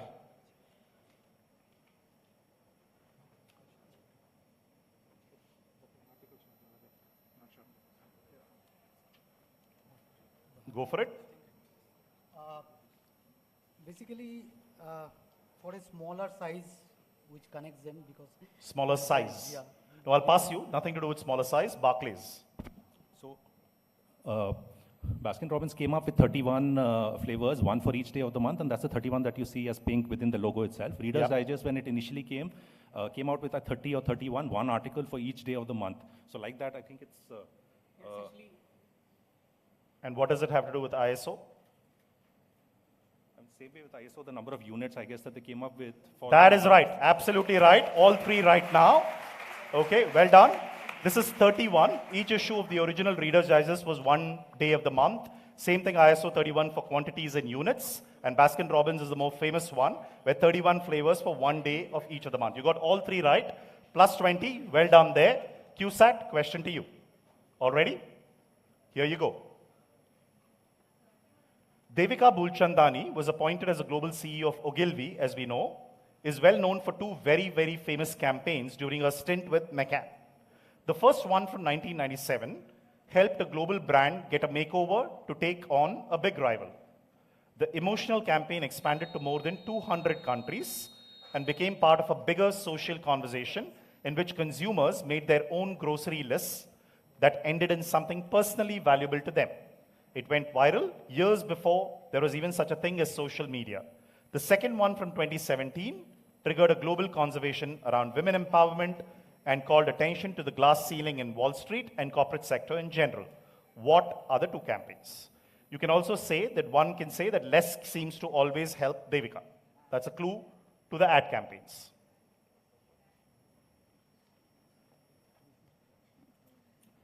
All right, QSAT, Capgemini had buzzed. We will say that the second campaign is the fearless Nadia that stood, the statue of little girl that stood against the charging bull. Okay. And the first campaign, no idea about the first campaign. No idea? Okay, Capgemini. So the first one is the MasterCard one. Okay, have you turned off your mic? No. Okay.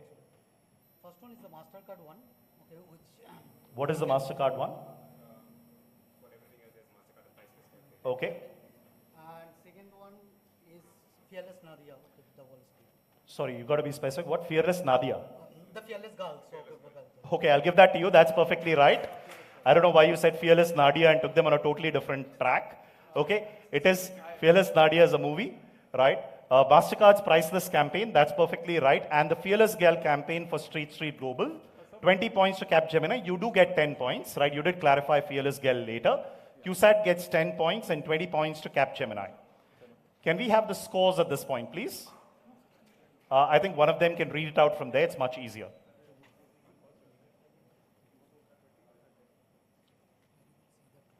Is someone reading it out? Okay, no one is. I thought that there was a mic going to be put up. Yeah, go ahead, please.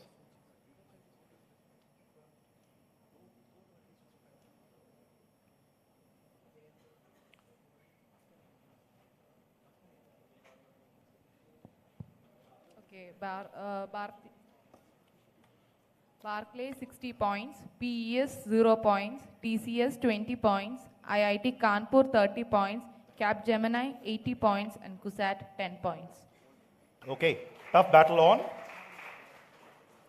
Let's move. Whose question is it direct? Back to Barclays. Here you go. Why would one see buildings with varied brick designs like these in the UK? The same wall in the visual seems to have two different patterns, as you see, of the brick wall.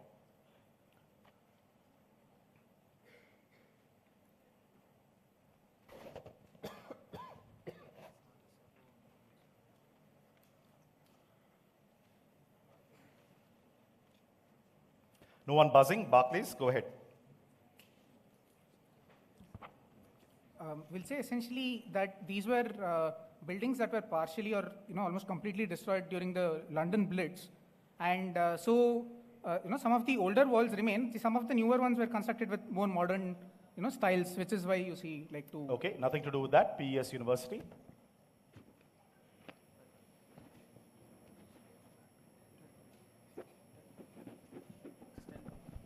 Okay, so our answer is that the wall which looks older was built by the slaves, and then there was Built by the slaves. Yeah. Nothing to do with slaves. TCS Chennai.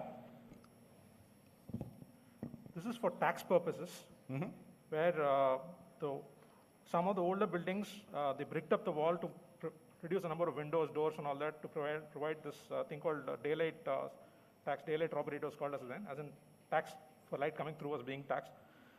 So older buildings that did that, so still keeping it just in case because the. So what was the tax issue?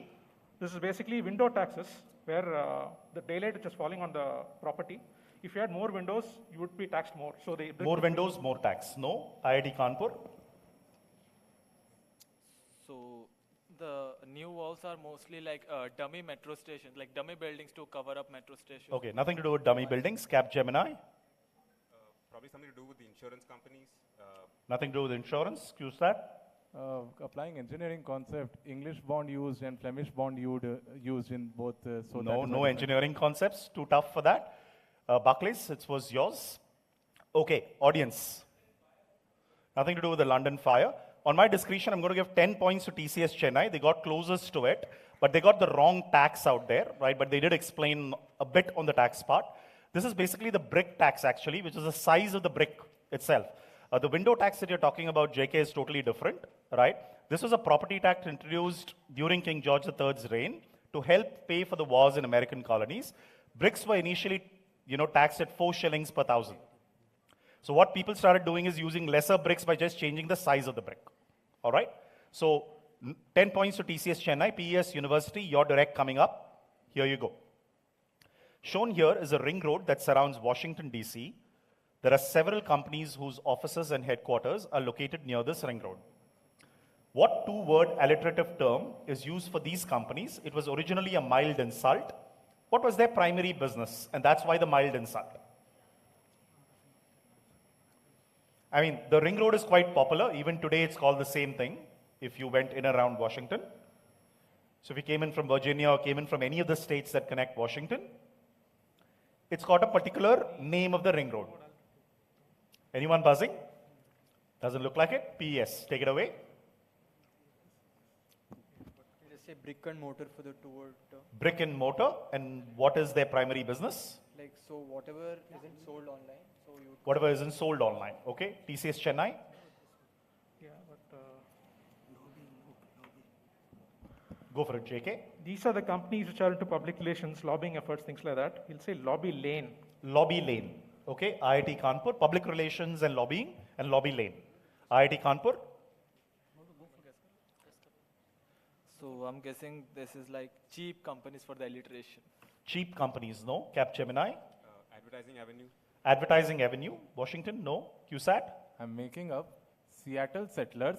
Seattle Settlers. And online, the warehouse stuff and everything. Okay, different state, you understand, right? I said Washington, D.C. Right? Barclays.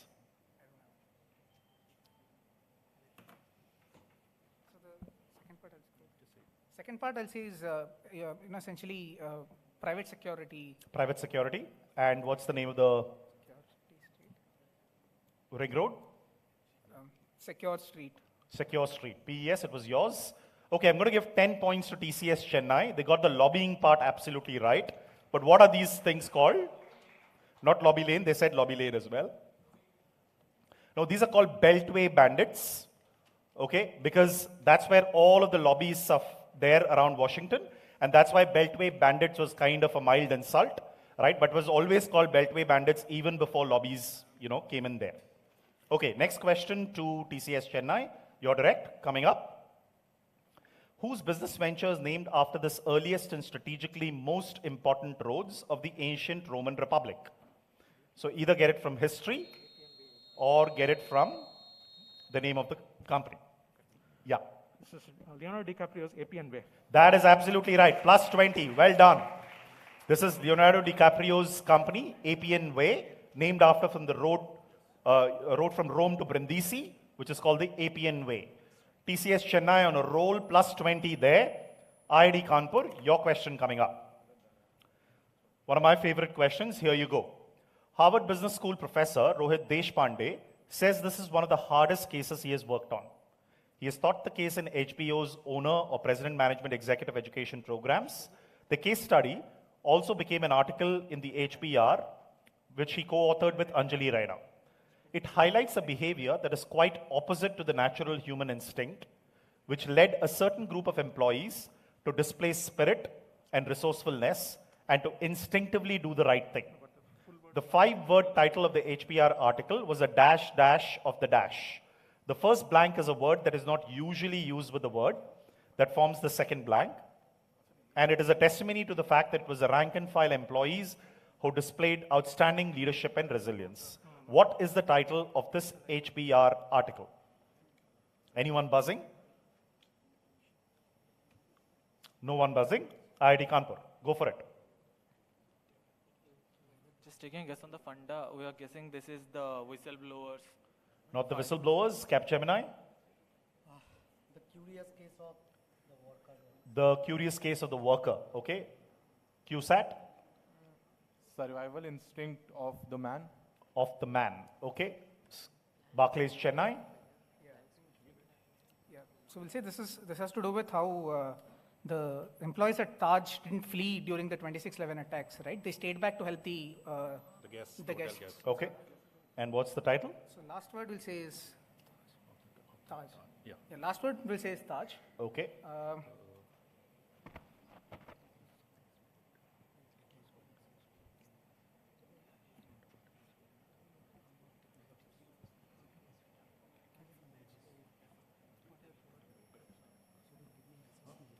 Okay, I'm going to the lower crest. pass you. PES University. We'll pass. Pass TCS. It is the Taj. After the attacks, 26/11. The uncommon spirit of the uncommon spirit of the Taj. Of the Taj. No. IIT, it was your direct. Okay, yes. Not the servant leadership, yes. That is the right answer. Well done. This is the ordinary heroes of the Taj. Very well done there. Yes. 10 points there to Barclays Chennai for getting the funda, but I wanted the ordinary heroes of the Taj as well. Very well done there to the student there. Well done. Whose question next? Capgemini, your direct, coming up. Here you go. Between 1982 and 1994, close to 300,000 enthusiasts participated in a certain national championship, gathering publicity and recognition for themselves. The rolling trophy evoked the sense of an engineering marvel at that time, and the winners went on, TCS Chennai, went on to represent India at international championships. When Rajinder Singh won the world championship, and that's Rajinder Singh in the photo, his triumph carried the headline, "A man and his machine raced the world." What championships that started due to a once popular national hobby? Which company sponsored it? So there are two parts, you need to get both. Capgemini.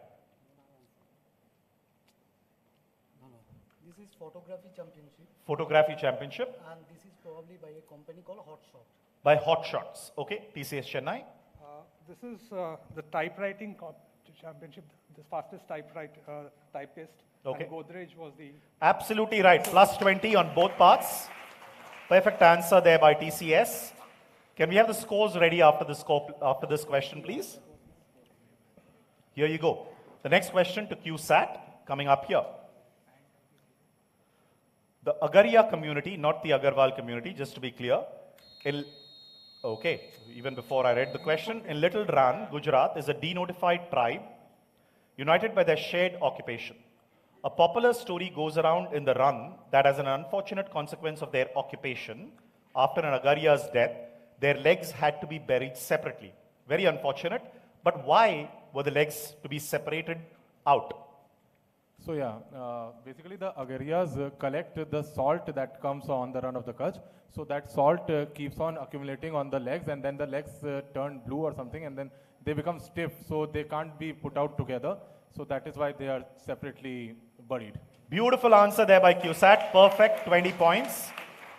Agarias are indeed the salt farmers. Agar means salt, right, in the Gujarati. After an agaria's death, they stiffened legs, and you said everything perfectly right. So they can't like burn them off. 20 points to QSAT. Let's see the scores at this point. And can we read out the scores, ma'am? Barclays 70 points, PS University 0 points, TCS 80 points, IIT Kanpur 30 points, Capgemini 80 points, and KUSAT 30 points. What a big battle going on there. All three corporates are on the same score. QSAT, IIT Kanpur, and PES, not too far away, right? Very early days. Okay, we have 4 more questions, right? The way we'll play this is, because there are 32 questions, the next 4 questions will be on the buzzer only once. Okay? Just to be fair to everybody, because I had 16 questions clockwise and 16 anti-clockwise. So I want to make sure that everybody gets a direct. So the next 4 questions will be on the buzzer. There's no passing. There's no passing. Next 4 questions on buzzer. On the buzzer. Okay? What is the scoring? Same, plus 20, minus 10. Okay. But this time they won't appear on screen till I read it out fully. Okay. Just to be fair to everybody. How many buzzers per allowed? Unless I complete the full part of the question. If I've completed the operative part, then only 1 buzzer allowed. Is that okay? Clear to everyone? Plus 20, minus 10. Here you go. Next question coming up, but won't be on screen for you. Because of his fame, Charles Lindbergh was offered thousands of dollars to endorse products, but he refused all of them. But in 1927, he began a 3-month tour of the United States that was sponsored by the millionaire Harry Guggenheim of Guggenheim Museum. What did he promote during the tour? And he promoted this specifically because he was obviously into it. Charles Lindbergh. Charles Lindbergh. Yes. Okay. Now I can show you the question if you want to read it. I'll keep it open on the buzzer for a few seconds.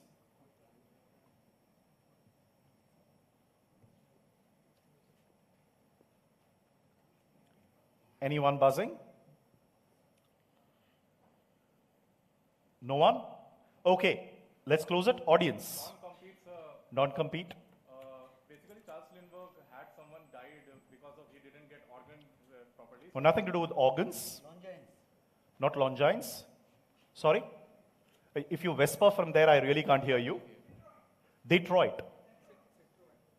Citroen. No, nothing to do with Citroen. Okay, obviously Charles Lindbergh was a flyer, and everybody thought that flying was dangerous. So he decided to go out there and decided to tell everybody how safe flying was. Right? Because no airline companies wanted to invest, right? And people were very skeptical of flying. So he decided that the only thing he'll endorse is flying itself. Okay. Next question. Ready? The term refers to the economic policies instituted in India to encourage self-employment and entrepreneurship. This expression originated during an exclusive interview by Z Media of the Prime Minister of India, Narendra Modi at that time, with regards to answering the queries in relation to game-changing economic reforms. The term originated from a comment made by Narendra Modi. Okay, go ahead. Atmanirbhar Bharat. Sorry, that's going to be minus 10 to you. I did not complete the operative part, so I'm going to complete the question. You can't buzz again, Capgemini. The term originated from a comment made by Narendra Modi stating that street food vendors selling a popular snack. Okay, Barclays. Essentially, the pakoda economy. Pakoda. Essentially, the pakoda economy, right? Those guys make pakodas and... That is the right answer. It is pakoda economics. Perfectly right. Sorry about that. Next question is a visual.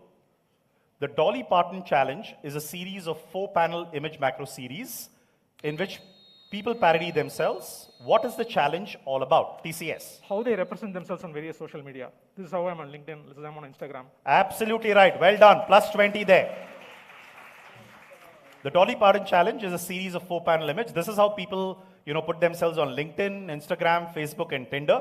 You can see how different they all look. Same person, right? And how they go ahead and dress up themselves for various social media platforms.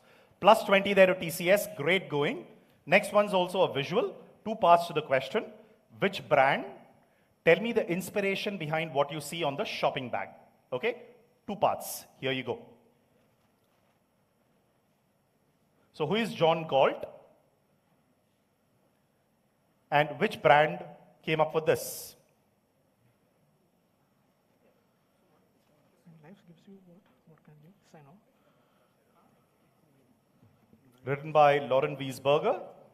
When life gives you dash. So Lauren Wiesberger is very famous for The Devil Wears Prada. She also wrote a very other famous book about another brand. Go ahead, please. Barclays? So the brand is a blank, right? You go ahead and guess. Yeah, so that will say is Lululemon. Lululemon. And who's John Galt? This is the first line Ayn Rand. Ayn Rand? The Fountainhead. Fountainhead. Okay. Sorry. No, there's no more buzzing, right? Because this is the question. I can't give you points. -10 to you because it isn't that, right? You got all parts right. You could have just chosen this correctly, right? This is Atlas Shrugged, right? And I wanted to be very, very clear because John Galt is not in Fountainhead, okay? So you should have been a little bit more careful or at least hedged it properly. Who is John Galt is a very, very famous line from Atlas Shrugged. Okay, sorry about that, -10. I think we are done. Let's see the scores. That was a fast-paced round. Okay, Barclays at 80. TCS now leading at 100. Capgemini at 70. PES at 0. IIT Kanpur at 30 and QSAT at 30. They just watched the previous round happen between 2 teams. Okay, let's go to the next one, but we start this time with QSAT. This is our grid round. You all know the rules. Let's see if you can make up this one. So, Rip Rap is people who died and made statements. Okay? People who died? Rest in peace and made a statement. So, whether it's right or wrong. Trademarks and owners is a straightforward one. Business Padmas are those who won Padma Vibhushans. Konichiwa is basically Japanese words again for like the Chinese brands that I asked earlier. 1947 is companies born in 1947. Terms and termers are as a term and someone who coined that term. And Venga boys are those who own private islands. Business people who own private islands. And what is the trademark and owners again? Be very careful. Trademarks and owners. Vibhushan. So Okay. be careful about which one. Padma Vibhushan. Vibhushan. Yeah. Oh, you knew Padma Bhushans? No. It's all not all Padma awards. They're all, no, not all. They're specifically Padma Vibhushans. Okay, QSAT, you need to choose, others can wait. Business Padmas. Business Padmas. Okay, here you go. This is recipients of the Padma Vibhushan, which is India's second highest civilian award. Tell me the names. So at the bottom, for those who can't see it, it's Anil Nayak, Lakshmi Mittal, and Prakash Tandon. Because I'm blocking Lakshmi Mittal here. Yes, please, go ahead. Anil Manibhai Nayak from L&T. Anil Manibhai Nayak, 10 points. Well done. Give them a round of applause. Keep going. It's easy. It's not easy at all. Go for it, QSAT. No problem.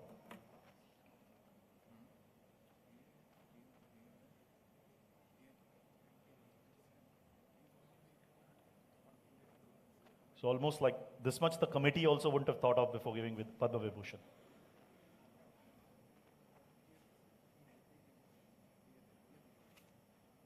Okay, are you moving ahead or stopping?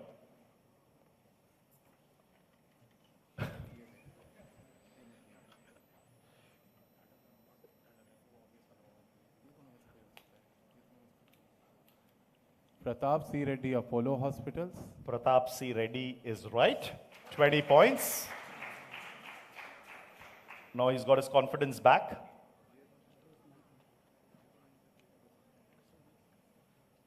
Okay, gentlemen. Local college team. I quit. इसके आगे expertise नहीं है. Okay, no problem. Dar ke aage jeet hai, as they say. Let's go to the audience. 20 points there to QSAT. Ratan Tata is absolutely right. Who else? Prithviraj Singh Oberoi. PRS Oberoi is right. Prakash Tandon. Prakash Tandon actually did not get it. Ashok Ganguly. And Ashok Ganguly did. Lakshmi Mittal. And Lakshmi Mittal is correct. Okay, Raghuram Rajan and Mukesh Ambani haven't got that award yet. Okay, 20 points, good playing. Capgemini, over to you. So 1947 you meant Indian companies? Companies born in 1947, mostly Indian. Okay. Maybe all Indian as well, I don't remember. Yeah. Okay, 1947, here you go.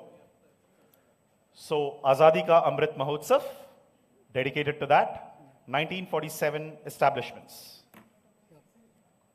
Rajagiri Production. Rajagiri Productions, 10 points, well done. Yeah, Chanda Mama. Which one? Chanda Mama. Well done, 20 points. That's really well done.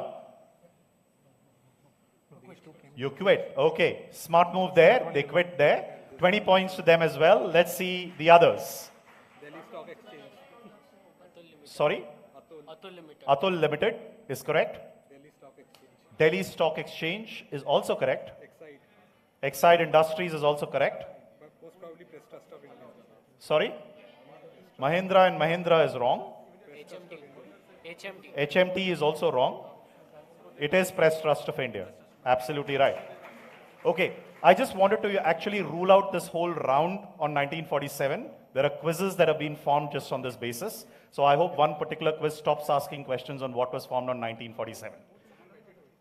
Someone beat me to it? Okay. All right, IIT Kanpur. IIT Kanpur, you had a lot of time. Trademarks and owners. Trademarks and owners. Here you go. So the opening bell and closing bell at NASDAQ and so on and so forth.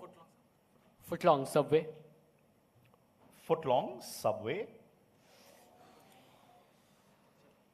Clearly that's called footlong in the mouth disease. Okay, sorry. Anyone else? Yep. Eiffel Tower. Superhero. That's correct. The word face in Facebook is correct. Eiffel Tower. Eiffel Tower is correct. Tarzan Yell is actually wrong. Mobot. Any others? 20th Century Fox. Toad. Simpson. That is correct. Anyone else? Mobot. No one? Mobot is correct. Let's look at opening bell, which is wrong, and silhouette, which is correct with Karl Lagerfeld. Sorry about that. TCS. What's Konichiwa? Japanese names for brands and companies. What is Venga like Boys? it was Chinese names, right? Like the earlier one that you saw. What Same is- thing in What is Japanese. Venga Boys? Venga Boys is rich people who own islands. Rip-rap is just those who died. Those who died and made statements, very controversial or famous statements. But all those who died very recently. Okay. Not either. Anything else you're comfortable with? This is gone, this is gone.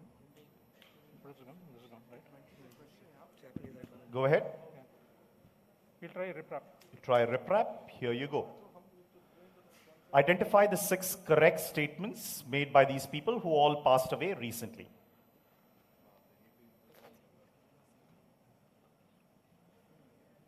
Shane Warne. Shane Warne. Shane Warne, okay, Discuss.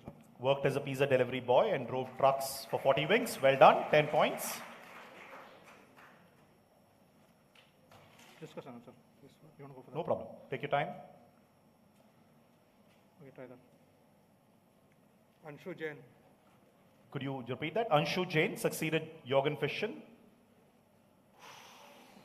0 on that one. Hard luck. You chose the wrong one. Let's go to the audience. Anyone? Ivana Trump. That's correct. Shinzo Abe absolutely was an employee at Kobe Steel. Bappi Lahiri, absolutely right, was for Earth. Stephen Wilhite? No. I guess he said it's pronounced GIF. Yes, he just said GIF and GIF. Issey Miyake was the other one. And? Latatai. Okay, no, unfortunately not. It is Queen Elizabeth globes were designed by Cornelia James. Okay, let's move to PES. Venga boys. Venga boys. Okay, here you go. So private islands and owners.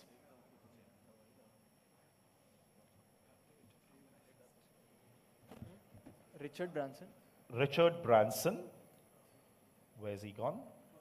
First left. Yeah, it's correct. He does own Mosquito Island. Now he's looking at the scores. Okay, PES. Yeah, take your time. Few more seconds. Then you got to guess.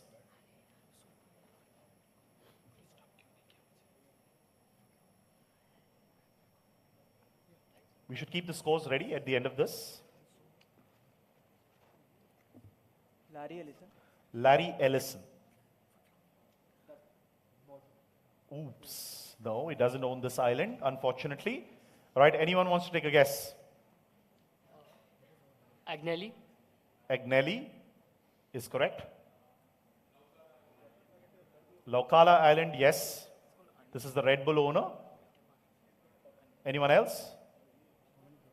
Tough ones. Okay, let's start with Mark Zuckerberg, is correct. New Holland Island, sorry, I know the answers. Okay, just quickly showing that to you. Let's go to the last team, Barclays. Terms and termers. Terms and termers. Here you go. Terms and who coined them?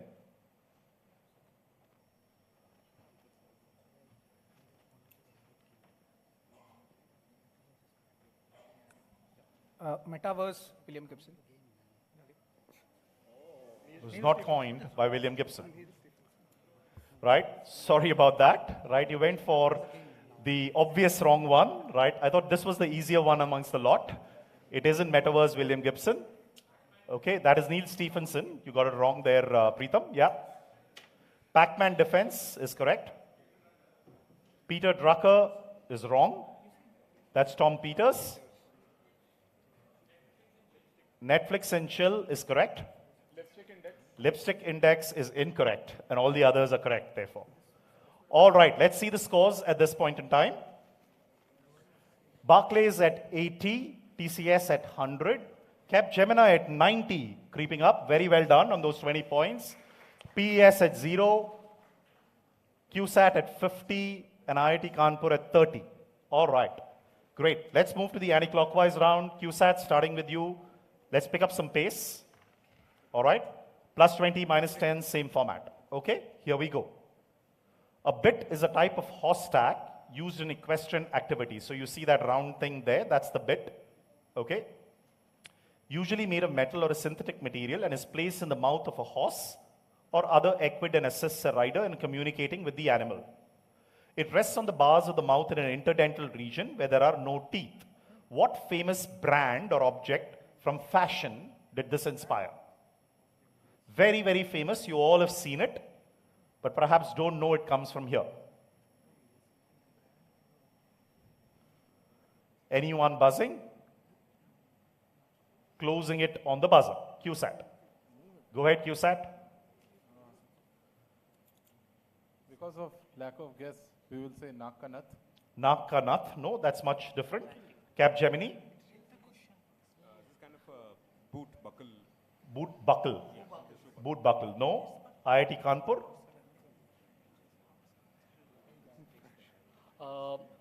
The Kajal. The Kajal. Kajal. Stick. The stick. Lakme, they all send.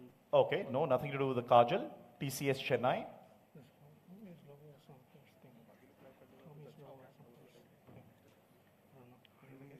Take a guess. We say this is the logo of Hermes. Hermes, no. PS University. We'll pass. Passing. Barclays.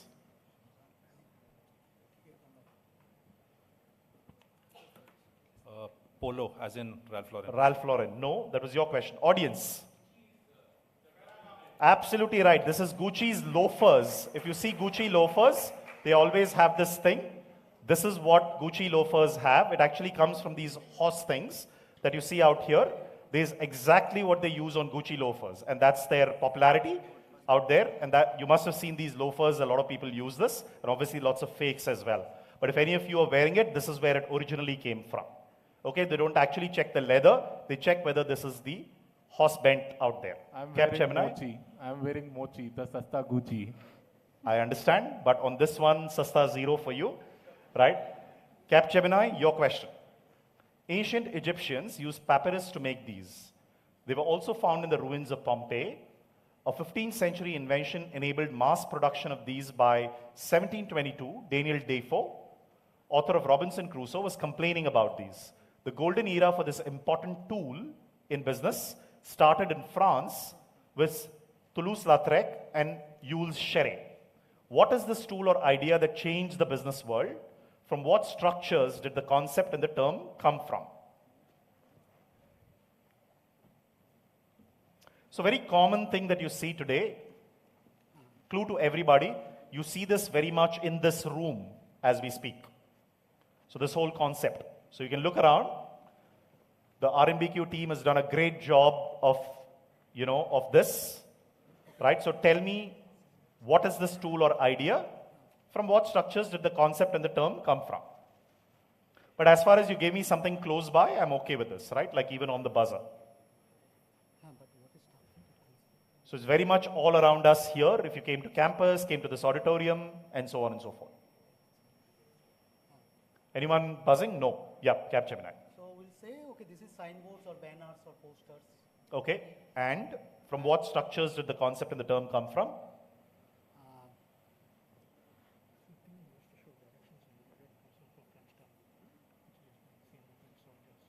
It is been hanged on the post. Okay, so That is the right answer. Well done. Beautiful answer there.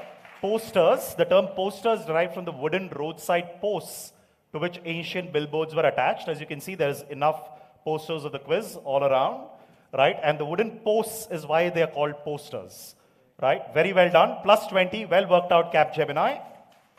Here's the next one. She's Joanne Alexander. She played the woman whose face was never seen, but to whom the famous bearded protagonist and World War II veteran of the South Pacific Campaign in His Majesty's Navy was always talking and trying to remember where he last met her. Now wait, don't tell me. Was it Hong Kong, Beirut, Cairo, perhaps? This is what they always kept saying on the campaign. The Was It Paris campaign was created by Ogilvy and Mather in 1955 and ran through the 1960s. So who did she meet, actually?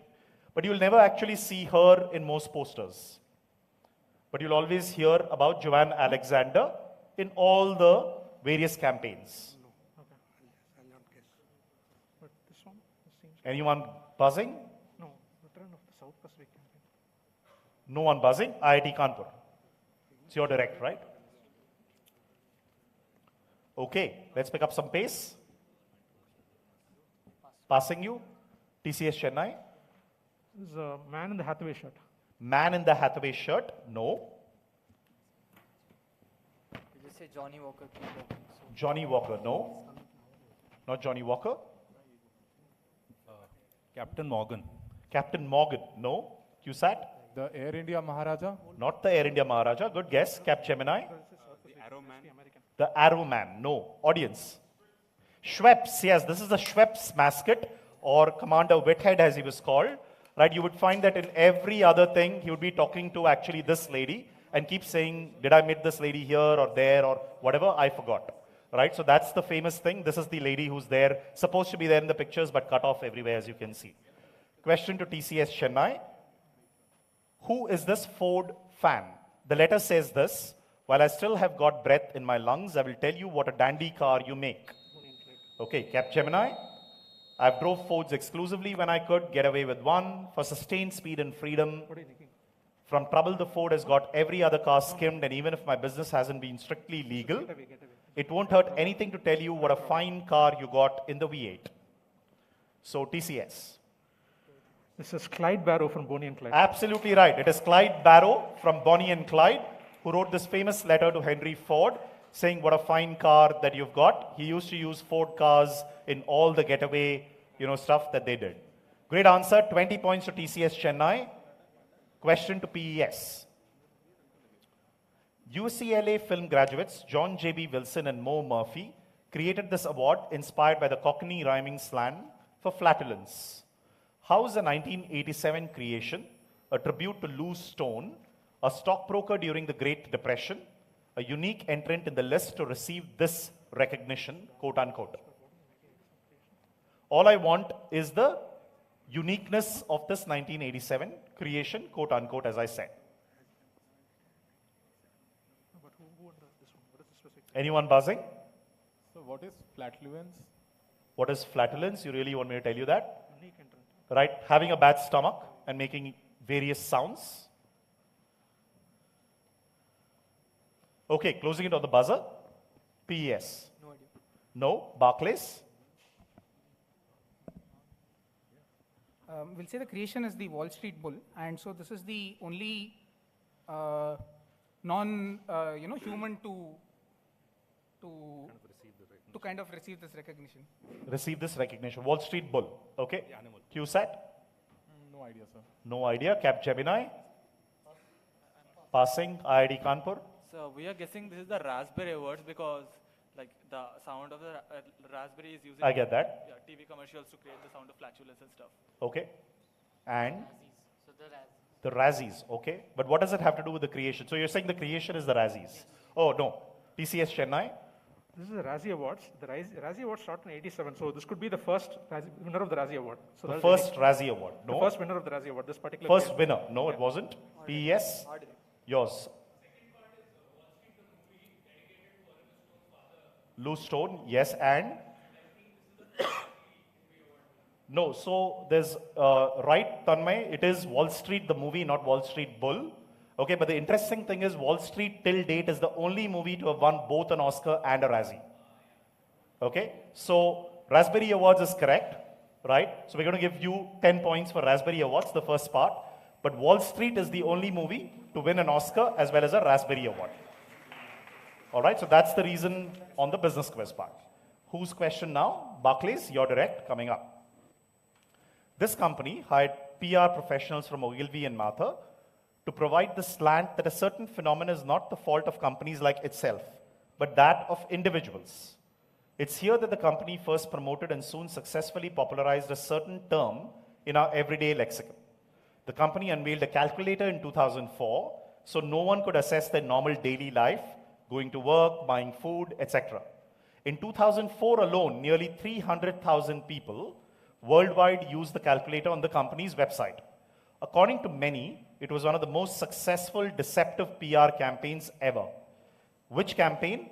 What term was coined in 2004 during the ad campaign, whereby the firm wandered London suburbs and interrogated people?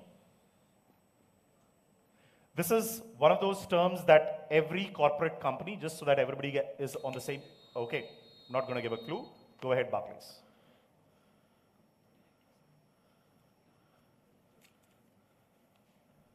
We'll say the company is Shell, and the term is carbon footprint. The term is carbon footprint. Passing you to TCS Chennai. This is BP and carbon footprints. That is the right answer. Plus 20. This is BP and carbon footprint. Right? Plus 10 to Barclays because they got one part right, but plus 20 to TCS Chennai. All right, let's pick up some pace. QSAT, here you go. Here's your question. 2019, when this company was marking its 150th anniversary, Nicholas Nassim Taleb said it's part of the global 21st century problem. Okay, TCS has buzzed again, where hugely powerful bodies are insulated from the consequences of their actions. 2015, it came bottom in the yearly Harris poll. You can see the reason why, right? People hate Dash more than oil spills. It is a great vampire squid wrapping around the face of humanity, wrote Matt Taibbi, relentlessly jamming its blood funnel into anything that smells like money. Identify this vampire squid-like company that was revolving door relationship with positions of political power. So I just want the name of the company. Whose question is? QSAT, but TCS has buzzed. Yeah.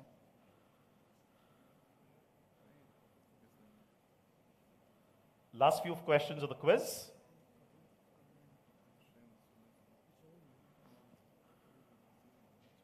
All right, QSAT?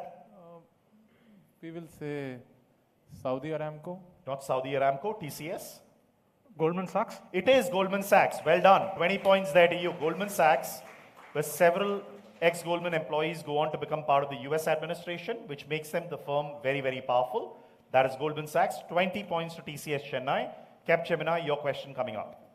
Corey Thomas is a creative entrepreneur and an experienced graphic designer who specializes in branding, apparel graphics, and merchandise solutions. He chose orange and lime green for the original version of a famous logo of an entertainment brand. Green color is associated with the brand in many ways, including a close association with green slime. Okay, PES has buzzed, which was made from cream of wheat, green food coloring, Johnson's baby shampoo, vegetable oil, and occasionally cottage cheese. Which brand and why were orange and lime green originally chosen? Need something more, but we'll say that. Yeah.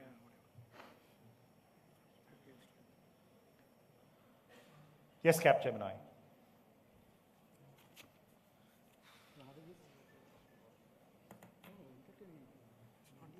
Go for it. Which brand? This is Pain. Sorry? Pain. Pain. The Pain Media. Pain. Okay. No, read more to this, I think.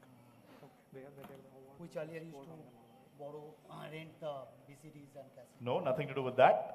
PES, you had buzzed. Brand is Nickelodeon. Nickelodeon. And why were orange and lime green originally chosen?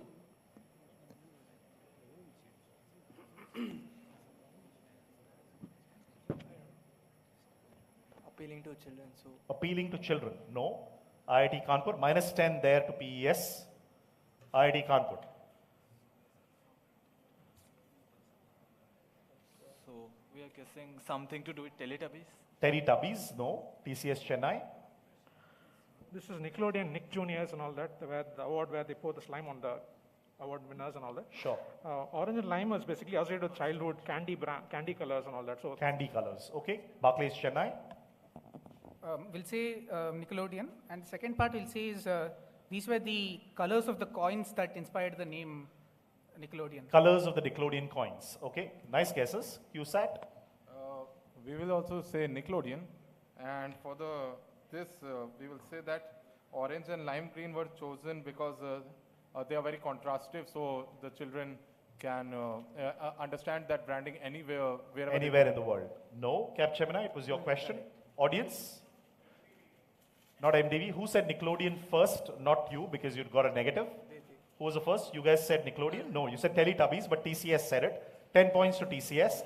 The second part is because orange and lime green are international distress colors, right? And as a result, children, if they are in distress, they could very quickly identify this as well, right? So that's why Nickelodeon chose those colors. All right. Whose question next? IIT Kanpur, you're direct. When Lush Cosmetics, UK, okay, Barclays like buzzed by just looking at Lush Cosmetics, was looking for a brand ambassador, they stumbled upon an unlikely hirsute choice. According to the company, which has 900 stores in the UK and 48 other countries, the vegan wax claimed to add a daring and debonair twist to your facial hair. So, what brand or who's the brand ambassador of Lush Cosmetics?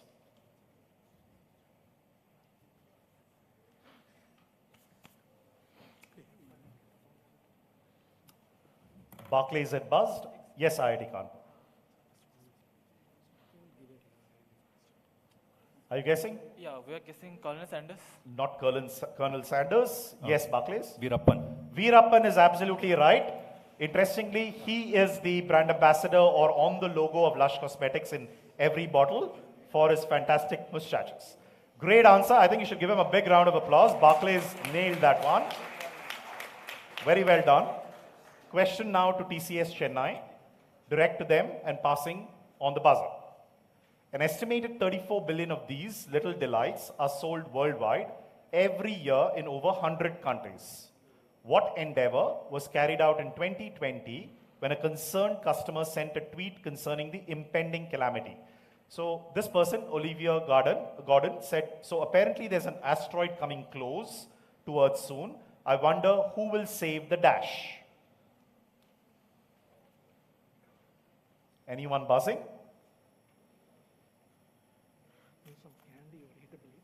Actually, they wanted to preserve a design to Svalbard.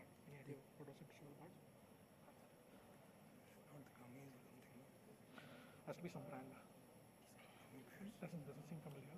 No one buzzing, so closing it. TCS. Small bird. Tense moments as we come to the final few questions. This is, they wanted them to be preserved. They started preserving it in Svalbard and all that, I think. So Oreos? Perfectly right. Absolutely right. Got both parts right there. So this is Mondelez constructed actually a specific, thing at Svalbard, right, just to preserve Oreos, right? And this is part of the Global Seed Vault Initiative, the first brand ever to do that. Right, very well done. Plus 20, TCS on a roll. Right, they're doing very, very well. They're back in the quiz. PES University, your direct coming up. Here you go. 8 of the past 19 individuals chose not to be named. Barclays is buzzed. The other 11 included individuals from the US, Canada, China, and Singapore. The last one before COVID was Justin Sun. You can see Sun in the visual. And Ted Weschler in 2010 and 2011. What is the list about? In what way is Ted Weschler unique?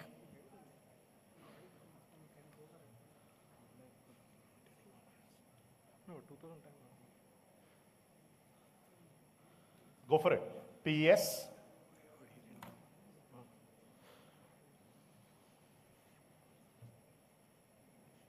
Any guesses? Otherwise, I'll move to Barclays. Who was buzzed? Passing. Barclays. It's coming to you next. This was the lunch that gets auctioned with Warren Buffett. So that's the first part. That's the list. That's the first part. What is the Ted Weschler unique part? I'm not saying that's right or wrong, just to be clear. He was the only one to win it twice and actually attend, twice. And actually attend twice. Okay, we pass to QSAT. No clues. No, it was their question. I'm not giving any clues. No clue. No clue. No. Oh, clue. you have no clue. Sorry. Capgemini. So this is the lunch with buffet, and take this the dinner. That is right. Absolutely right. Well chimped from them. It's exactly the opposite of what you said. Ted Weschler is the only one who never went. All the others paid so much of money and went. Okay? So 20 points to Capgemini. They don't get anything. They get minus 10 because they buzzed. Barclays gets minus 10 and Capgemini gets plus 20. Can we have the scores ready after this question? Question to Barclays and open on the buzzer to the others. Okay, this is, that was the answer of Power Lunch and so on. Here you go. Many brands have been resorting to a now popular trend that precisely sums up what the brand is all about. It began with the USA-based passenger railroad service Amtrak. On the internet, okay, QSAT is buzzed. Pretty much anything these days could go viral, as all of us know. Both in India and internationally, brands were quick to jump on this trend. What is this minimalist trend?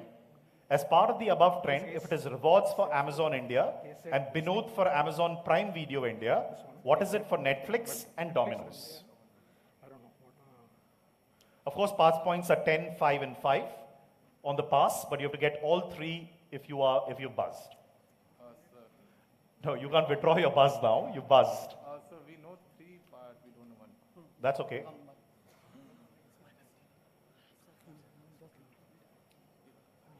Okay.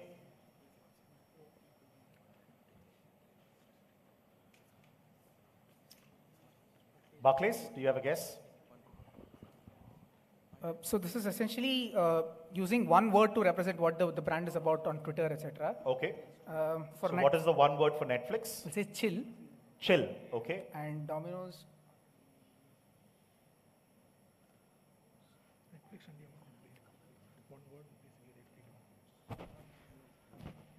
Okay, let's move. 3 dots. 3 dots, okay. QSAT. It is one word. So for Amtrak, it was rails. For Netflix, it is Tadum. Tadum? The noise. No, I know what Tadum means. Or we'll say chill. Chill. For Netflix, it is chill. Okay. And for Domino's, it is tasty. Tasty. Okay, minus 10 to you, right? Capgemini. So basically this is in Twitter. Okay, so they don't write anything. Amtrak first. They don't write anything. They don't write any text. Okay, so. They don't write any text. Yeah, Amtrak, it was for rail. Okay. I don't want all that. I just want to know for the other two. Domino's Pizza is a pizza. Domino's Pizza, just pizza, and Netflix India? Chill. Chill. Okay. IIT Kanpur. It's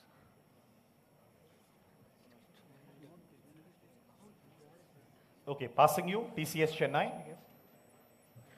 This is a trend of tweeting just one word, like one word. Amtrak did trains as a tweet. Domino's Pizza will say is toppings. Toppings. And Netflix India will say is Tudum. It's Tudum. Okay, PES University. The minimalist trend is the one word tweet. And for Domino's Pizza, it's toppings, and Netflix India, it's Radhika. Is what? Radhika. Radhika Apte. Okay, not really. Audience? Pineapple is the right one for Domino's. And what is it for Netflix? No, just recommendations. Right, so that's the way they treated it, saying Netflix recommendations because that's their most popular thing. 10 points to Barclays, who's the only one who got it.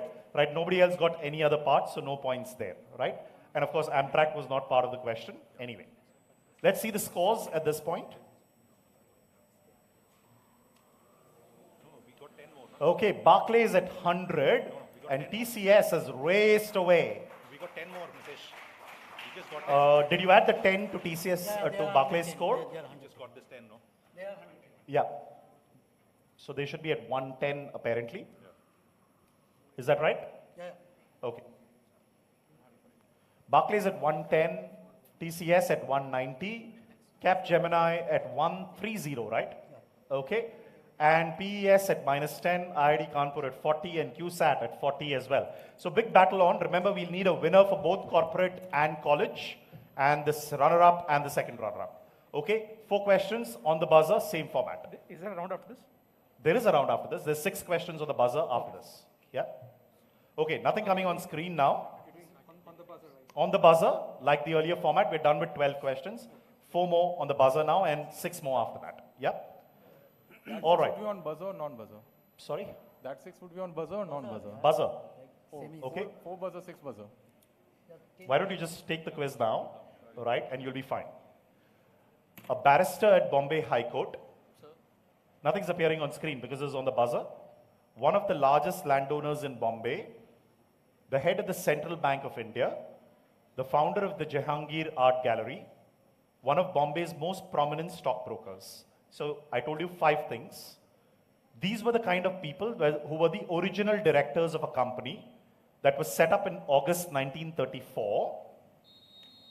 Yes, PES? Is it Air India? Sorry, that's going to be -10 to you, right? Please allow me to finish the question because I haven't finished the operative part. With an authorized share capital of 25 lakhs, which company started thus? A name familiar to you as the title of a 2013 Hindi language anthology film.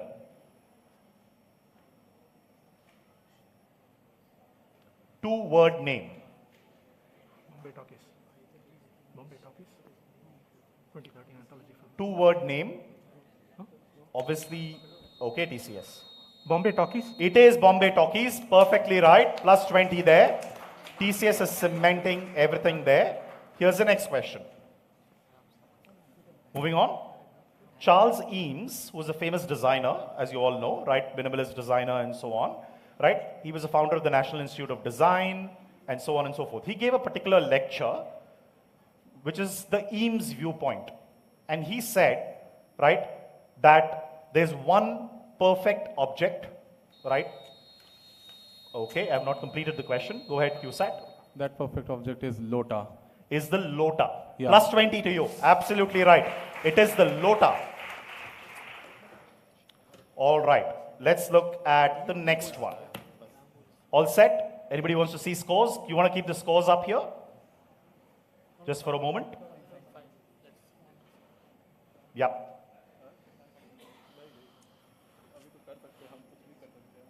All ready? Keep the scores there. Easier for me as well. I can read from here. Okay, just keep the scores. Don't switch. Here you go. Harry Winston, who was the famous American jeweler and the king of diamonds, had relationships with key industry figures. Right? What he did was that he gave Harry Oppenheimer of De Beers, right, who gave him like a special one of these diamonds. So therefore, the dash dash came into the possession, this particular diamond came into the possession, right, of Harry Oppenheimer. Oppenheimer produced a 181 carat rough from his pocket, rolled it across the table.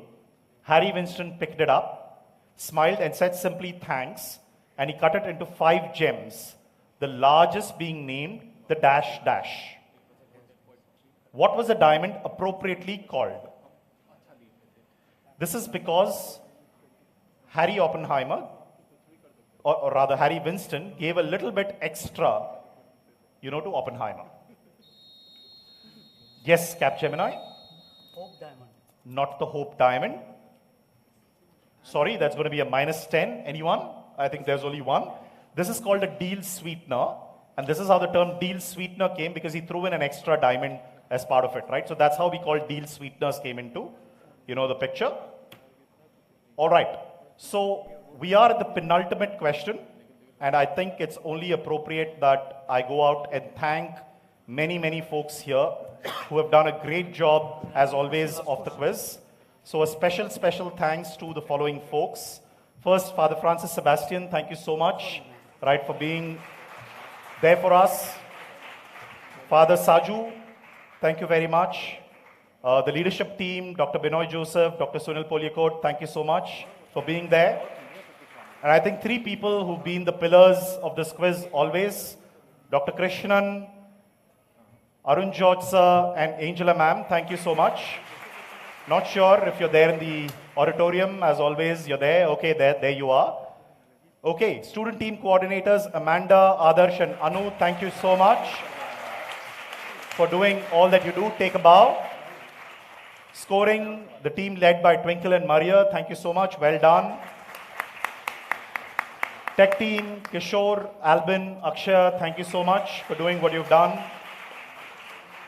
Hospitality has been great. FN, Toms, and Irene, thank you so much for everything that you do. Food, all of you had great food, hopefully. Edwin Krishnadas, thank you for that. Stage management, Shiv Prasad, Prithvi, Sri Lakshmi, thank you for that. Angel and Prakriti for all the registration work that you did. And some amazing work on social media that Nayana and Mariam did. And of course, someone who's been helping me throughout, Bijo, thank you so much for helping me. And a huge gratitude to all of you, right, for this quiz. We have 6 more questions, but the final question is going to appear on screen, okay, on the buzzer for you. And then we do 6 more questions, all right, because it's a visual question, all right? Coming up, you will find that this was a guest quiz master who asked these 2 questions. So tell me who the guest quizmaster was. I thought this was an appropriate ending to this wonderful quiz. Here you go. Dash delivers the clue, which is the name of the person. This type of degree produces leaders who have grit and adaptability and can analyze systems. For $1,000, graduate school is a great route, and my alma mater, the Wharton School of Business, also has alumni like the following people. Who was the guest quizmaster, with some sample questions asked by the CEO? Go ahead, PES. Sundar Pichai. Sundar Pichai is absolutely right. I was thinking No other tribute, but to give, just thought one of those Google questions I can ask, being there. This is Sundar Pichai, who was the guest quizmaster this year in the questions that were asked in the 2022 finals of Jeopardy. Right, he asked the final questions of the Jeopardy winner this year. So a good tribute to my alma mater. Let's see the scores at this point in time.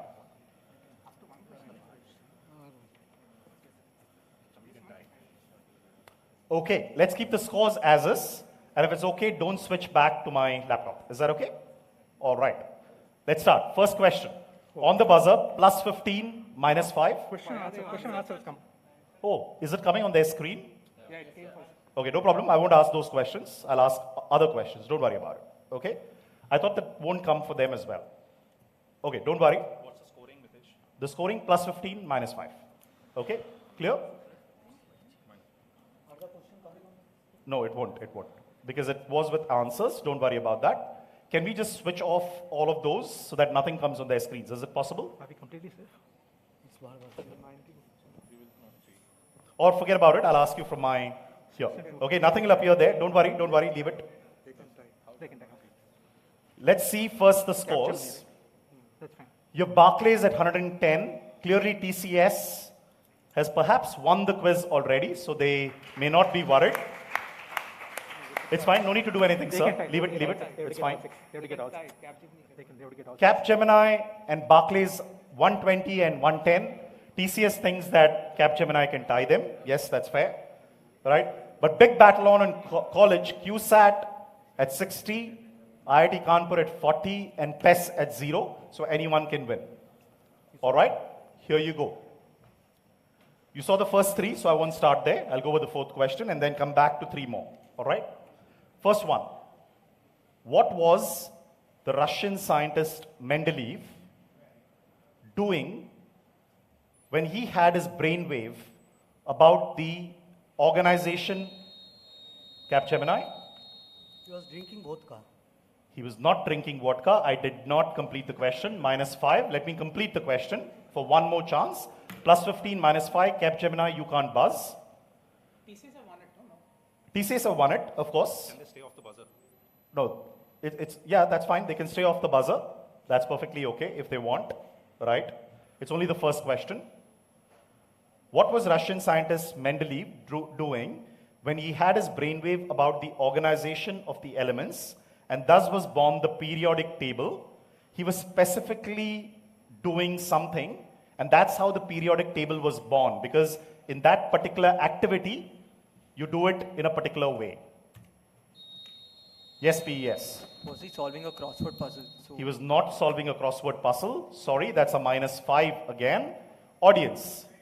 Playing cards, absolutely. He was playing cards, the game of patience, right? You went and did it in a particular way, and that's how the periodic table was born. Okay, let's see after -5s what happens. Can you update the score? No problem.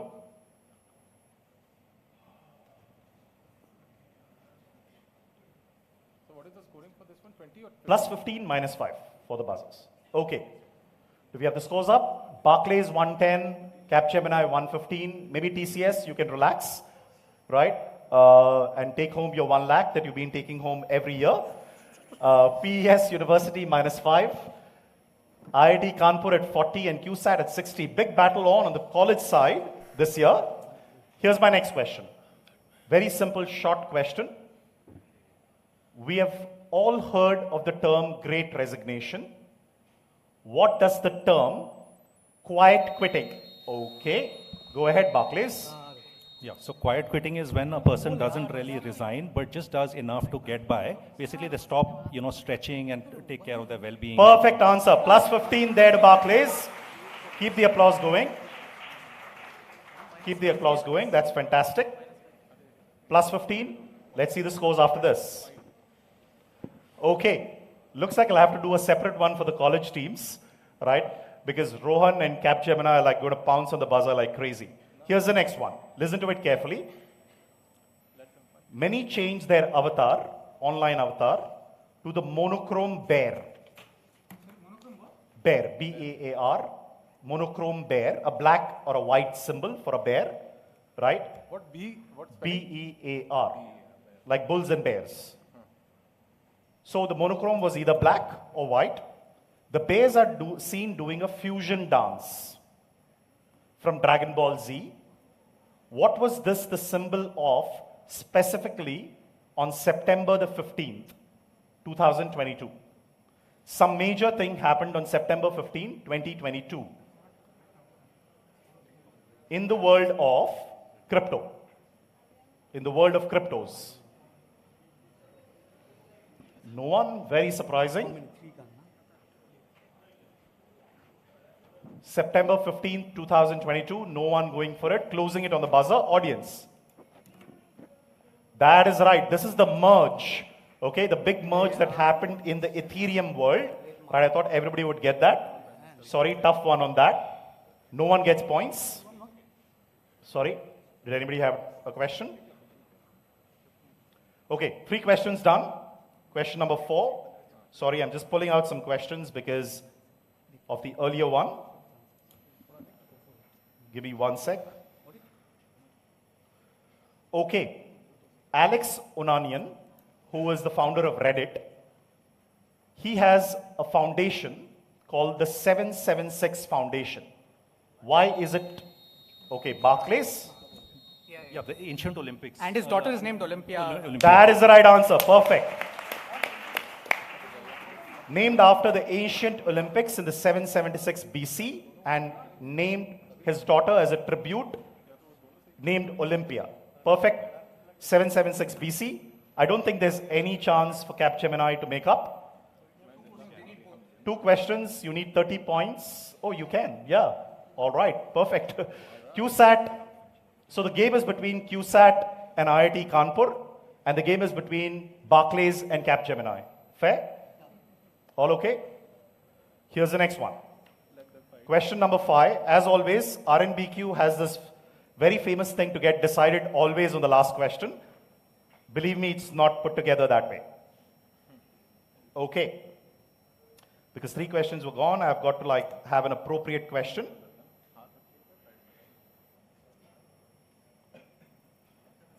You folks want to have some water? Feel free.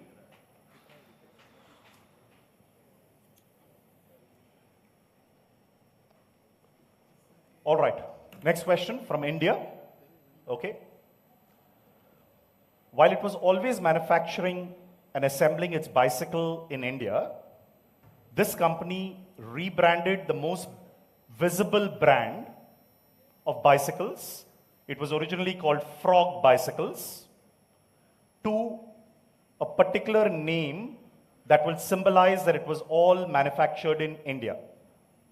So what is the name of the new brand? I'm going to add one more clue. Okay? The name is a number. Go for it, Capgemini. Cycle 91. It is Cycle 91, plus 15. Beautiful answer there, beautiful answer there. It is Cycle 91 after the country code of India. Okay, let's watch this now.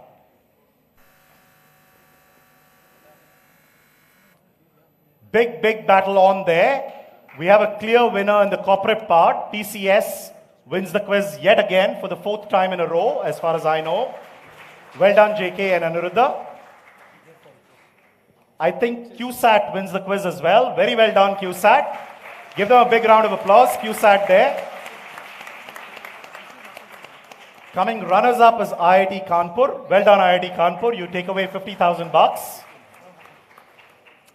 And PES University come second runner-up. But the runner-up will be decided on the final question here at the Rajagiri National Business Quiz in the corporate segment. Here's the final question, a very special question. Let me clarify, it's not on the theme of Rajagiri. In case all of you have mugged up all that, it's not. All right, all set? Think about it carefully. If you put together a certain current representation of rider systems, buzzing, RYDER, rider systems, a current representation of rider systems, previous representation of Inco and NetSuite, the current representation of the Barnes group, Barnes, B-A-R-N-E-S, and the previous representation of Quintiles and Quest. What do you get? Okay. Barclays, what do you get? The QS ratings of universities. Sorry, the QS ratings of universities. Quacquarelli, Simons. Not really. Anyway, I've finished the question, so there's nothing. But TCS, I'm sure, wants the pleasure of answering this as the winners. Yes, JK. This is RNBQ. It is RNBQ. Absolutely right. It is RNBQ. Remember, it's a business quiz. These are the single letter ticker symbols on NYSE. Rider, R for rider systems. N, nothing. B for Barnes Group, and Q for Quintiles and Quest. Which brings us to an interesting point, because two teams are still tied. Oh no, you're not tied? No, we got a -5, right? You got a -5, so you still win? Oh, okay, that's why you took a negative. I didn't realize that. Okay, so we do have a runners-up. Barclays comes runners-up and Capgemini second runners-up. Hard luck, folks, but great battle there, as always, in the national finals. Thank you very much. We'll have a quick, short, break. Not a break, really, just to quickly rearrange. May I ask all the participants to go down. But well done to all the winners, TCS and QSAT, well done as winners.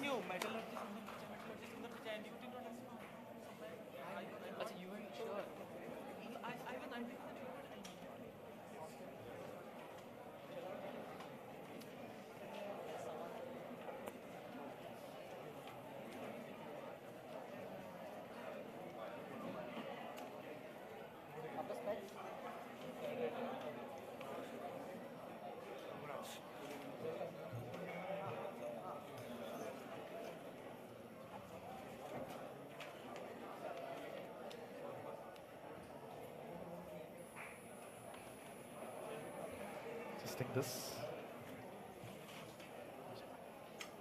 Pick up the mic.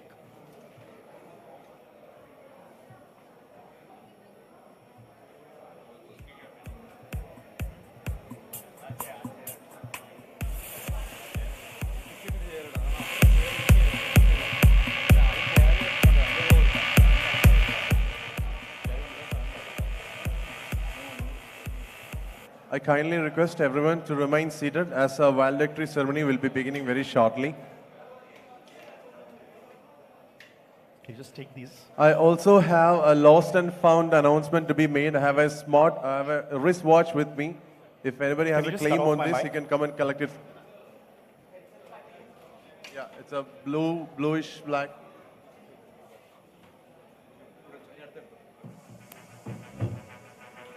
Okay, a blue crossband is missing. If anybody gets it, please.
Student Coordinator of Rajagiri NBQ 2022 to kindly come upon to the dais.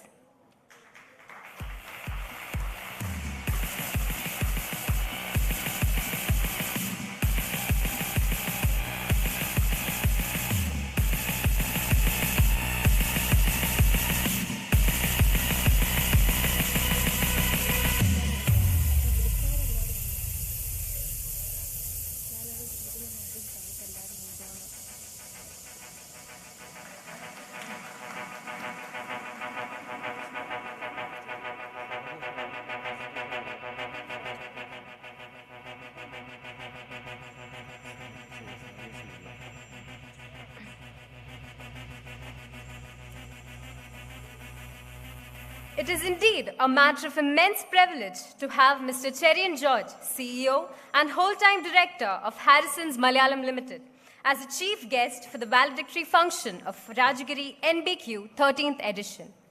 Mr. Cherian George is the CEO and whole-time director of Harrison's Malayalam Limited.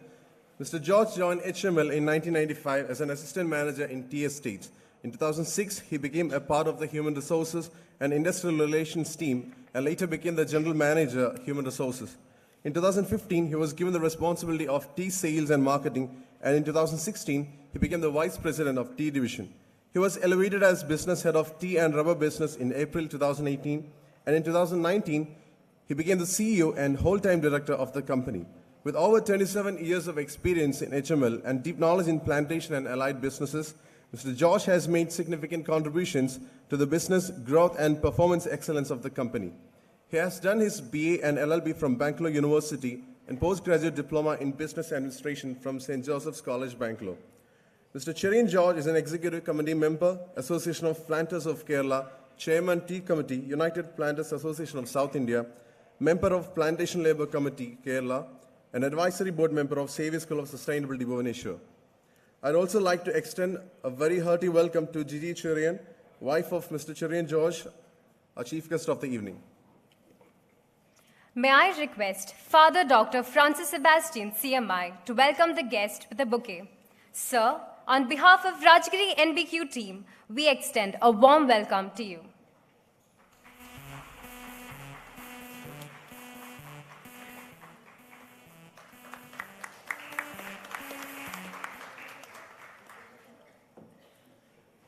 It is our extreme delight to have Dr. Binoy Joseph, sir, Principal, Rajagiri College of Social Sciences, for the closing ceremony of Rajagiri NBQ 13th edition. We now invite you to deliver the presidential address. Sir.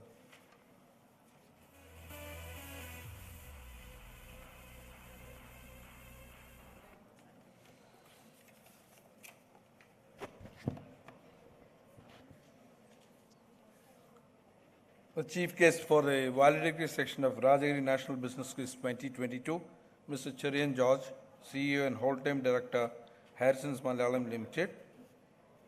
We have with us Father Dr. Francis Sebastian, CMI, our assistant director, Dr. Sunu Pulliyakod, director, Rajagiri Business School, Professor Arun George, the faculty coordinator, all student coordinators and faculty coordinators of Rajagiri Business School, dear faculty members and my dear participants. This is the 13th edition of Rajagiri National Business Quest, and every year this quizzing event has raised the bar in terms of number of participants, and number of diverse participants from B schools and also from corporates. This has become the second best quizzing event in the whole country. This is because of the hard-earned effort of our students, of our faculty members, and support from the management. We are indeed delighted to inform you that because of the successful conduct of the 12 editions of Rajagiri National Business Quest, the US Consular Office in Chennai has granted us a specific Asia Pacific or Indo Pacific event for quizzing. And indeed, we will be conducting the finals of that quizzing event very shortly. That shows the quality of the conduct of the program all through these years. I especially congratulate our quiz master, Mr. Mitesh Agarwal, the CTO of Google Cloud, who once came as a participant for this event and later volunteered to be a quiz master for this event.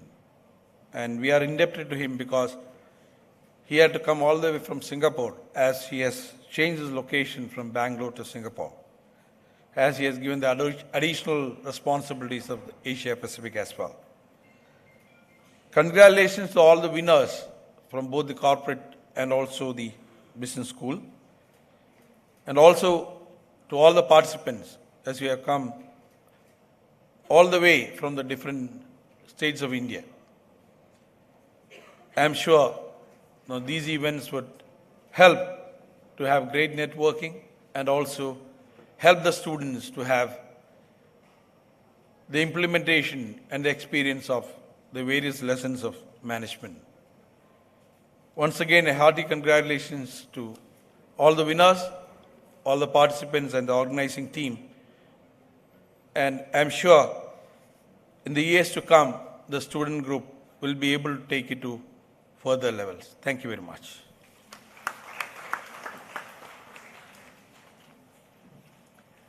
Thank you, sir. Mr. Cherian George, CEO and whole-time director of Harrison's Malayalam Limited, as the chief guest for the valedictory function of Rajagiri NBQ 13th edition. I take the pleasure of inviting him to address the gathering.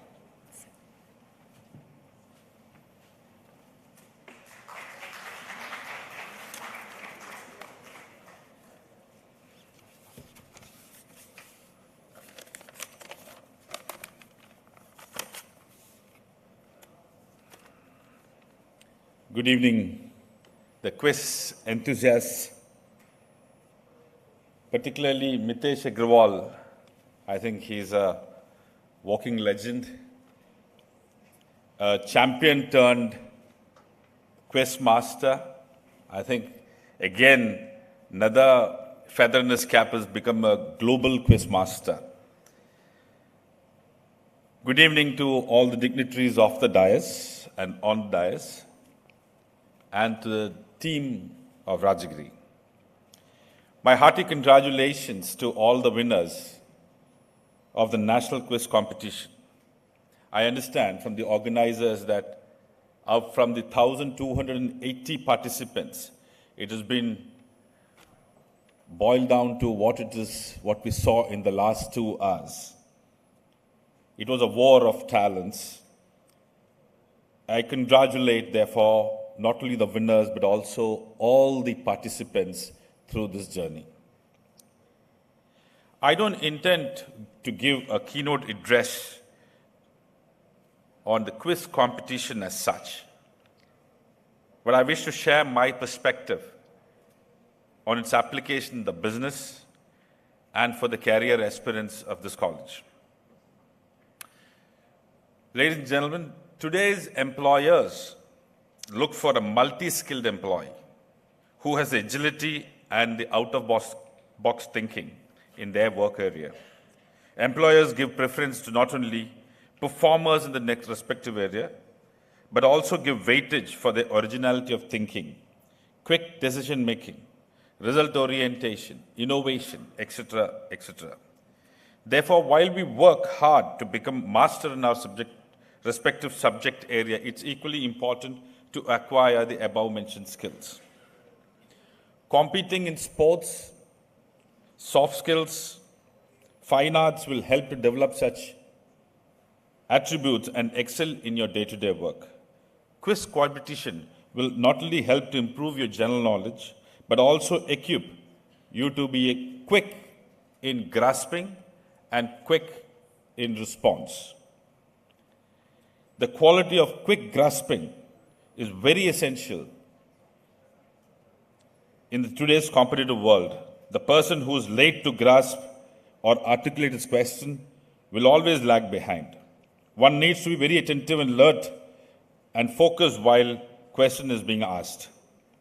In fact, quick grasping is equally important as the answer. The personal attribute is a key for business leaders. Only when you understand the question or the problem will you be able to articulate the question in mind, and only then you can give a quick response. Quick response is another important quality required for a leader. It does not mean quick response is at the cost of the quality of the answer. The leader is the one who can give a response which not only academically correct, but also will look correct from the political, social, and from the humanitarian angle. Now the question is, how fast can you give that answer? The one who gives such an answer first will have the edge over the others and will be ahead of the competition. This is what makes the number one companies to defend their positions against competition.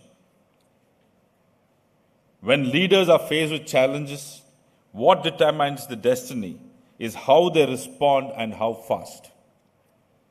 Quizzing and sharpening one's mind will prove that we are always ready for challenges and solutions. All competitions has got the same start time and has got the same end time. The winner is how early you start and how fast you complete. Francisca Gino, in his book, The Business Case for Curiosity, published by Harvard Business Review, shares most of the breakthrough discoveries and remarkable inventions throughout the history have something in common. They are the result of curiosity. The impulse to seek new information and experience and explore novel possibilities is a basic human attribute. New research points to the three important insights about curiosity as it relates to business. First, curiosity is much more important to an enterprise's performance than was previously thought about.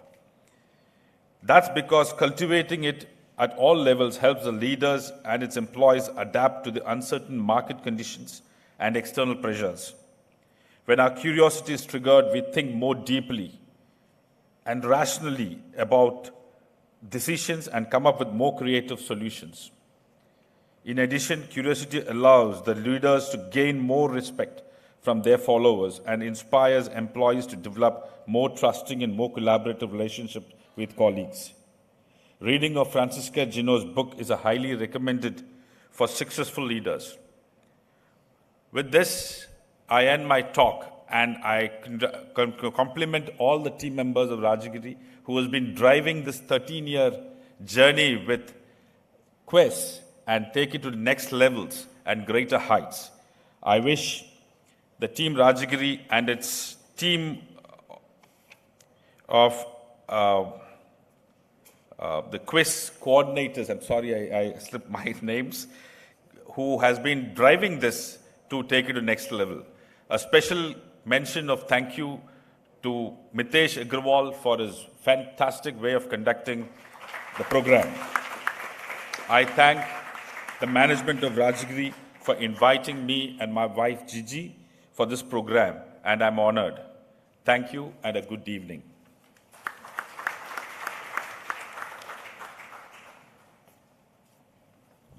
Thank you, sir. Rajagiri National Business Quiz is undoubtedly a title of reputation and recognition today. As years pass by, Rajagiri NBQ sets new records and redefines its quality, adding pace to Rajagiri's pursuit of excellence. We have now come to the most awaited moment of the evening, the declaration of the most coveted title. May I now invite the student coordinators Amanda Augustine and Anu Paul to declare the winners of Rajagiri NBQ 2022.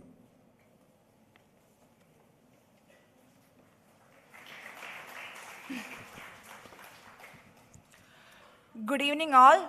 Now moving on to the declaration of the results, I would like to call upon Dr. Binoy Joseph to give away the certificates to the semi-finalists in the student category. Sir, please. Aditya Karmakar and Sahil Harish from IFT Kolkata.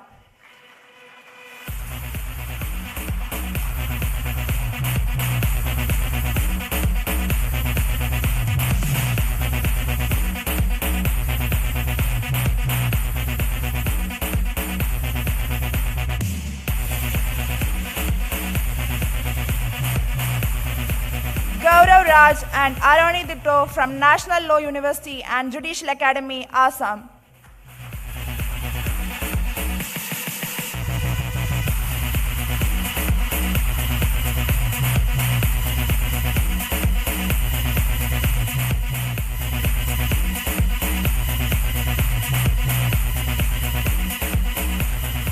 Krishna Aditya and Dibyam from NIT Rourkela.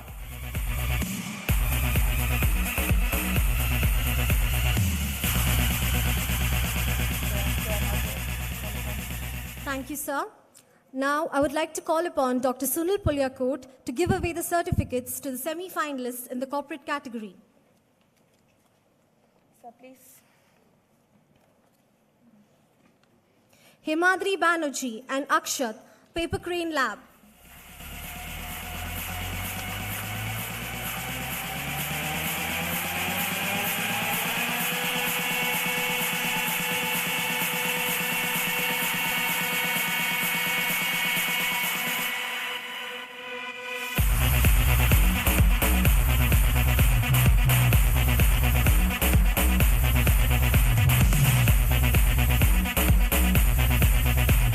Kunal Roy and Tanmay Prasti, Tata Consumer Products Limited.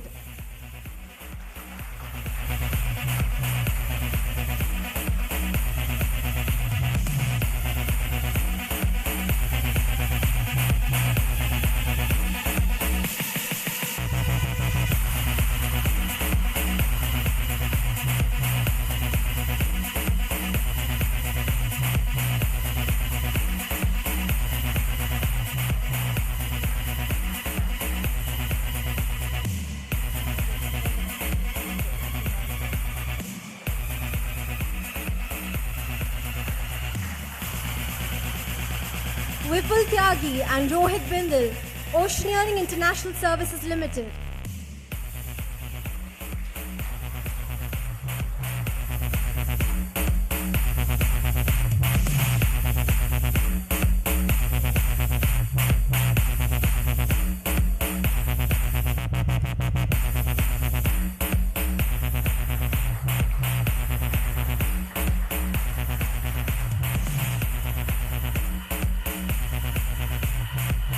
Jameer KB and Jasir KB, Q Collective Knowledge Solutions.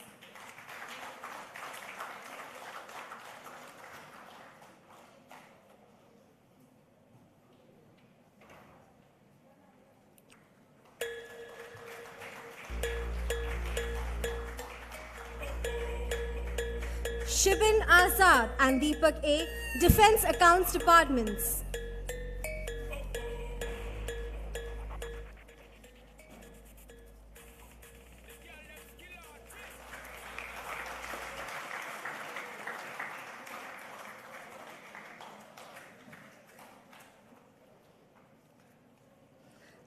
Thank you, sir. May I request all the dignitaries to come forward as we give away the most awaited prizes of the event.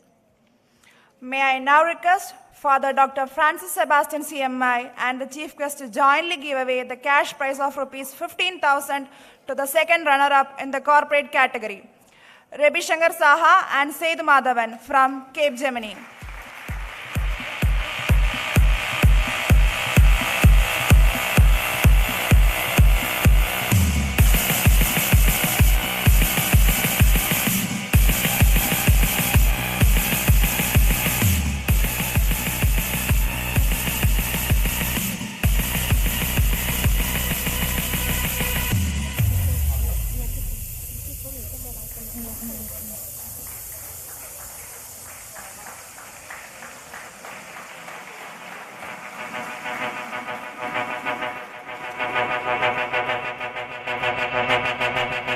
Thank you, Father. Thank you, sir.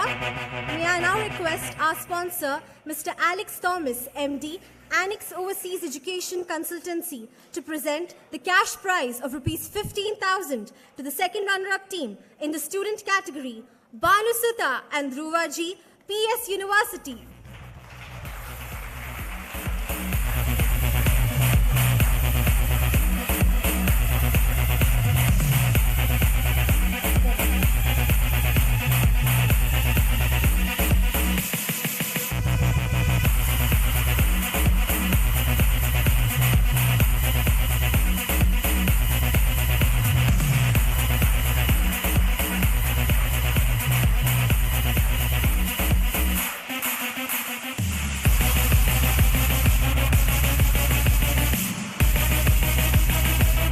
now call upon our sponsors, Mr. Jayesh and Mr. Boni Jason, Managing Partner, SIS Infotech, to give away the cash prize of rupees 50,000 to the first runner-up team in the corporate category, Preetham Upadhyay and Rohan Khanna from Barclays.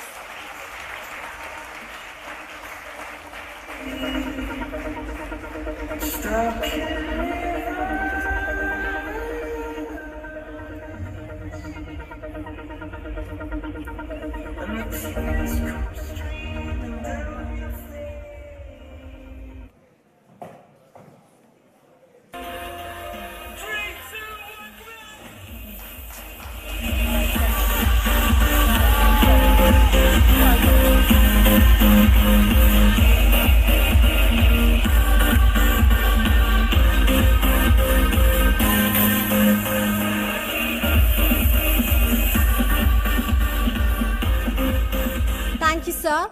May I request the chief guest and Dr. Binoy Joseph to jointly present the cash prize of rupees 50,000 to the first runner-up team in the student category, Pradhanma Chowdhury and Ashutosh Mudali, IIT Kanpur.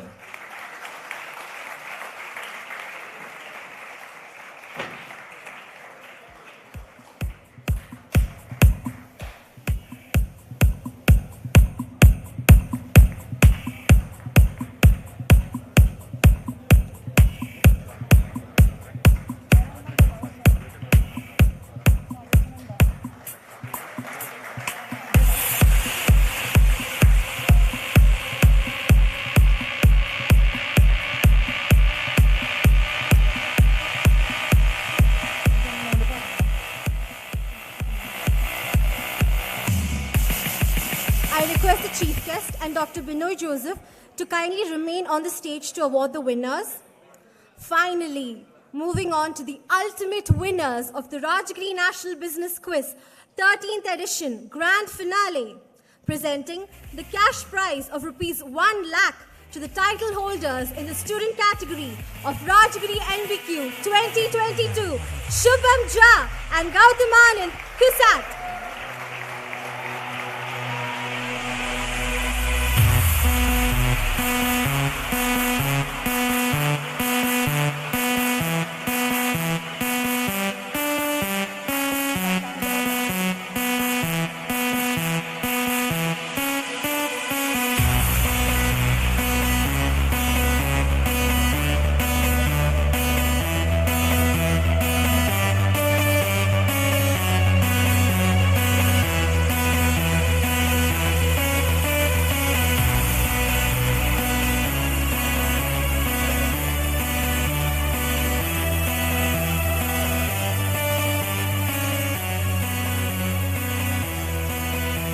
Presenting the cash prize of rupees 1 lakh to the title holders in the corporate category of Rajagiri NBQ 2022, Jayakantan and Anuruddha Datta from TCS.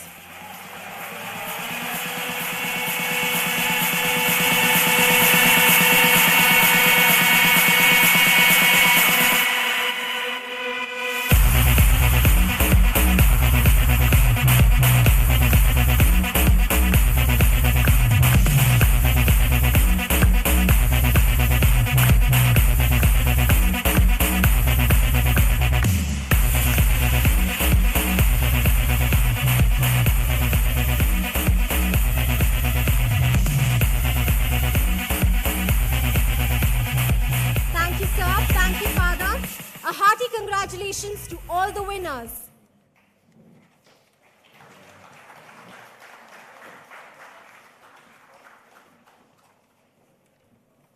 Thank you, Anu and Amanda. A hearty congratulations to the winners. This event has been graced by the presence of Mr. Cherian George, CEO and whole-time director of Harrison's Malayalam Limited. As a token of our gratitude, may I invite Dr. Sunil Pulyakot to present the memento to the chief guest of the evening.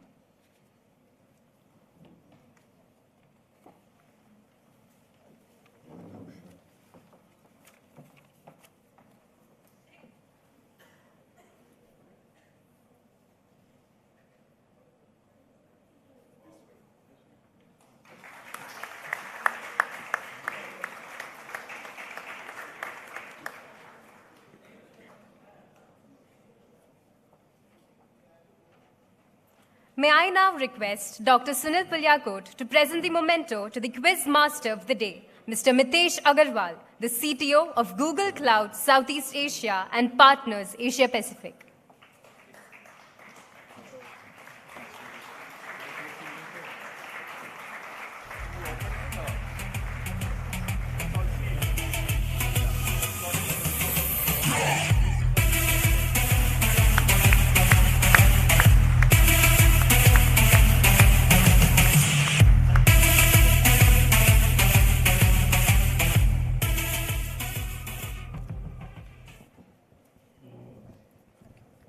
Let us also express our gratitude to the sponsors of the event. I request Dr. Sunil Pulyakot to present a token of our gratitude to Mr. JHK, Mr. Bonnie Jason, Managing Partner, CIS Infotech, and Mr. Alex Thomas, Managing Director, Anix Overseas Education Consultancy.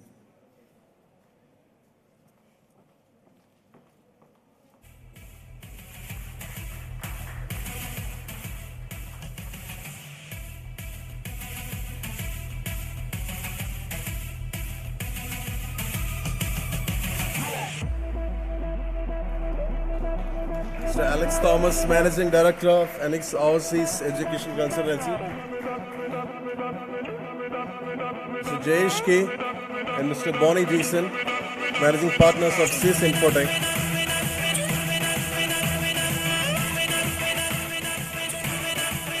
Thank you, sir. I now invite Professor Arun George, Faculty Coordinator of Rajagiri NPQ, 13th edition, to propose the vote of thanks.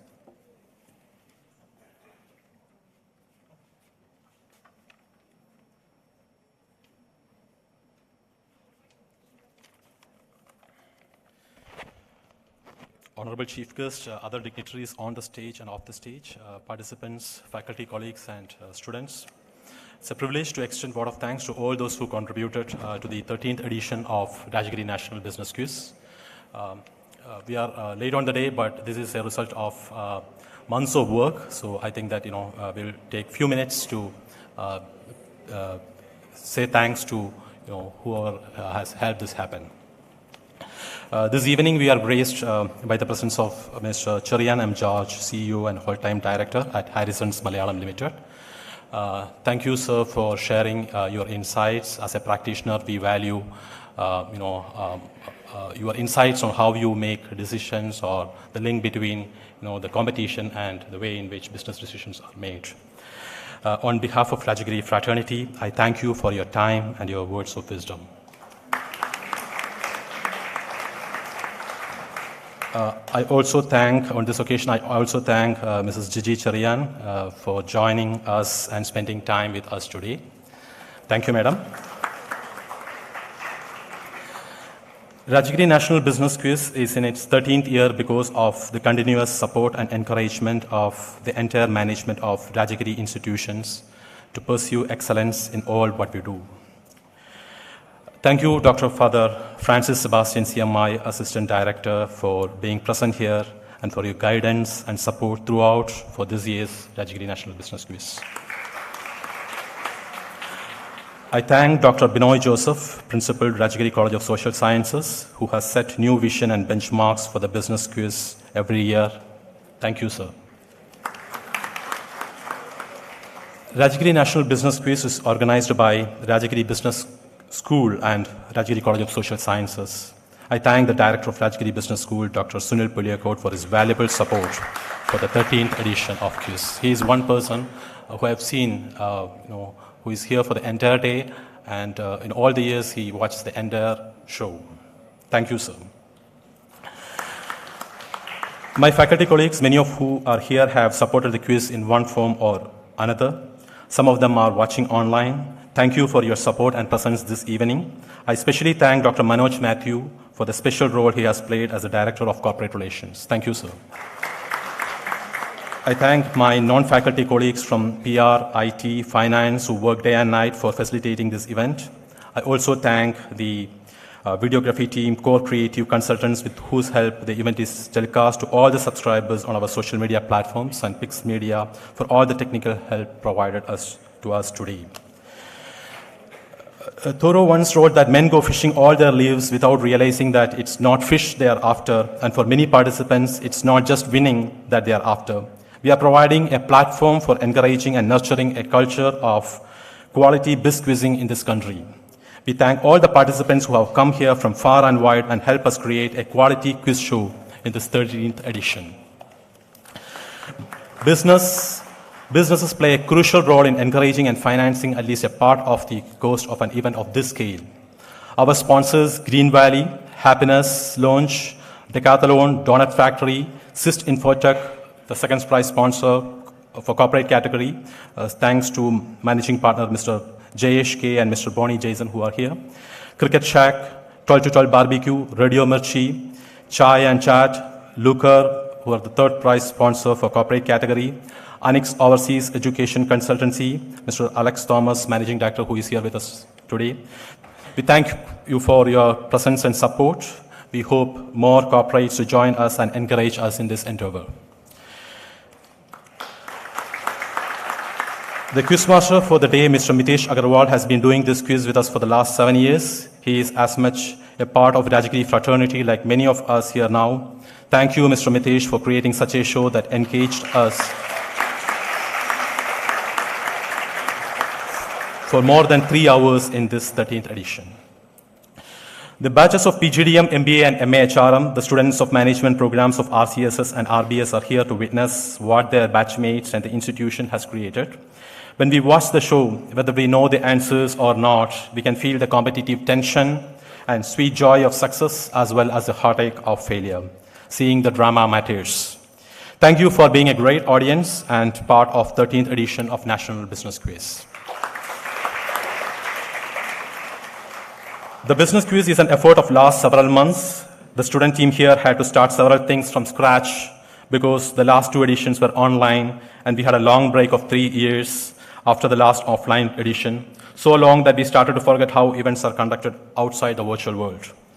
The venue that we see, the participants that have come here and brought here, which finally created this 3+ hours of unadulterated business quizzing, is work of several months.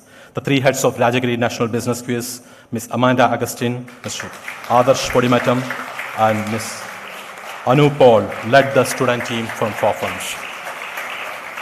The tech team headed by Kishore, Albin, Akshaya, and social media team headed by Nayana, scoring team headed by Mariam, Twinkle, and Sai, the backstage by Shiva Prasad, Sri Lakshmi, registration processes headed by Angel and Prakriti, hospitality headed by Effin, food arrangements headed by Edwin and Krishnadas, MCs Javin, Sara, and all their teams made this a reality. Dr. Angela Susan Matthew, Dr. Krishnan Chandra Mohan, and I, as faculty coordinators, we sincerely thank the management and administration for the faith that you have put on us. Rajagiri look forward to bigger and frequent engagement in the quizzing world in the coming months. Thank you all once again. Thank you.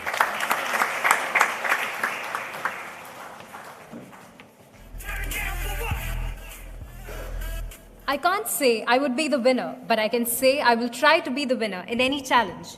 Dear all, this is the real spirit of any game, to not win the title, but about that, winning the challenges that the game puts forth. With this, we have come to the end of the valedictory function. Once again, thank you all for being part of this very distinguished evening. We hope to meet you again on another edition of Rajagiri NBQ. Let us all rise for the national anthem.